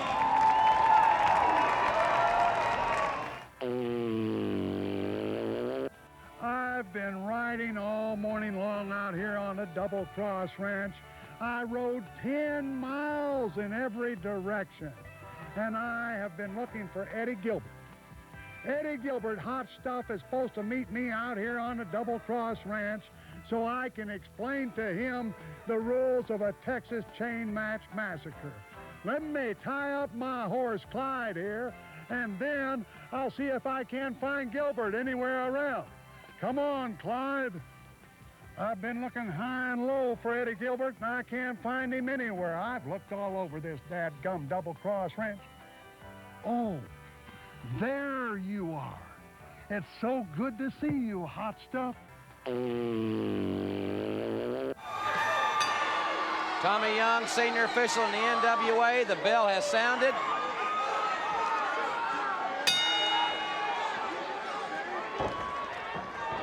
And who's going to start it out? Looks like it's going to be Sting. Well, I'm not sure now. I don't envy Tommy Young in this match. I can tell you that right now. It's going to be the number 4 contender for the World's Championship against the, I think the current standings have him at number 2, the Stinger. All 4 of these men in the top 10 NWA standings in this tag team event. 4 of the great stars here in the National Wrestling Alliance. Big chop by Funk. Side headlocks. Sting sends him for the ride. And Funk with a momentum almost over the top rope, and that'll help him over. Terry Funk, one of the most dastardly individuals ever to perpetrate a squared circle. A man that is seemingly obsessed in becoming the next world's heavyweight champion. Now, Nature Boy Ric Flair will have a lot to say about that. And the fans in the Omni this Sunday night, we'll see how that score will be settled.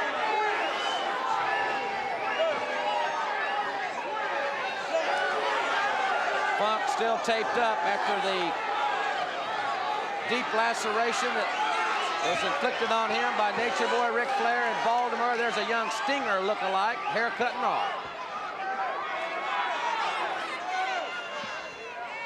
The last Great American Bash this Sunday night in the Omni in Atlanta. Tickets on sale all day Saturday and Sunday at all Seats locations throughout the Atlanta area. And tickets will also be available at the Omni box office on Sunday. Funk going downstairs on the Stinger with those lethal fists. Throws him out, but Sting lands right on his feet. Bounces right back in the ring. Funk thought he would have Sting on the outside. Well, I think that guy must be related to Norman. Man, somebody needs to put him back on his medicine. He may have had one too many hurricanes down here, or been through one too many hurricanes here in New Orleans. The stoic Gary Hart, who made his debut with Terry Funk in Baltimore on July 23rd at the Glory Days.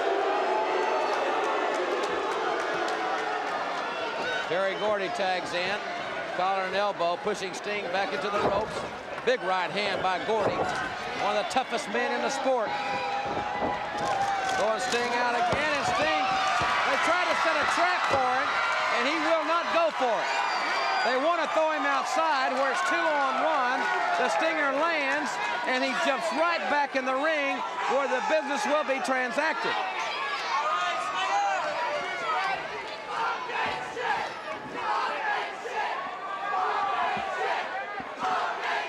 All right.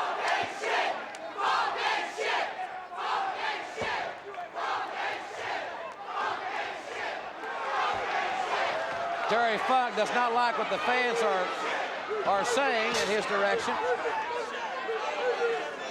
He was ready to go out in the stands. He's an unpredictable individual. And the battle with he and Ric Flair is far from over. There will be more blood spilled before those two have had it with each other, I can almost assure you, as Terry Gordy buries the knee to the midsection of the Stinger. Misses with a clothesline. The action is fast here in the NWA. High cross body.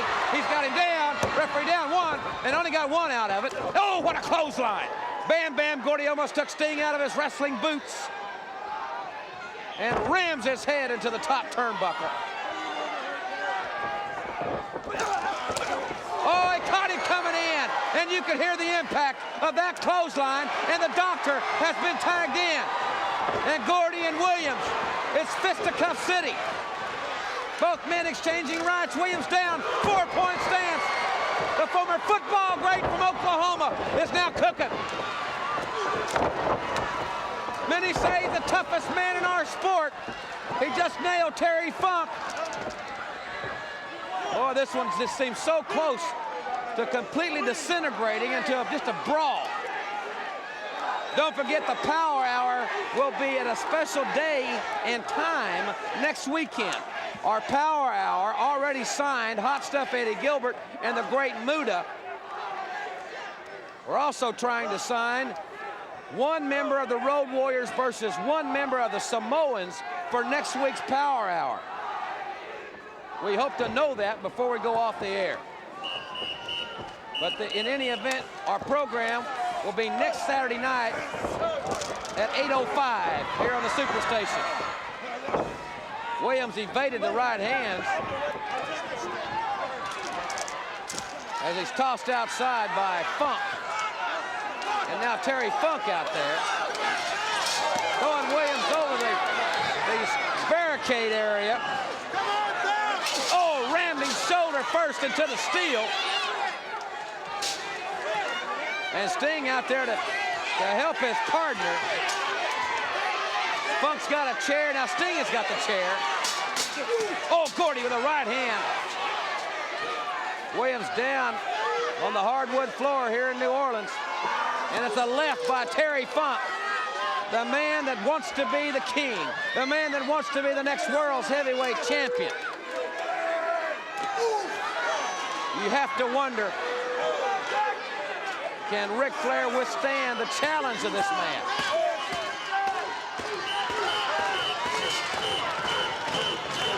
We may find out this weekend, that's for sure.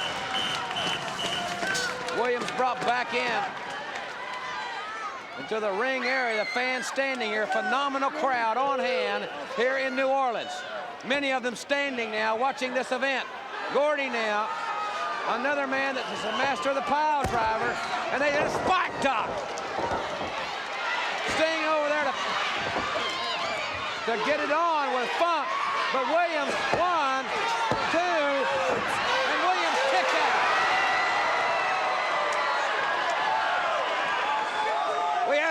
fall situation in the ring. I don't know why we were outside, but Williams did kick out of the near fall after the pile driver.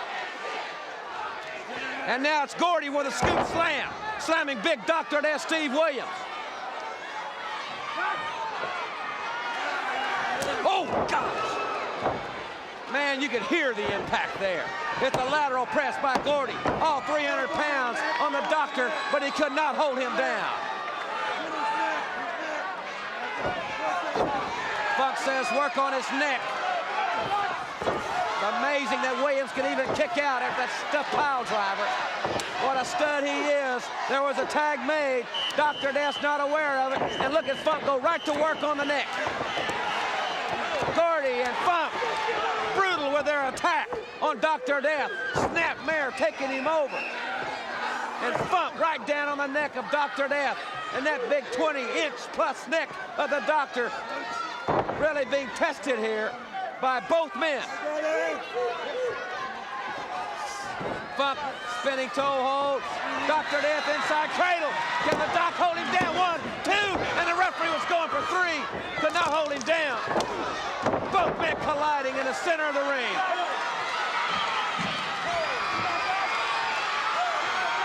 Williams needs to make the tag, and he does it. Funk's out of it. He's in the wrong corner. The Stinger now opening up on Terry Funk. It was Sting who came to Ric Flair's aid at Glory Days. It is Sting who wants his TV championship back. He's got him up in a pile driver, and he nailed it. The seldom used pile driver by the Stinger. Lateral press, 1, 2, and Funk kicked out. And now it's Sting working on the neck of Terry Funk. Oh, he went for all high risk, and it did not pay off. Oh, my gosh. This could be it for Sting. He went for all of it and got none of it. And the veteran Terry Funk, who admits that he's middle-aged and crazy, will now take advantage of this. You can bet on it. The foreman, the owner of the Double Cross Ranch. With those vicious left hands, and Dr. Death over to intervene in this situation, backing Funk away. Funk throwing a chair out in the crowd.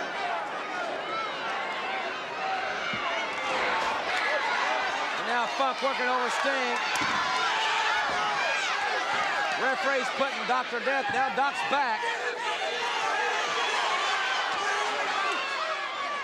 Sting rolling back in the ring. He's the legal man, as is Funk. And this was hard to call. It's action all over the building. Gordy just followed Sting into the corner with one heck of a clothesline. Hey, Bam Bam! Bam Bam, what's the count? What's the count? Gary Hart directed traffic, trying to keep his troops focused. Funk was thrown in the ring by Dr. Death. Both men, Funk and Sting, are the worst for wear here on the Power Hour. Headbutt by Funk. He's spaghetti leg.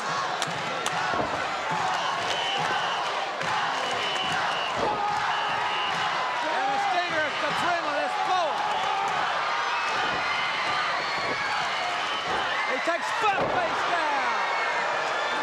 Oh, what a move there. Gordy pulling Sting off. And now Dr. Death in there, stomping away at Terry Bam Bam Gordy. It's Gordy and Williams. What a fight here. There's Gary Hart. Hart was in the ring. Referee's calling for the bell. They're going to disqualify. It's Funk and Gordy. Look at Dr. Death. It's got Gordy up. Sting is holding Hart up. Funk's got the branding iron. Oh, in the back of the head. He caught Sting in the back of the head with the branding iron. Dr. Death's got the steal.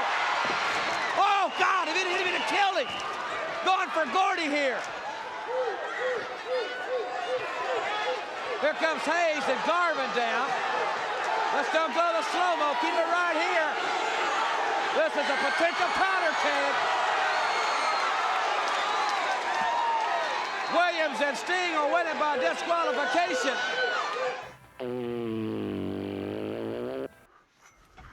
Squeeze me up. Choke me down.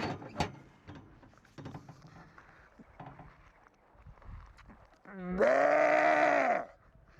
There. You see, Hulk Hogan has his own ways of training, and I have mine. I lock myself up in a cattle chute until I can kick my way out of it. You talk about Hulk Hogan, he's on every periodical in the United States. He's on radio. He's on television. He's on every means of communication there is. And I am middle-aged and crazy. Crazy with envy and jealousy of that man. You're looking at Terry Funk, and what I am going to do is ruin Hulk Hogan's life one way or another. He has something I want, the WWF Championship, and I'm gonna get it if it's the last thing I do. There.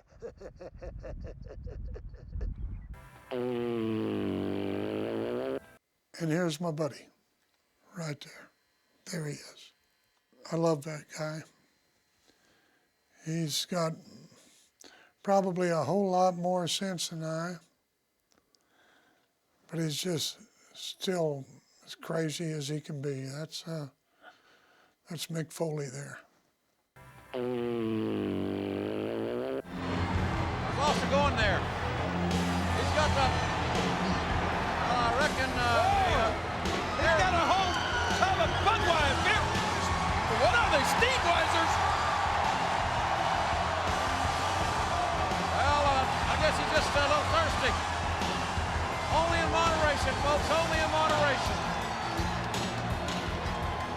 Oh, yeah, let's do some color commentary now. We got all the beverages, all the refreshments. If you guys want something, go get your own because I ain't sharing today. Well, we're glad you're here, Stone Cold. At least I can say I'm glad you're here. Aren't you glad he's here, King? Sure. Aren't you glad I'm here, King? Absolutely, I'm thrilled. Hey, King, if you're glad I'm here, give me a hell yeah. Hell yeah! There you go. Now you done something. Yes. Well, they say he's the king of hardcore, whatever that means. 53-year-old Terry Funk is going to wrestle a young man that's idolized him. And you know, the thing about it, you could say he's 53 years old all you want, but the thing is, Terry Funk is still one of the toughest to ever step in the ring at any age, and that's the bottom line. I understand that. And if I say he's tough, you can damn well bet it's the truth. Absolutely. And his opponent from East Sawtucket, Long Island, weighing in at 287 pounds, Mick Foley. Oh, what is this? Well, I'll tell you what it is now. I'm not trying to get you upset or anything, but here comes the man that beat you. I think you're trying to get me upset because he didn't beat me. How did he beat me? Well, all I know is I saw him with those fingers down your throat. What did that feel like? Well, I didn't feel worth a damn. I'll give Mick Foley his credit. Whether he's Dude Love, Mankind, Cactus Jack, he's still one of the sickest son of a I ever stepped in the ring with, and he's tough as nails too. So what we got here is a hell of a match. Well, we got a hell of a match, I'm sure, but we got no referee. We need a referee for this this brawl. Ladies and gentlemen, the special referee for this contest, World Wrestling Federation Hall of Famer, Pat Patterson. What? What in the hell is this crap? I guess, JR, are you behind this? Oh, heck no. I guess Mr. McMahon must have signed the Hall of Famer to officiate this matchup. Please tell me this is one hell of a rip. Well, I don't think it is. I think he's here.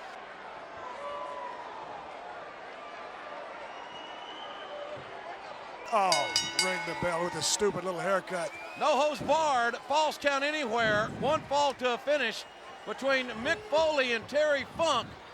And as I guess I never thought this would ever happen again, quite frankly. Well, you know, when he says he turned on his friend, you got to do what you got to do in this sport. And I respect the fact that they want to be buddies and all that, but this is pro wrestling. You either go in there and beat someone's ass or you get your ass beat, and that's just the way it is. Well, speaking of that, were you upset about what happened to Gerald Briscoe last week? What happened to him? What? When Vince McMahon hit him with the belt? Look out! Oh, look out! Right here. Oh, Vince was trying to hit me in the back of the head with the belt, and it backfired on him. Vince is never going to get rid of me as long as he lives. Hard that right hand by Mick Foley on Terry Funk. And remember, I thought that Vince McMahon really, well, politically correct, I'll say he motivated Foley into this match. I don't think Foley was going to do it until McMahon gave him a pep talk. Well, they needed to give him a pep talk, and it looks like it's woke him up because he's a hell of a vicious individual when he wants to be. Like I said, Cactus Jack, Dude Love It, don't matter what you call him, he's one tough man. Unbelievable chair shots. That is unbelievable. Look at the dent in that chair. Oh, and the cranium, my God. And there's blood all over that chair. That's what a 53-year-old man can do when he gets pissed off. Terry Funk ain't no... Well, remember... piece of chopped liver, what? McMahon said that for Mick Foley to prove himself to be worthy of the #1 contender, he's got to beat Terry Funk. Let me tell you something. Vince McMahon can say to him all he wants to, and it looks like it has motivated Mick Foley. But the fact of the matter is he really doesn't give a rat's ass who knocked Stone Cold Steve Austin off the top of the world. It really doesn't matter who it is, and Jack needs to wake up and realize that. Well, he's doing what McMahon said. McMahon said that Jack had to rip Funk limb from limb. He had to reach into his chest and rip his heart out. I think he's realizing that now. Look at this. Hopefully he'll do it. You know, Terry Funk was Mick Foley's boyhood hero. And I don't think Vince McMahon cares about that. They're right all over us. Monitors flying everywhere. Stone Cold, do you think that Mick Foley should be the #1 contender for your title? Well, yeah, I really don't care who the #1 contender is. It really doesn't matter what I think.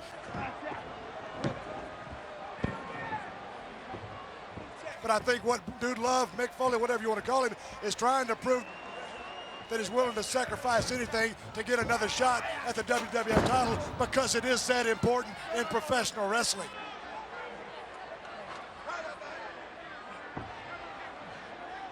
You know, at this point, I really don't know what to think. Are they? Now, you understand what I'm saying? Something's wrong with your mic there. I'm not. Well, you're damn right. Y'all never have technical difficulties when you're out here by yourself, but I can't listen. I can't hear it. Your microphone's out. Well, they just took the King's mic. Now this one's broken. And that's broke. Well, and we got this war all over us out here. We got. Yeah, now can you hear me now? Here, use this set. Mine's not working. What the hell's going on here? These guys are killing each other. If they're going to kill each other, I got to be sitting here. See, your mic's messed up. I don't know what the heck's wrong with it, but it's messed up. Vince McMahon and straighten this out because it's starting to piss me off. We got we're ready to kill somebody, and I can't even describe it to you. Steve, I'm sorry, but they don't think they heard what you said. Something to do with it. They went. Oh wait, Stone Cold! No, he just nailed the King! Oh, I didn't have a thing to do with it. I swear to God, I didn't. I swear to God, I didn't have nothing to do with it. I have nothing to do with it. You sit there and apologize to me, you big piece of trash.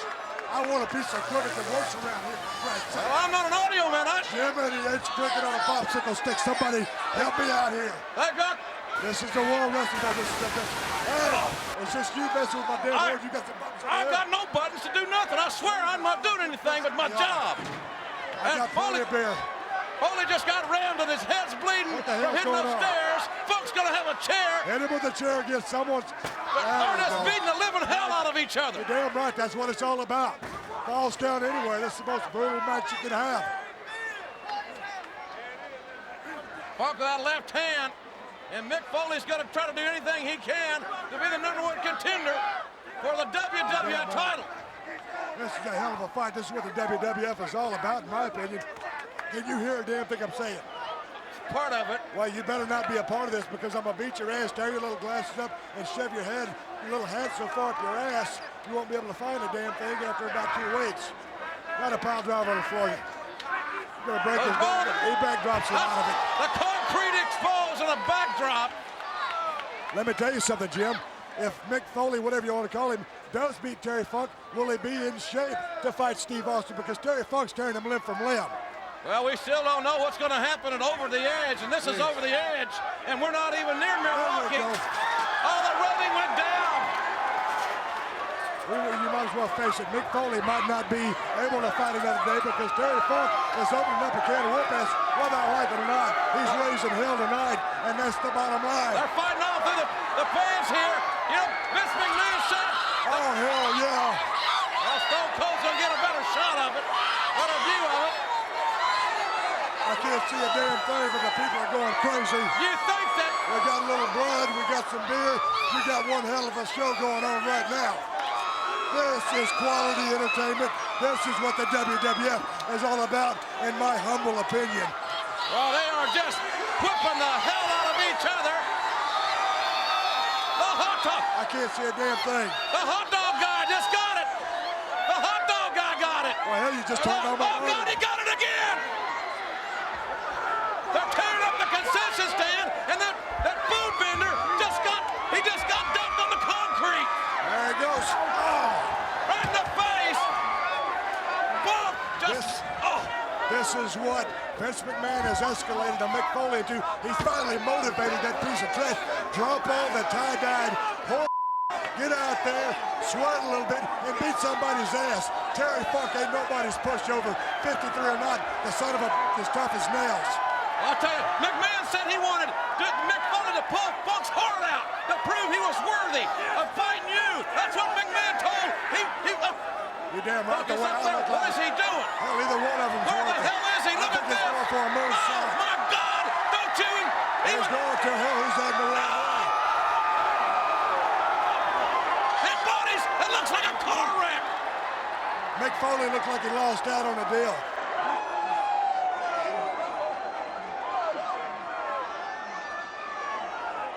And you can see what he's going through right now. Hell, Terry Funk's beating his ass.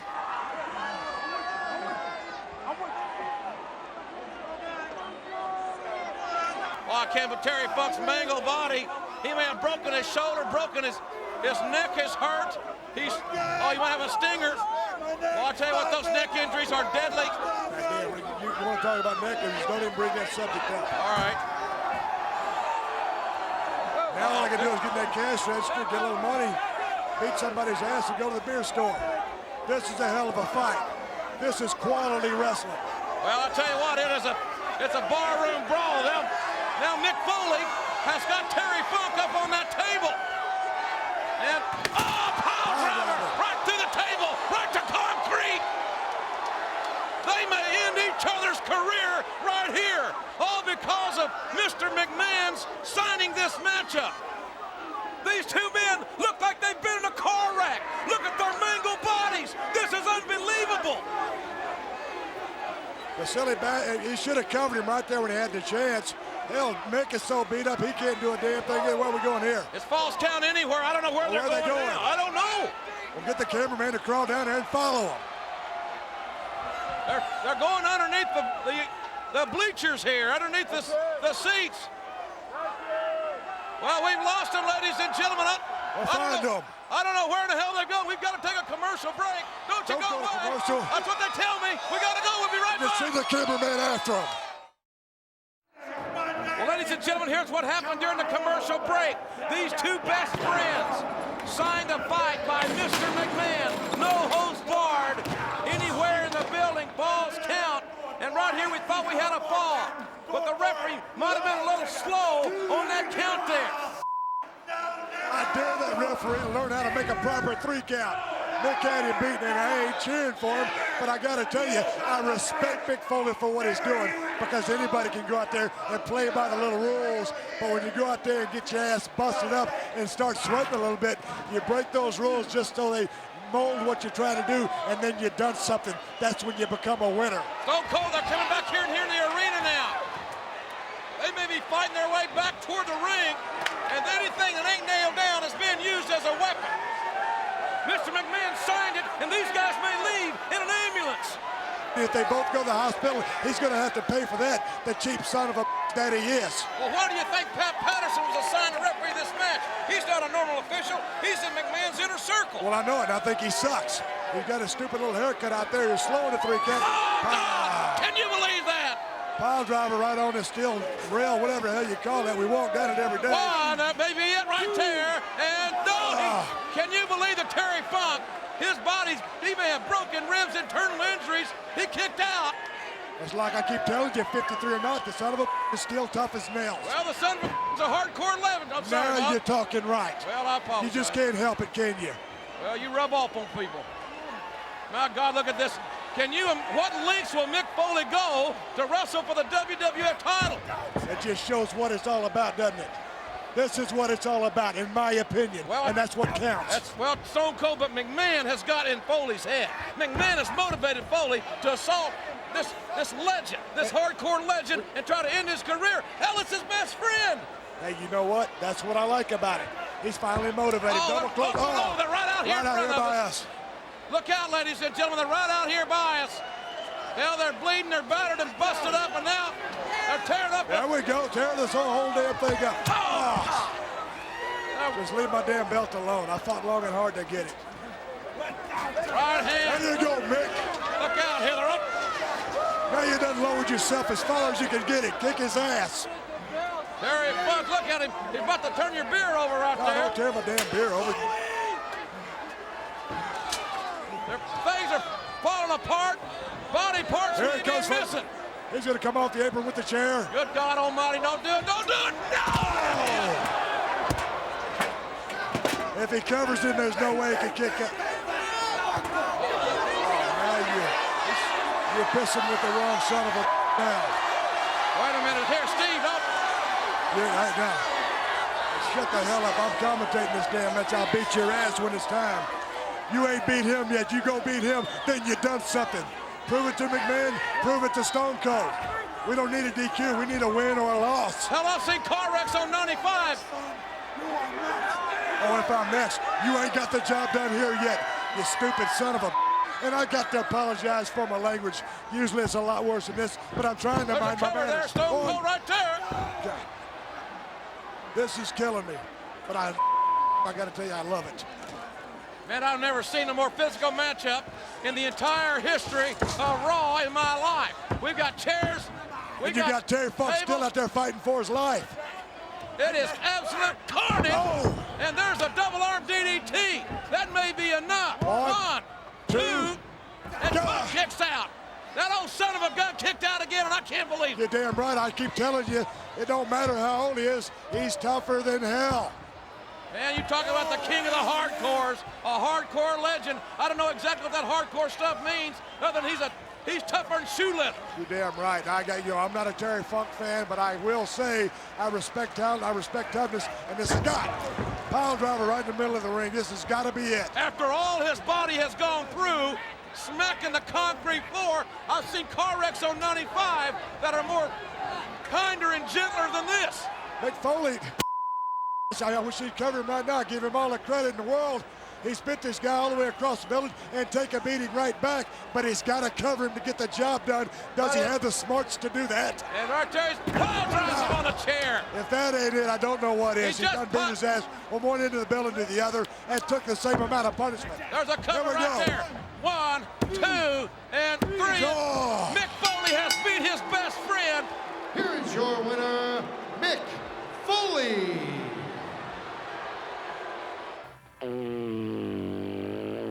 I'm not in this sport for the money. I'm not in it for the money at all. Do you understand me? I understand you. I'm in it because I love the sport, and I still consider it a sport. And to hell with all this damn entertainment. If that's entertainment, what I just did out there, damn, I got the kicked out of me. By my best friend.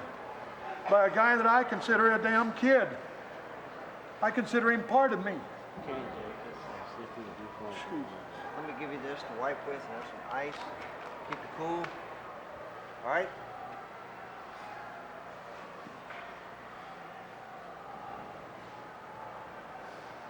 Wait a minute. I don't understand.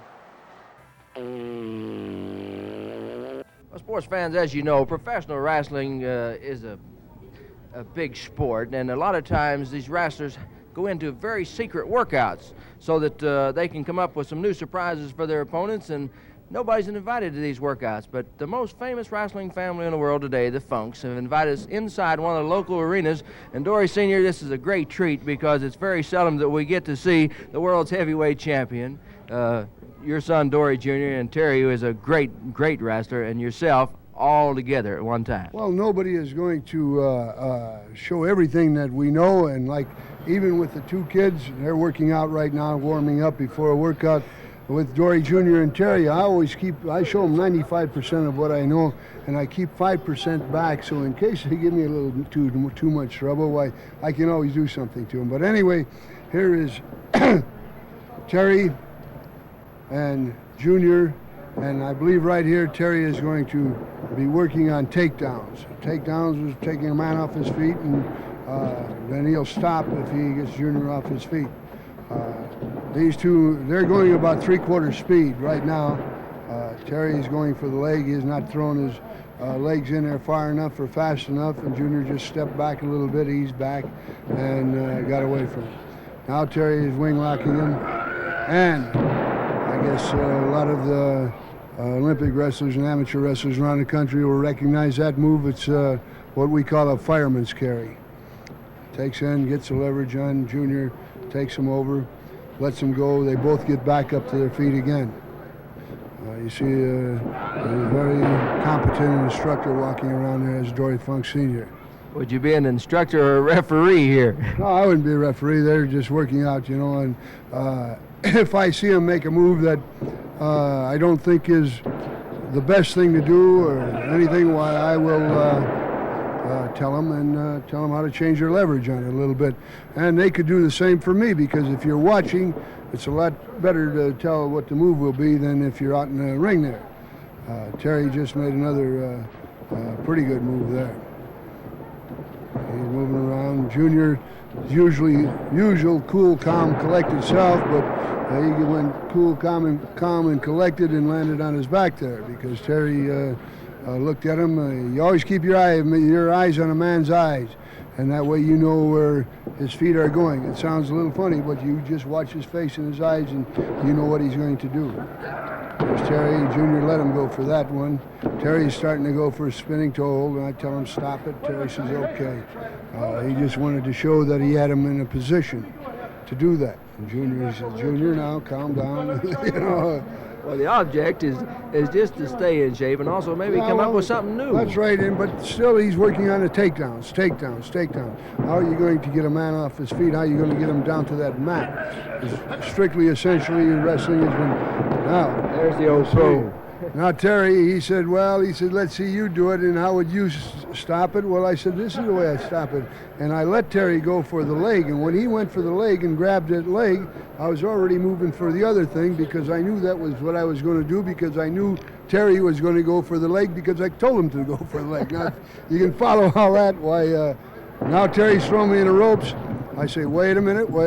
Now I'm showing Terry. See, now Terry, he wasn't too smart right there, was he? Because he was going to stop me. I said, Junior, what are you doing? And while Terry was looking right at that, I turned around and got his leg. Well, that's just part of the 5% I don't show these people, you know. Well, that would come in handy there. That could happen in a match of a tag team match. I don't think that anybody in a regular match is going to, when you turn your back on him, he's going to clobber you. But Terry, I just turned my back on him because I'm his dad. He let me go, and then I snatched the leg, and I said, well, don't do that, you know.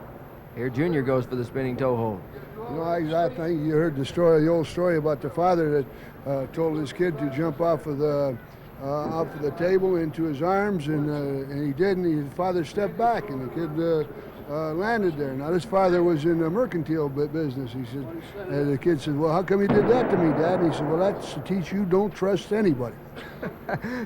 But here they go again. You just showed Junior how to execute this move here. He's going to try it on Terry. There's Terry. Junior body slams him. And I said, Terry, that's not too smart to get yourself in those kind of positions because those slams don't feel good.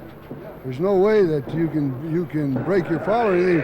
But he sneaks around, and he gave Junior the same treatment I gave him 5 minutes, a couple minutes before that. So that's 5% that Junior might not even have known about even if he is the world's heavyweight champion. Well, keep tempers, you know. I mean, they're brothers, but still, you body slam somebody, and well, they don't like it too well. Now there's Terry and Junior. I'm telling him, don't get in those positions where you're going to get body slammed, Terry. Terry says, well, he said, he just talked me into it, and they're talking back and forth. And Terry really thinks he's smart here, picks me up. I say, hey, wait a minute now, that's enough of this. Put Senior down. They're standing as Funk, the Wild Man, enters the ring. I know you're going to be mystified out there, friends, watching the NWA Pro Show at the reception, but remember, these are his people. This is his hometown. They've seen him through the lean years, the championship years, through the movies, and they don't look at him the way we do, Bob. Oh, you're 100% right, but I tell you, I think he's really going to be tested in this match. Scott Hall, 6'6", 265 pounds. What a specimen he is, and a good-looking young man to boot. Of course, Funk, you can better believe, right here in front of all of his hometown folks, he's going to try to really show off and make an impression. He doesn't need any kind of an encouragement. Well, and I hope Scott Hall's going to be on his guard, because if he can, you know Funk's going to try to hurt him, and hurt him bad. There he goes. Right away, kicks him and dumps him out on the floor. Big Scott Hall is up looking at him. If Funk thought that was all it was going to take to turn back this youngster from Orlando, he's got a very large thing coming, because Hall is back in the ring, and the big kid is ready to tie it up with him again. He does. Well, as big as he is, too, Lance, I don't think Terry Funk's going to be able to manhandle. There's a good Whoa! example of it. Look at him go with a chop. He's showing Funk, pounding away on him, and Funk staggers away from that encounter with Scott Hall. Now, Funk better think again before he tries to manhandle this big man. The youngster has got a lot of power. He's got the stamina and the strength and all to go with it. As we say, it's going to be a test. What a tremendous win it would be for this youngster if he could upset the veteran. Boy, I'll tell you what, you can see if you get a good look at Funk's chest, the damage that Scott Hall has done. He added to it, caught him with a clothesline, knocked him all the way over the top rope, jumps down on the floor. He's going to play some of Terry Funk's game, pounds him over by the retaining fence, beating hard on Terry Funk, and Funk, who was geared to make this a great show in his hometown, reverses the whip on Scott Hall and maybe takes the momentum for the moment out of Hall. Well, if Funk gets you injured, watch out, because you know he's going to stay right on it and work you over. He's gone wild. There he ripped the pad up. He wanted to get the concrete bare so that he could slam him down. He's the going master for that vaunted pile driver. Referee is battling with him, trying to stop him from putting the pile driver on Scott Hall. He pushes Tommy Young down. He was going to pile drive him right on that concrete floor, too, Lance. You better believe we've seen him do far too much of that. And referee Tommy Young saved Scott Hall from what could have been a severely broken neck in there from being pile drive right on that concrete floor. Let me quickly remind all of you fans in Baton Rouge, Little Rock, Kansas City, St. Louis, and Atlanta that the Great American Bash is continuing and is going to be in your city soon. Don't miss it. Yes, sir, and enjoy it as the great crowds are right here in Amarillo. Funk is down. Scott Hall won twice, and that's all he could get. Ooh, he almost had one right there, Bob. He had the leg hooked. He just couldn't hold him there. And as we say, Funk is a real veteran. You get him hurt and you get him wounded, and he's even more dangerous. Slams him into that side, bullsdogged him down, takes him in, ready to go. Scott Hall, ready for the biggest win of his life, right here on the NWA Pro. Once again, drives Terry Funk down, center of the ring, covers him up once, twice, he just barely missed him. Well, again, he didn't have the leg hooked, and Funk kicked right out of it. Now look at Hall. Maybe he's going to try the pile driver on Funk. He pulled that pad away. Taking him over, he's going to bulldog him right down.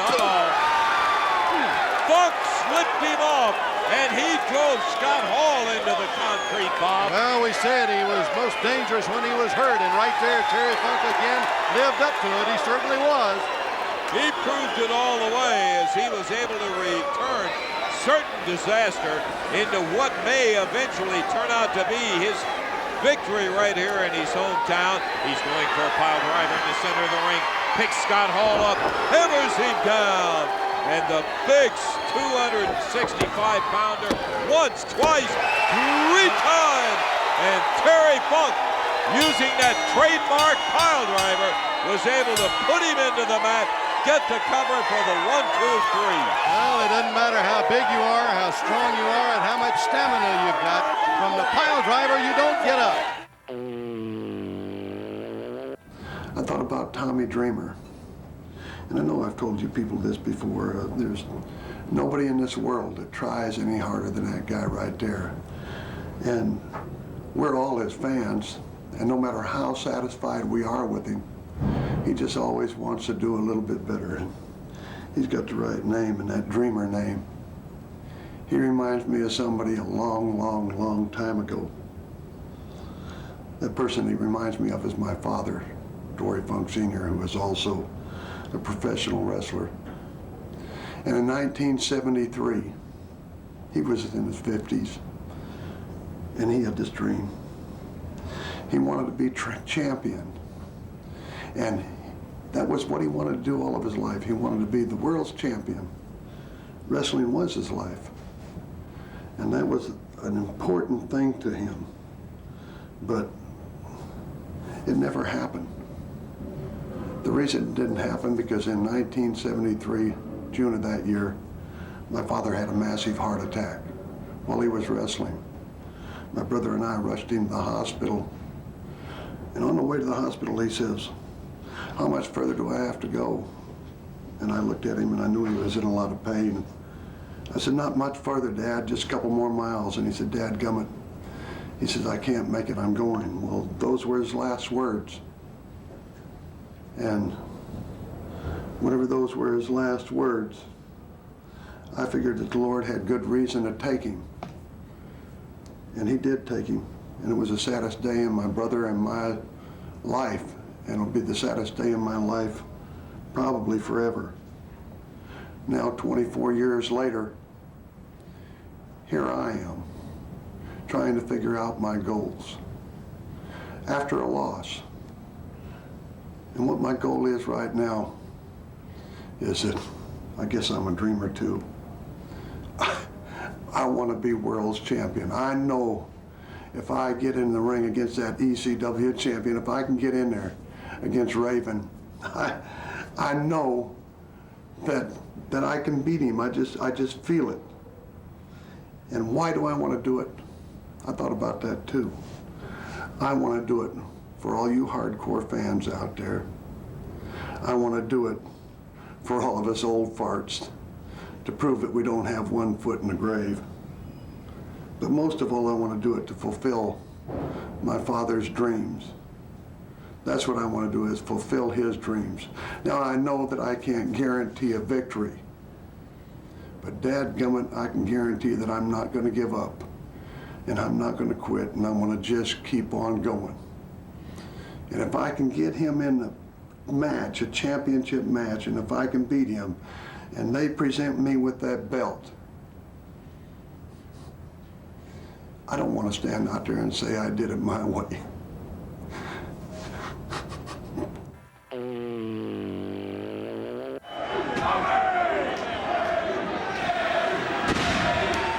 Raven measuring Terry Funk with that belt.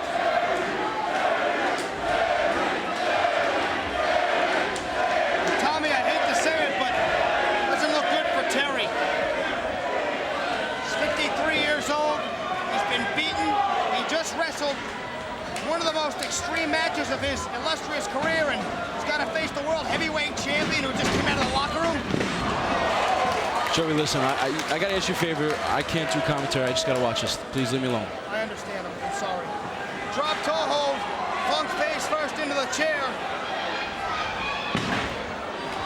Chair right to the head. Terry Funk has been busted wide open. The blood now pouring out of the face of Terry Funk. And referee John Finnegan is called for Dr. Mark Allen. There's no way. Get him out of here. Funk ain't going out like that. I mean, oh my God, look at the blood gushing from his face. We may have to stop this match, Tommy.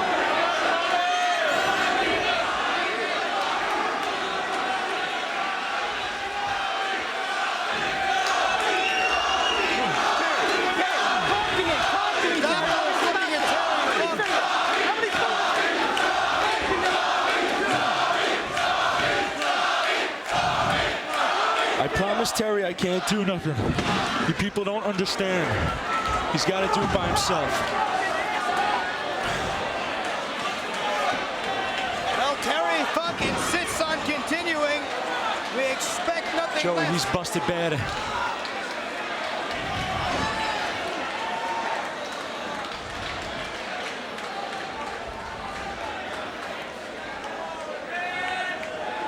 Raven just measuring Terry Funk. Come on, Terry! Terry Funk now swinging blindly and wildly at the World Heavyweight Champion, but quite frankly,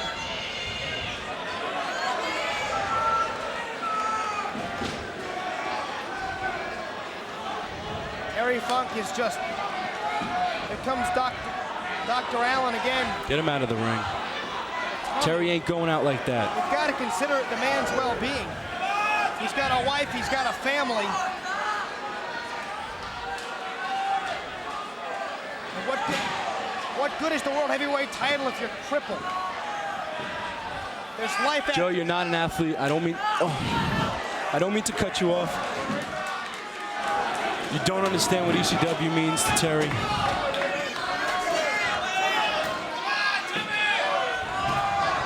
Raven pulling another table out from underneath the ring.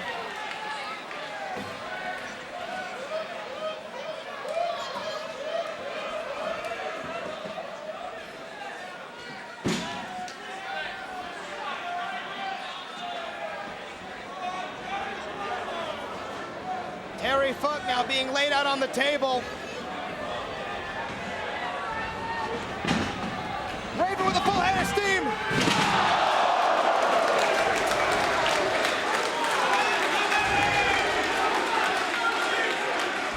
And Terry Funk is driven to the table. And Terry Funk may not be alive to see our next pay-per-view on Sunday night, August 17th, as the doctor just got nailed by Raven. What's going on here, Joe? What the hell is... Oh, entourage coming out here, including... That's Reggie Bennett. That is Reggie Bennett. Reggie Bennett just nailed Terry Funk.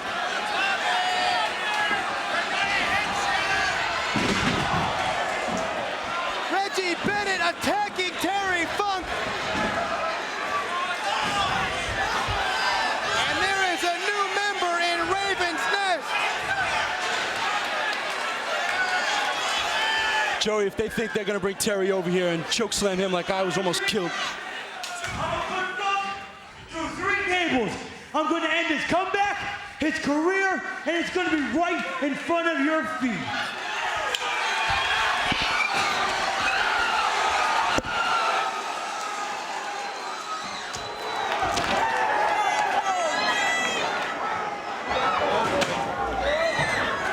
Members of Raven's Nest have stacked up tables underneath us.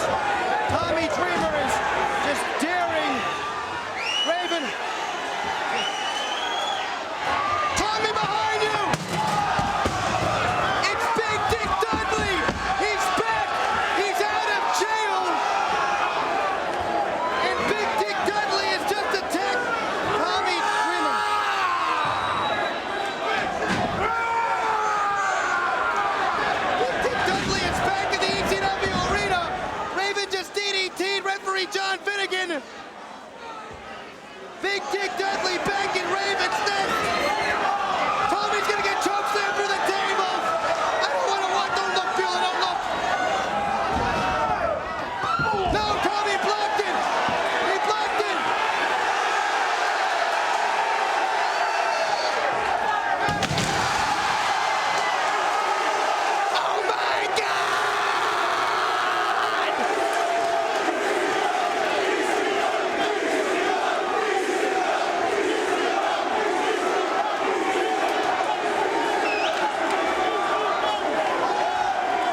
reigning champion.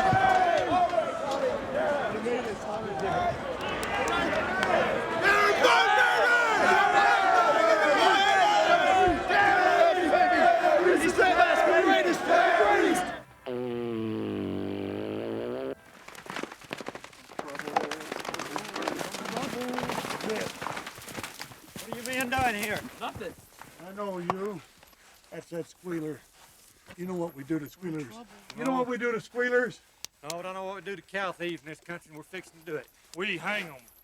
Hang them? Hang them. Sherry. Where'd you get this hide? That's none of your business. Let's where make I it got my that hide. business. Make it your business. Got two brands on it. Get him, baby. Beautiful. Beautiful, Terry. Beautiful. There goes that squealer. Get it, baby. There goes that squealer. Squealer. Coward. Squealer. You did it, baby. Let's eat some beans, Jimmy. I'm hungry now. I'm hungry.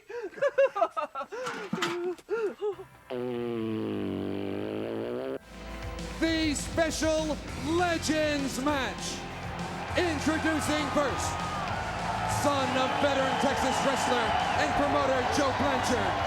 He enjoyed a stellar football career, an outstanding quarterback at Texas State, an original member of the Four Horsemen, former world television champion, former world tag team champion, and former United States heavyweight champion from San Antonio, Texas, Tully Blanchard.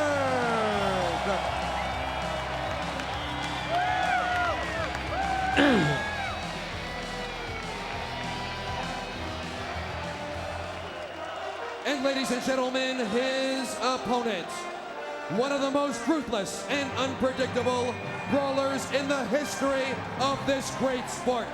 He won the NWA World title from Jack Briscoe in Miami, Florida on December 10th, 1975. He has battled virtually all of this sport's greats over the past 30 years from the Double Cross Ranch in Amarillo, Texas. Terry Funk! You're damn right we're here.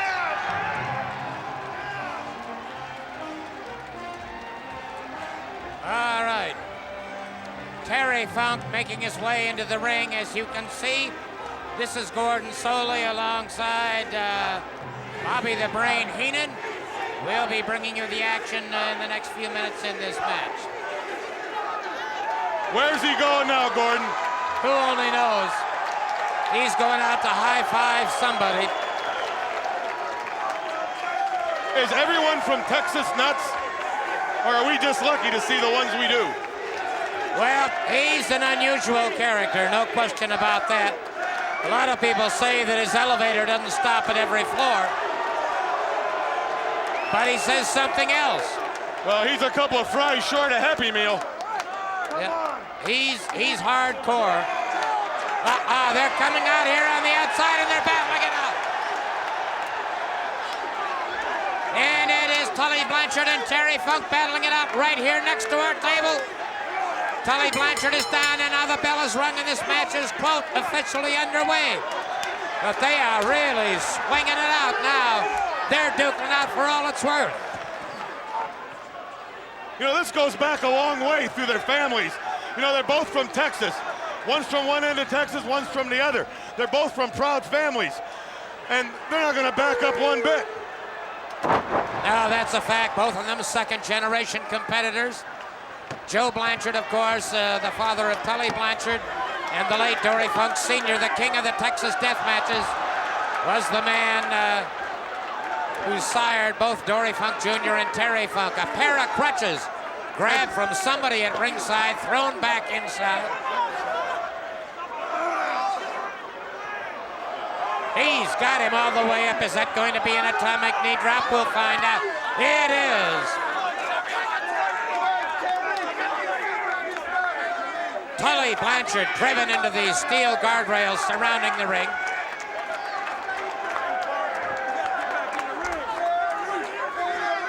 Boy, a psychiatrist would have a feast with Funk, wouldn't he? Yeah, I would certainly buy that. He'd have a field day. I was in Miami in '75 when Terry Funk won the World Heavyweight Championship from Jack Briscoe. Neck breaker by Terry Funk has... and that was no easy job, winning the title from Jack Briscoe. No, it wasn't. And you imagine this, Dory Funk Sr., both his children became world champions. I mean, that don't happen often. It's the only time in the history of wrestling that two brothers have ended up having the world championship. You know, most people say, well, they must be like brothers, the Blanchards and the Funks. They're both from Texas. The Texas people, they hate each other. You know, they're all for themselves. Something in the water. Well, it has bred some of the greatest rivalry in the world, and Tully Blanchard just knocked right off the rampway coming to the ring. That's about a 4.5-foot drop. And now Terry Funk has ripped out part of the side paneling. Referee Nick Patrick trying to take it away from him. Well, Terry Funk's going to find himself... Ooh! Tully Blanchard caught right across the top of the head by Terry Funk. And Funk now has that piece of molding inside. You know, he should work for Rooms to Go. He loves to rearrange furniture. Bring him up for a pile driver. As only the Funks can do it. He is on a different planet right now. I think he spent too many days out in that barn in that hot weather. Well, you know, Terry Funk has always had that complete devil-may-care attitude. He has been a wild man. And his brother is real passive, real dangerous. Yeah, very real methodical. deceptive. Gentlemen, I'm getting in the ring and starting a double count. You both better get back in the ring right now. There's the comments now from Nick Patrick, the referee. Here's a young fellow who had quite a wrestling career going for him until he blew out a knee, and that took him out of competition. He stays next to the sport now by being an outstanding referee.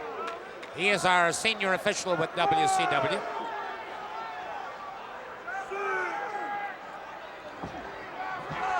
Headbutt by Terry Funk has Tully Blanchard back to the canvas once again.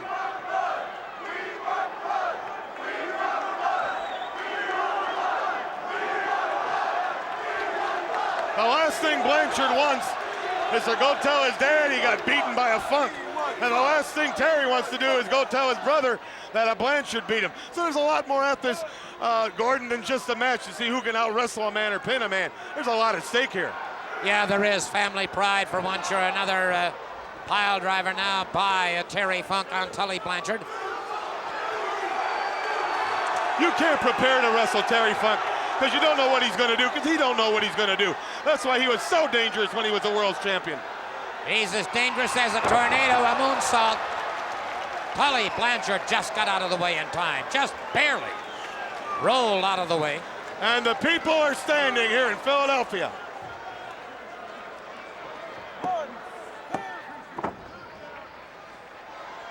Terry Funk slowly coming back up. What did he use to beat Briscoe with? 75. Spinning toe hold? I believe it was. Yeah, it was a... Ooh, man. Tully Blanchard just hooked him with a forearm across the midsection. Oh! And a ripping right hand. Tully was a heck of a football player at West Texas State. Well, anybody could have played at West Texas State. Yeah, well, both of them were great football players. Richard Simmons could have been quarterback at West Texas State. Tully Blanchard driving the knee. Blanchard was the quarterback, 74, 75, and 76 out of West Texas State. Terry Funk just slightly ahead of him. Oh, the referee knocked to one side. Now here's where Terry Funk's at his best. He'll take advantage of every opportunity. Terry Funk has gotten a chair. Terry Funk has gotten a chair. Is he going to hit him with it? Jab him with it? Hit himself with it? He don't know yet. Where is he going now? What's he going to do? Tully Blanchard has been lacerated in the head. And it is Terry Funk.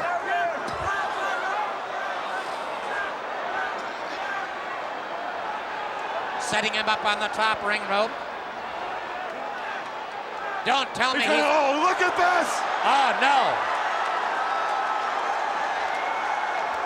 And you talk...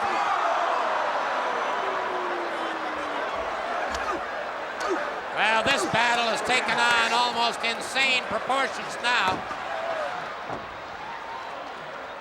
Don't ever invite Funk to your house and offer him a chair. Let him hang around for a while. You'll rearrange all your furniture and your rooms. Your garage will be in the house. Wouldn't want to invite him over for a party, that's for sure. Tully Blanchard now putting the boots to... Look at that, Gordon. Oh, Blanchard just caught the referee. But Funk's got the branding iron. Ooh, he's caning him. He is caning him. He must have spray painted a cow or something. He just got Terry Funk mad, and that branding iron's at work now. And Tully Blanchard struck the referee. That's a disqualification. Tully Blanchard. There would be no winner in a match like this. No. That is for sure. He is still flailing away with that branding iron. And the referee is, I don't know whether that was a double disqualification or a single disqualification. Now, where's he going now? No telling with Terry Funk. Probably looking for a hot cigar butt or something. Now he just all but tore the place apart. Ladies Terry and Funk. gentlemen, the official decision. Both participants have been disqualified. A double disqualification. Well, there you have it. A double disqualification on It's not both over Terry yet, Funk Gordon. and Tully It's Blanchard. not over yet. And this I like battle you, is going Funk. on all the Gordon way doesn't around like it. you. Gordon's never liked you. Man, let's get him out of here. And hey, let me tell you all. It's not going. He's not over. It's not over yet, Gordon. Wait a minute. Wait a minute. It's not over yet. Clear him out from here. I've always liked you, Terry. He never liked you. Whoa.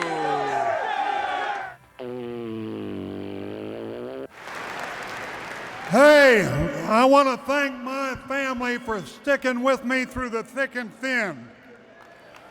I want to thank my wife, Vicki. You're the love of my life. You gave me the greatest gifts I could ever have, my two daughters, Brandy and Stacy. Dadgummit, they're my rodeo champs, they're my ranch hands, and I love you girls to death. Just want you to know that. My son-in-law, Kelly, my son-in-law, Jason, they're great dads, and my grandchildren, Daniel, Champ, and Bella the Beautiful. They want to be WWE superstars someday, but they have to get an education first. There's no room for dummies in the WWE, and I can grant you that. You've got to be multifaceted, you got to have sense. So you kids out there, get that education. This is for my brother, my father, my mentors, my peers, for ECW.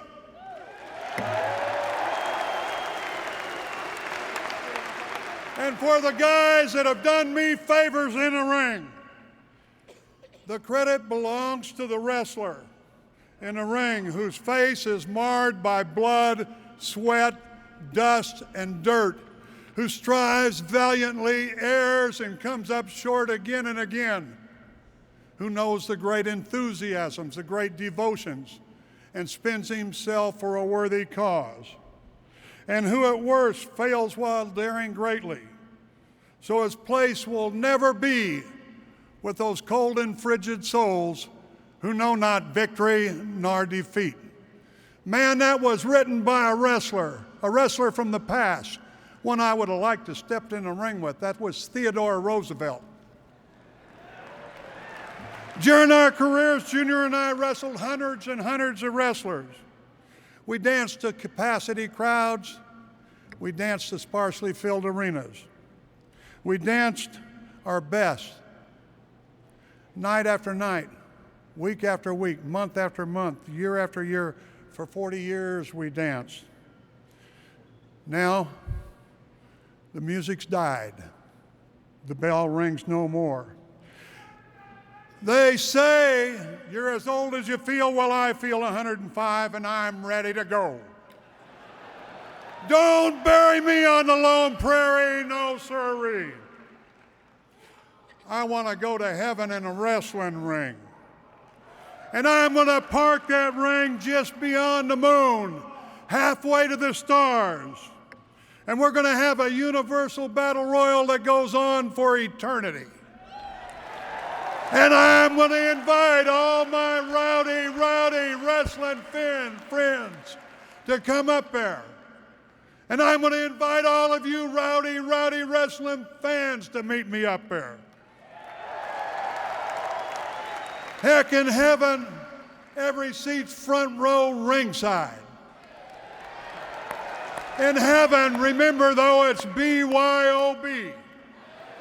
In heaven, remember that it's a great place to be, and I'm going to be out front just as soon as this show is over, and I'm going to be peddling tickets to every one of you.